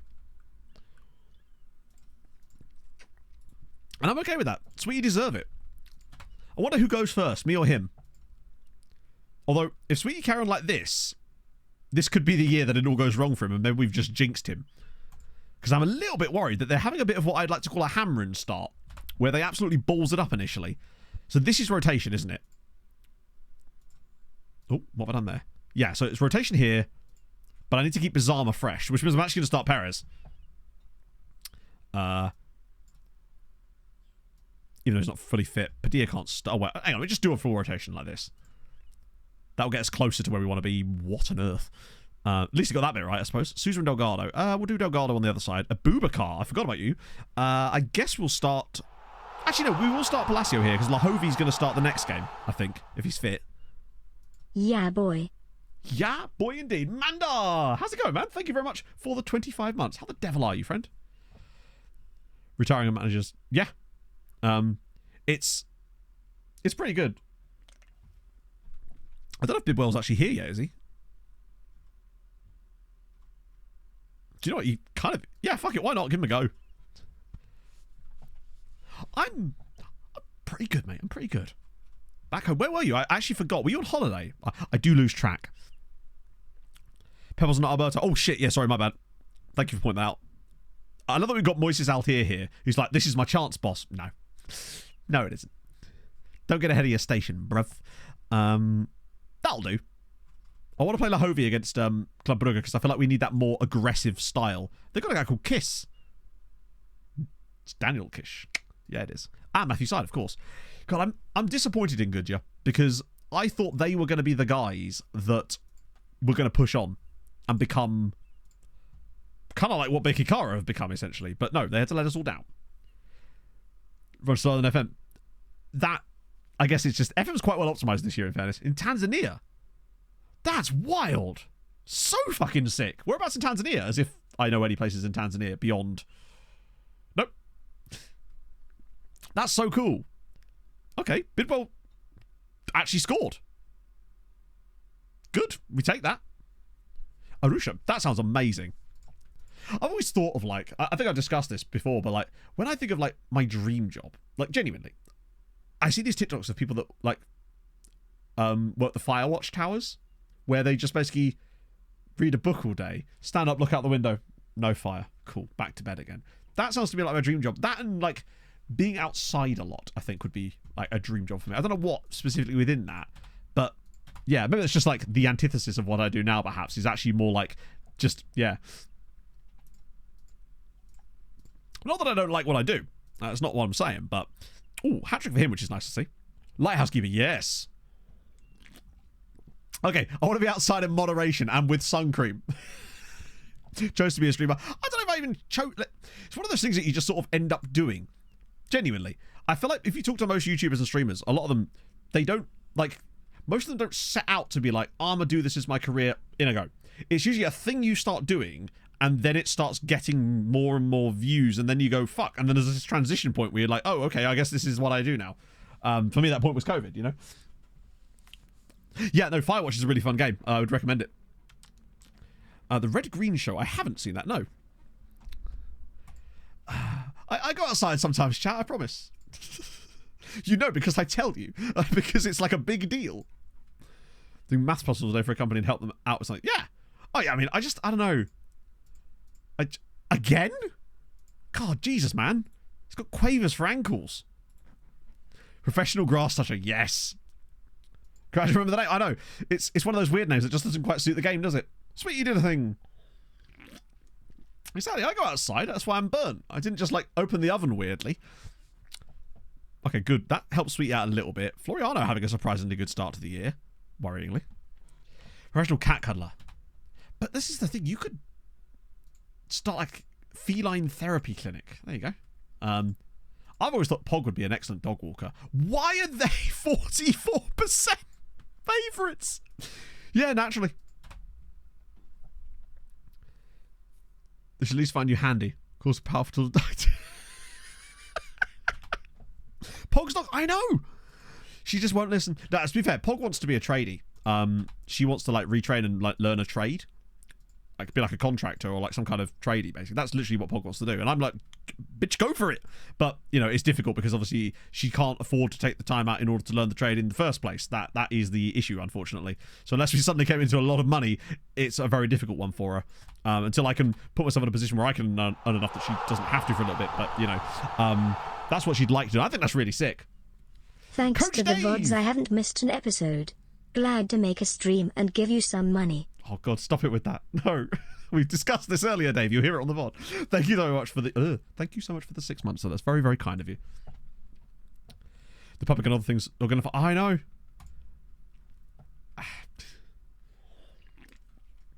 She's the patience of a saint. I don't know how she does it.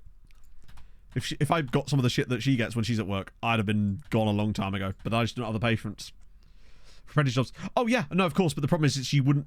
The issue isn't that she couldn't probably do it. I think she could. It's the issue would be that we can't afford to do that because we wouldn't be able to we wouldn't have the money to, as in our incomes are.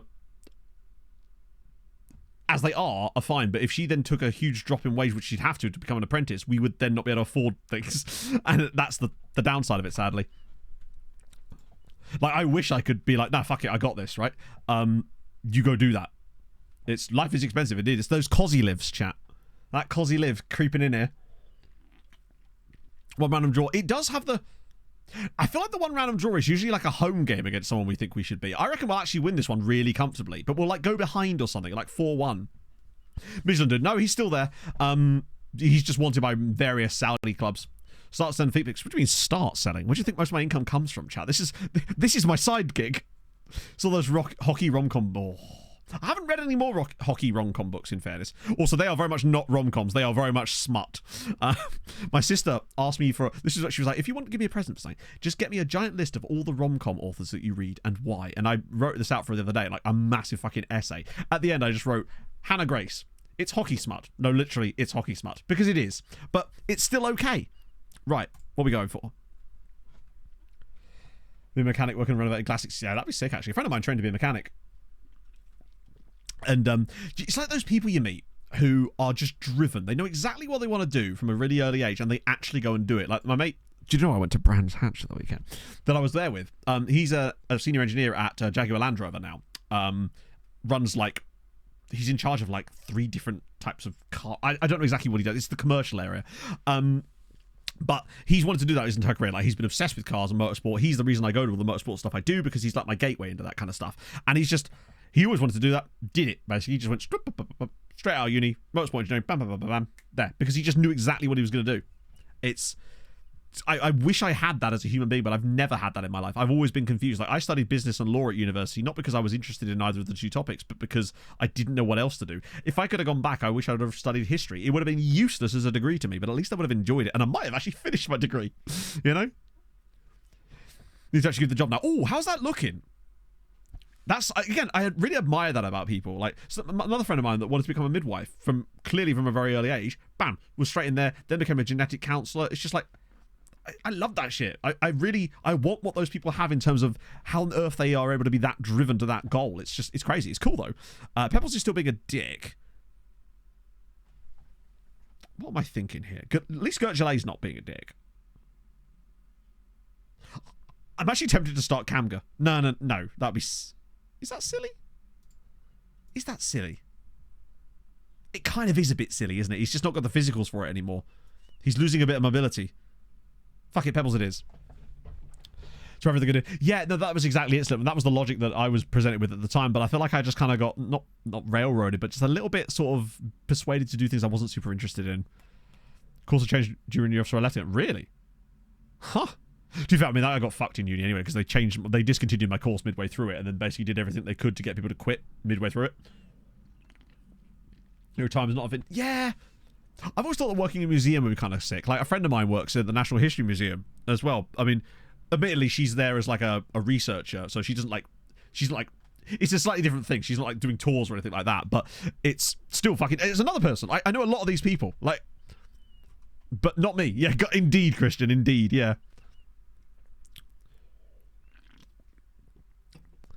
Tie myself to the door and not leave into the cave in. Do it. Do what my players did earlier when they wouldn't let me into the team meeting, but you be one of the players and I'll be them. Any time to yeah, well, you think that's bad, Bear? Mine was a business and law degree, which means it went into even less detail about both topics. How that works? Yeah, it's cool. I got to meet Ben Stiller and Owen Wilson. What a day! Yeah, that's the team I want. No, it's not the team I want. I want. Where's my boy? Michelle Bizarma. Michelle Obama. Here we go. I love how Belgian their team is. I know they're a Belgian side, but like, you know. Two of the most basic. It literally is, yeah. I'd have been so much more interested in doing things like history, because I fucking love that history, man. I read like 1,000-page history books. And I was just as interested in it back then. I wasn't reading the books so much back then. But like, it was my passion when I was in school. Like, the only subject I really got good grades in when I was in like GCSE and A-level was history. Because I had an absolute gem of a teacher. The kind of teachers that, you know, when you see those like after school special movies or TV shows about that teacher that just really cares about that one kid and wants them to achieve something. I had that teacher specifically to me, and it's like, dude was the GOAT. Just made me love history. So as I started, yeah, I bet, yeah. Yeah, exactly, it's all happened. You'd have to predict 9. Otherwise it'd be called Future, wouldn't it? Do history. That was what you do after a period.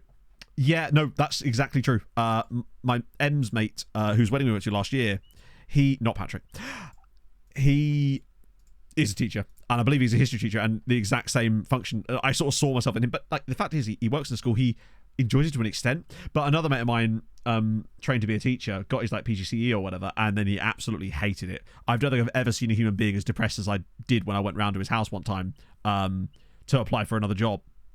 And I was just like, I actually like never want to see him that bad again. It just sucks seeing your friends like that, because he just got absolutely destroyed by it. The parents at the school were just absolute arseholes. He had no control over anything, because everything he did would just get back to the parents, to the point where he couldn't basically control the class because he wasn't allowed to. Shit like that. Called Useful Charts. I do. I actually follow. I'm a subscriber of Useful Charts on YouTube. His like what if?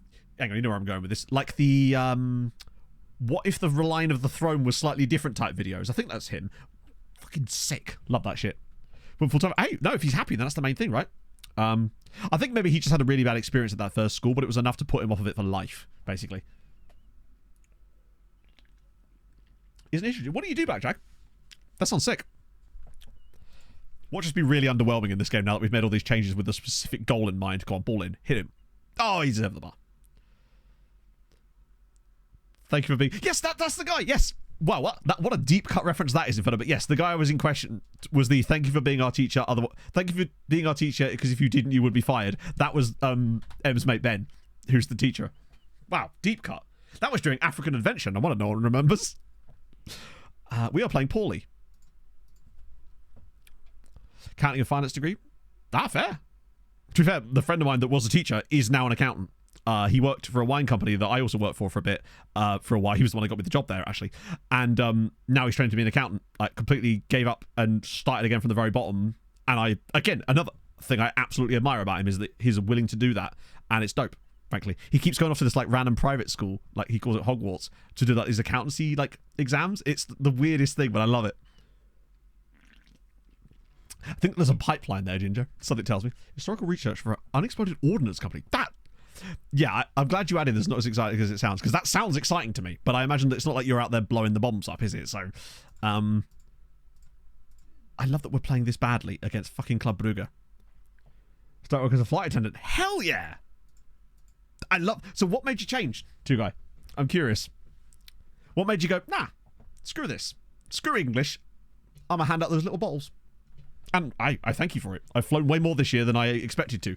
I've flown more times this year than, I've flown the same amount of times this year as I have in the rest of my life combined. Just weirdly. What's AAT? Oh, is that accountancy stuff? Want to travel? Hey, fair. Do you get, I mean, as a flight attendant, do you actually get to do much of the seeing part of the traveling, or is it just the traveling part where you're actually sort of just in transit? Because like when I've only ever been on business once, like in terms of travel for business, and I literally saw none of the place where I was. Padilla! Oh, god damn it. I saw like a 30-minute ride from the cab to where I was working, and then a 30-minute cab ride back to the airport from where I was working, and that was it. I saw nothing else. We changed it at the end of the season 18. So this is season 20. We changed it right at the very end of season 18. Then went through last season with it, and it's worked tremendously. We went from barely getting out of the group stages, which admittedly was a bit of a fluke, to get into the Champions League semis and being very unlucky to not go through, basically. Sirens trip wasn't a business trip. Technically not. Although in some ways it felt like it, and I wish I'd kind of just gone in with the attitude of, no, this is just a bit of fun, take some pictures and stuff. Because my intention is to go there with all this, I'm going to film this, film that, was just, it stressed me out way too much. And it actually kind of made it a worse experience, particularly for M, I think. But, hey, maybe I'll go to Krakow next year, perhaps, potentially, you know? Thank God we got that goal, by the way. Bizarma's not had a good day. Credit where credit's due, and it's not to him. Rest of the team's been pretty alright, though. Get Palacio in for a little wee bit. Vida's... No, we won't get Vida on. Who else we're looking for here? Maybe a bit of cheeky... Bit of Alberti? Yeah, why not? Bit of Alberti. Got to be careful. Made the transfer from teaching to accountancy. So basically, he didn't actually go from teaching to accountancy. There was a long, long gap between teaching and accountancy. So basically, he went from teaching into working for a wine company on the retail side of things, which is where I also worked with him because I was a delivery driver. This is like 10 years ago. Go on, another one? Oh, come on now. And eventually, he just got sick of being... Oh! Put a pin in that. Holy shit, what a strike from Pereira.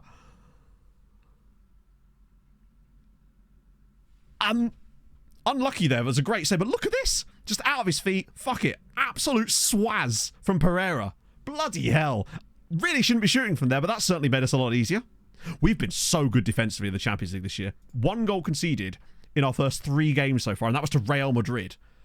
And we've just doing a businessman-like job of every single game we come into now. We just look like a machine that is eventually going to beat you.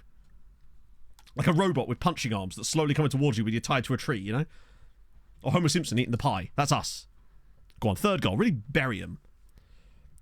It's...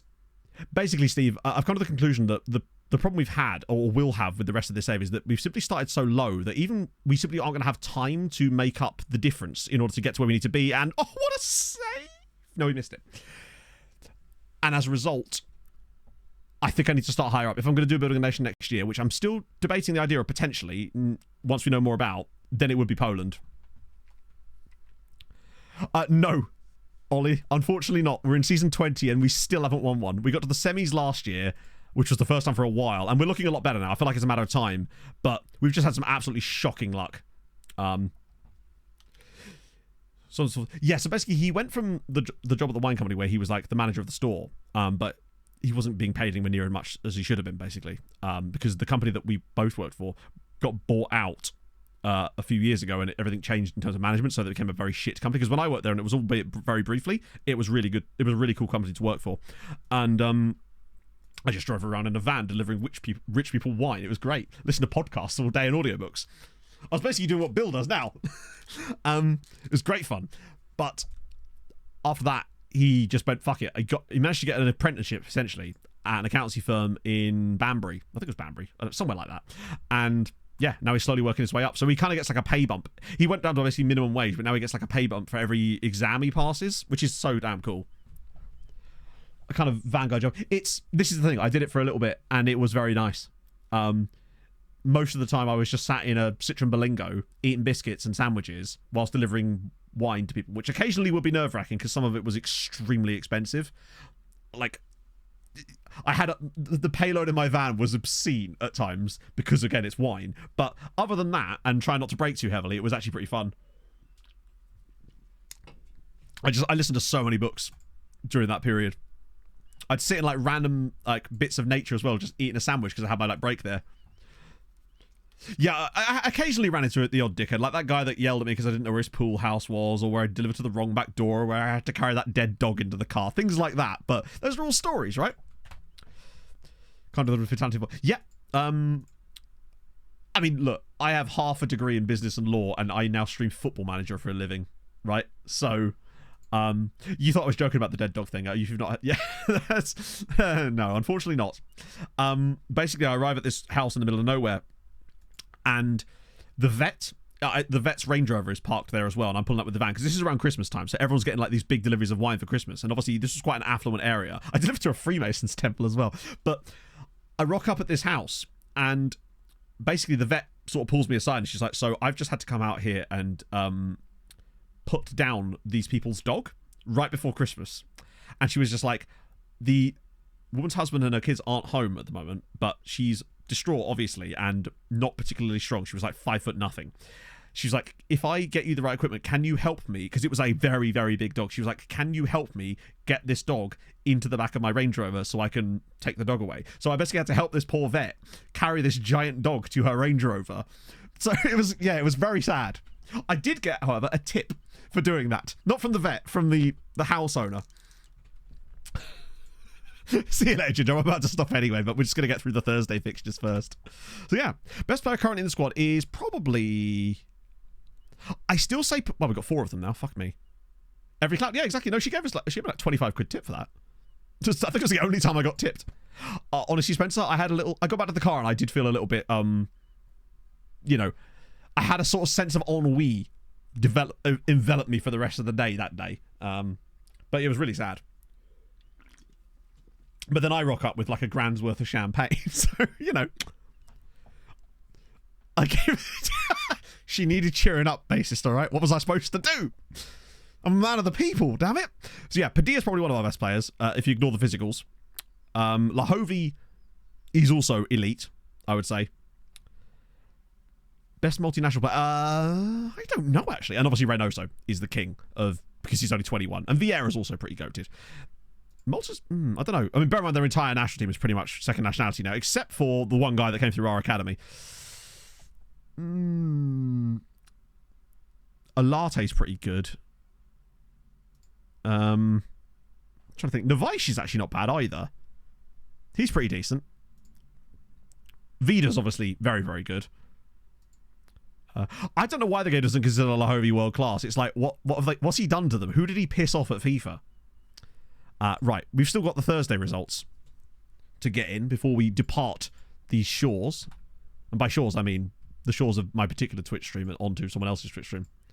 Best young to come through the youth set. Oh, look at all the questions. I'm here for it. The best guy is actually the guy that was in the national team there. The one player in the national team that isn't second nationality is this guy here. This is Matthew Side. He was the best player from our academy. And I'm going to be honest, the more I look at him, the worse he feels. But I reckon he's probably still got probably had 130 PA or something like that, which isn't bad for Malta, right? It was enough to earn him 73 caps. Hilariously, on the rest of Europe, could a rest of Europe team win the Euros video that I'm making, Malta produced a 150 PA player. I'm like, why? Why can't I have that in my save? It's irksome. came through an English club, so it is a little bit cheesy, but like, yeah, it still happened. Okay, that's Wednesday. Transfer rumors. I haven't really heard many transfer rumors coming through at Fulham, honestly. Like, we don't seem to be really linked with anybody. As usual, we'll probably do all of our business on transfer day and end up with Dan James on loan again. That'll be very us right now. I haven't really seen much on it. Wow, Lons beat me United. That's good news. How many points have Ike got now? Yeah, 5 points on the board for Ike Athens. Fair play. Love that for them. Now, if we could just get some more luck with the multi... We haven't even checked the coefficient at any point today, have we? When we literally got really good results. Right. Hammer hosting Wolfsburg. Anything they take there is a bonus. Sweetie hosts Sturmgratz. Please get a result. Pardon me. And Hibernian is his chance to place Newcastle. They're not winning that. Birkirkara kind of need to win that. I want 1 win, 2 draws.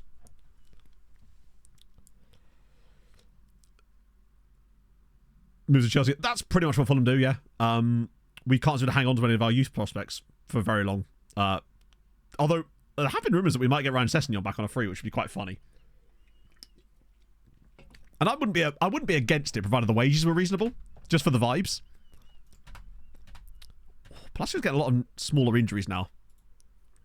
Plenty of rumours to buy. Yeah, that seems to be rumbling on for ages. Basically, the situation with Polinius to Bayern is that they want to pay us very little money, and we want them to pay us at least the amount of money that he's worth, if not more. It's like, if you want the player, pay him. Like, they're asking for to pay like 30 million. It's like, no. Why on earth would we let him go for 30 million? I could see that working, honestly, bassist. I just don't think he's... The biggest mistake he made was leaving. And not getting guaranteed football after that. Getting injuries as well. This happens so many times that players just never learn. They just often will just leave at the first... Now, admittedly, Sessegnon did give us a bit more time. Hammer just beat Wolfsburg. Sweetie drew, which is not the end of the world. Although they should have won that game massively, but it's more points. Hamren beat Wolfsburg 2-0. Oh, legendary. That's beautiful. So Hamren are now on what? Yeah, 4 points from 3 games. And bear in mind, we were expecting them to have 0 points from 3 games. So fair play to them. Sweet United have also got 5 points. So 2 draws and a win so far. Sweet have got way more points than we thought they would have. Like, we expect them to beat HJK, but the results against Sturmgratz and Real Sociedad are sort of bonus points, I'd say, for them. I think we might get them both through this time. Hang on, Midtjylland beat Napoli 7-1. Oh my god, they did.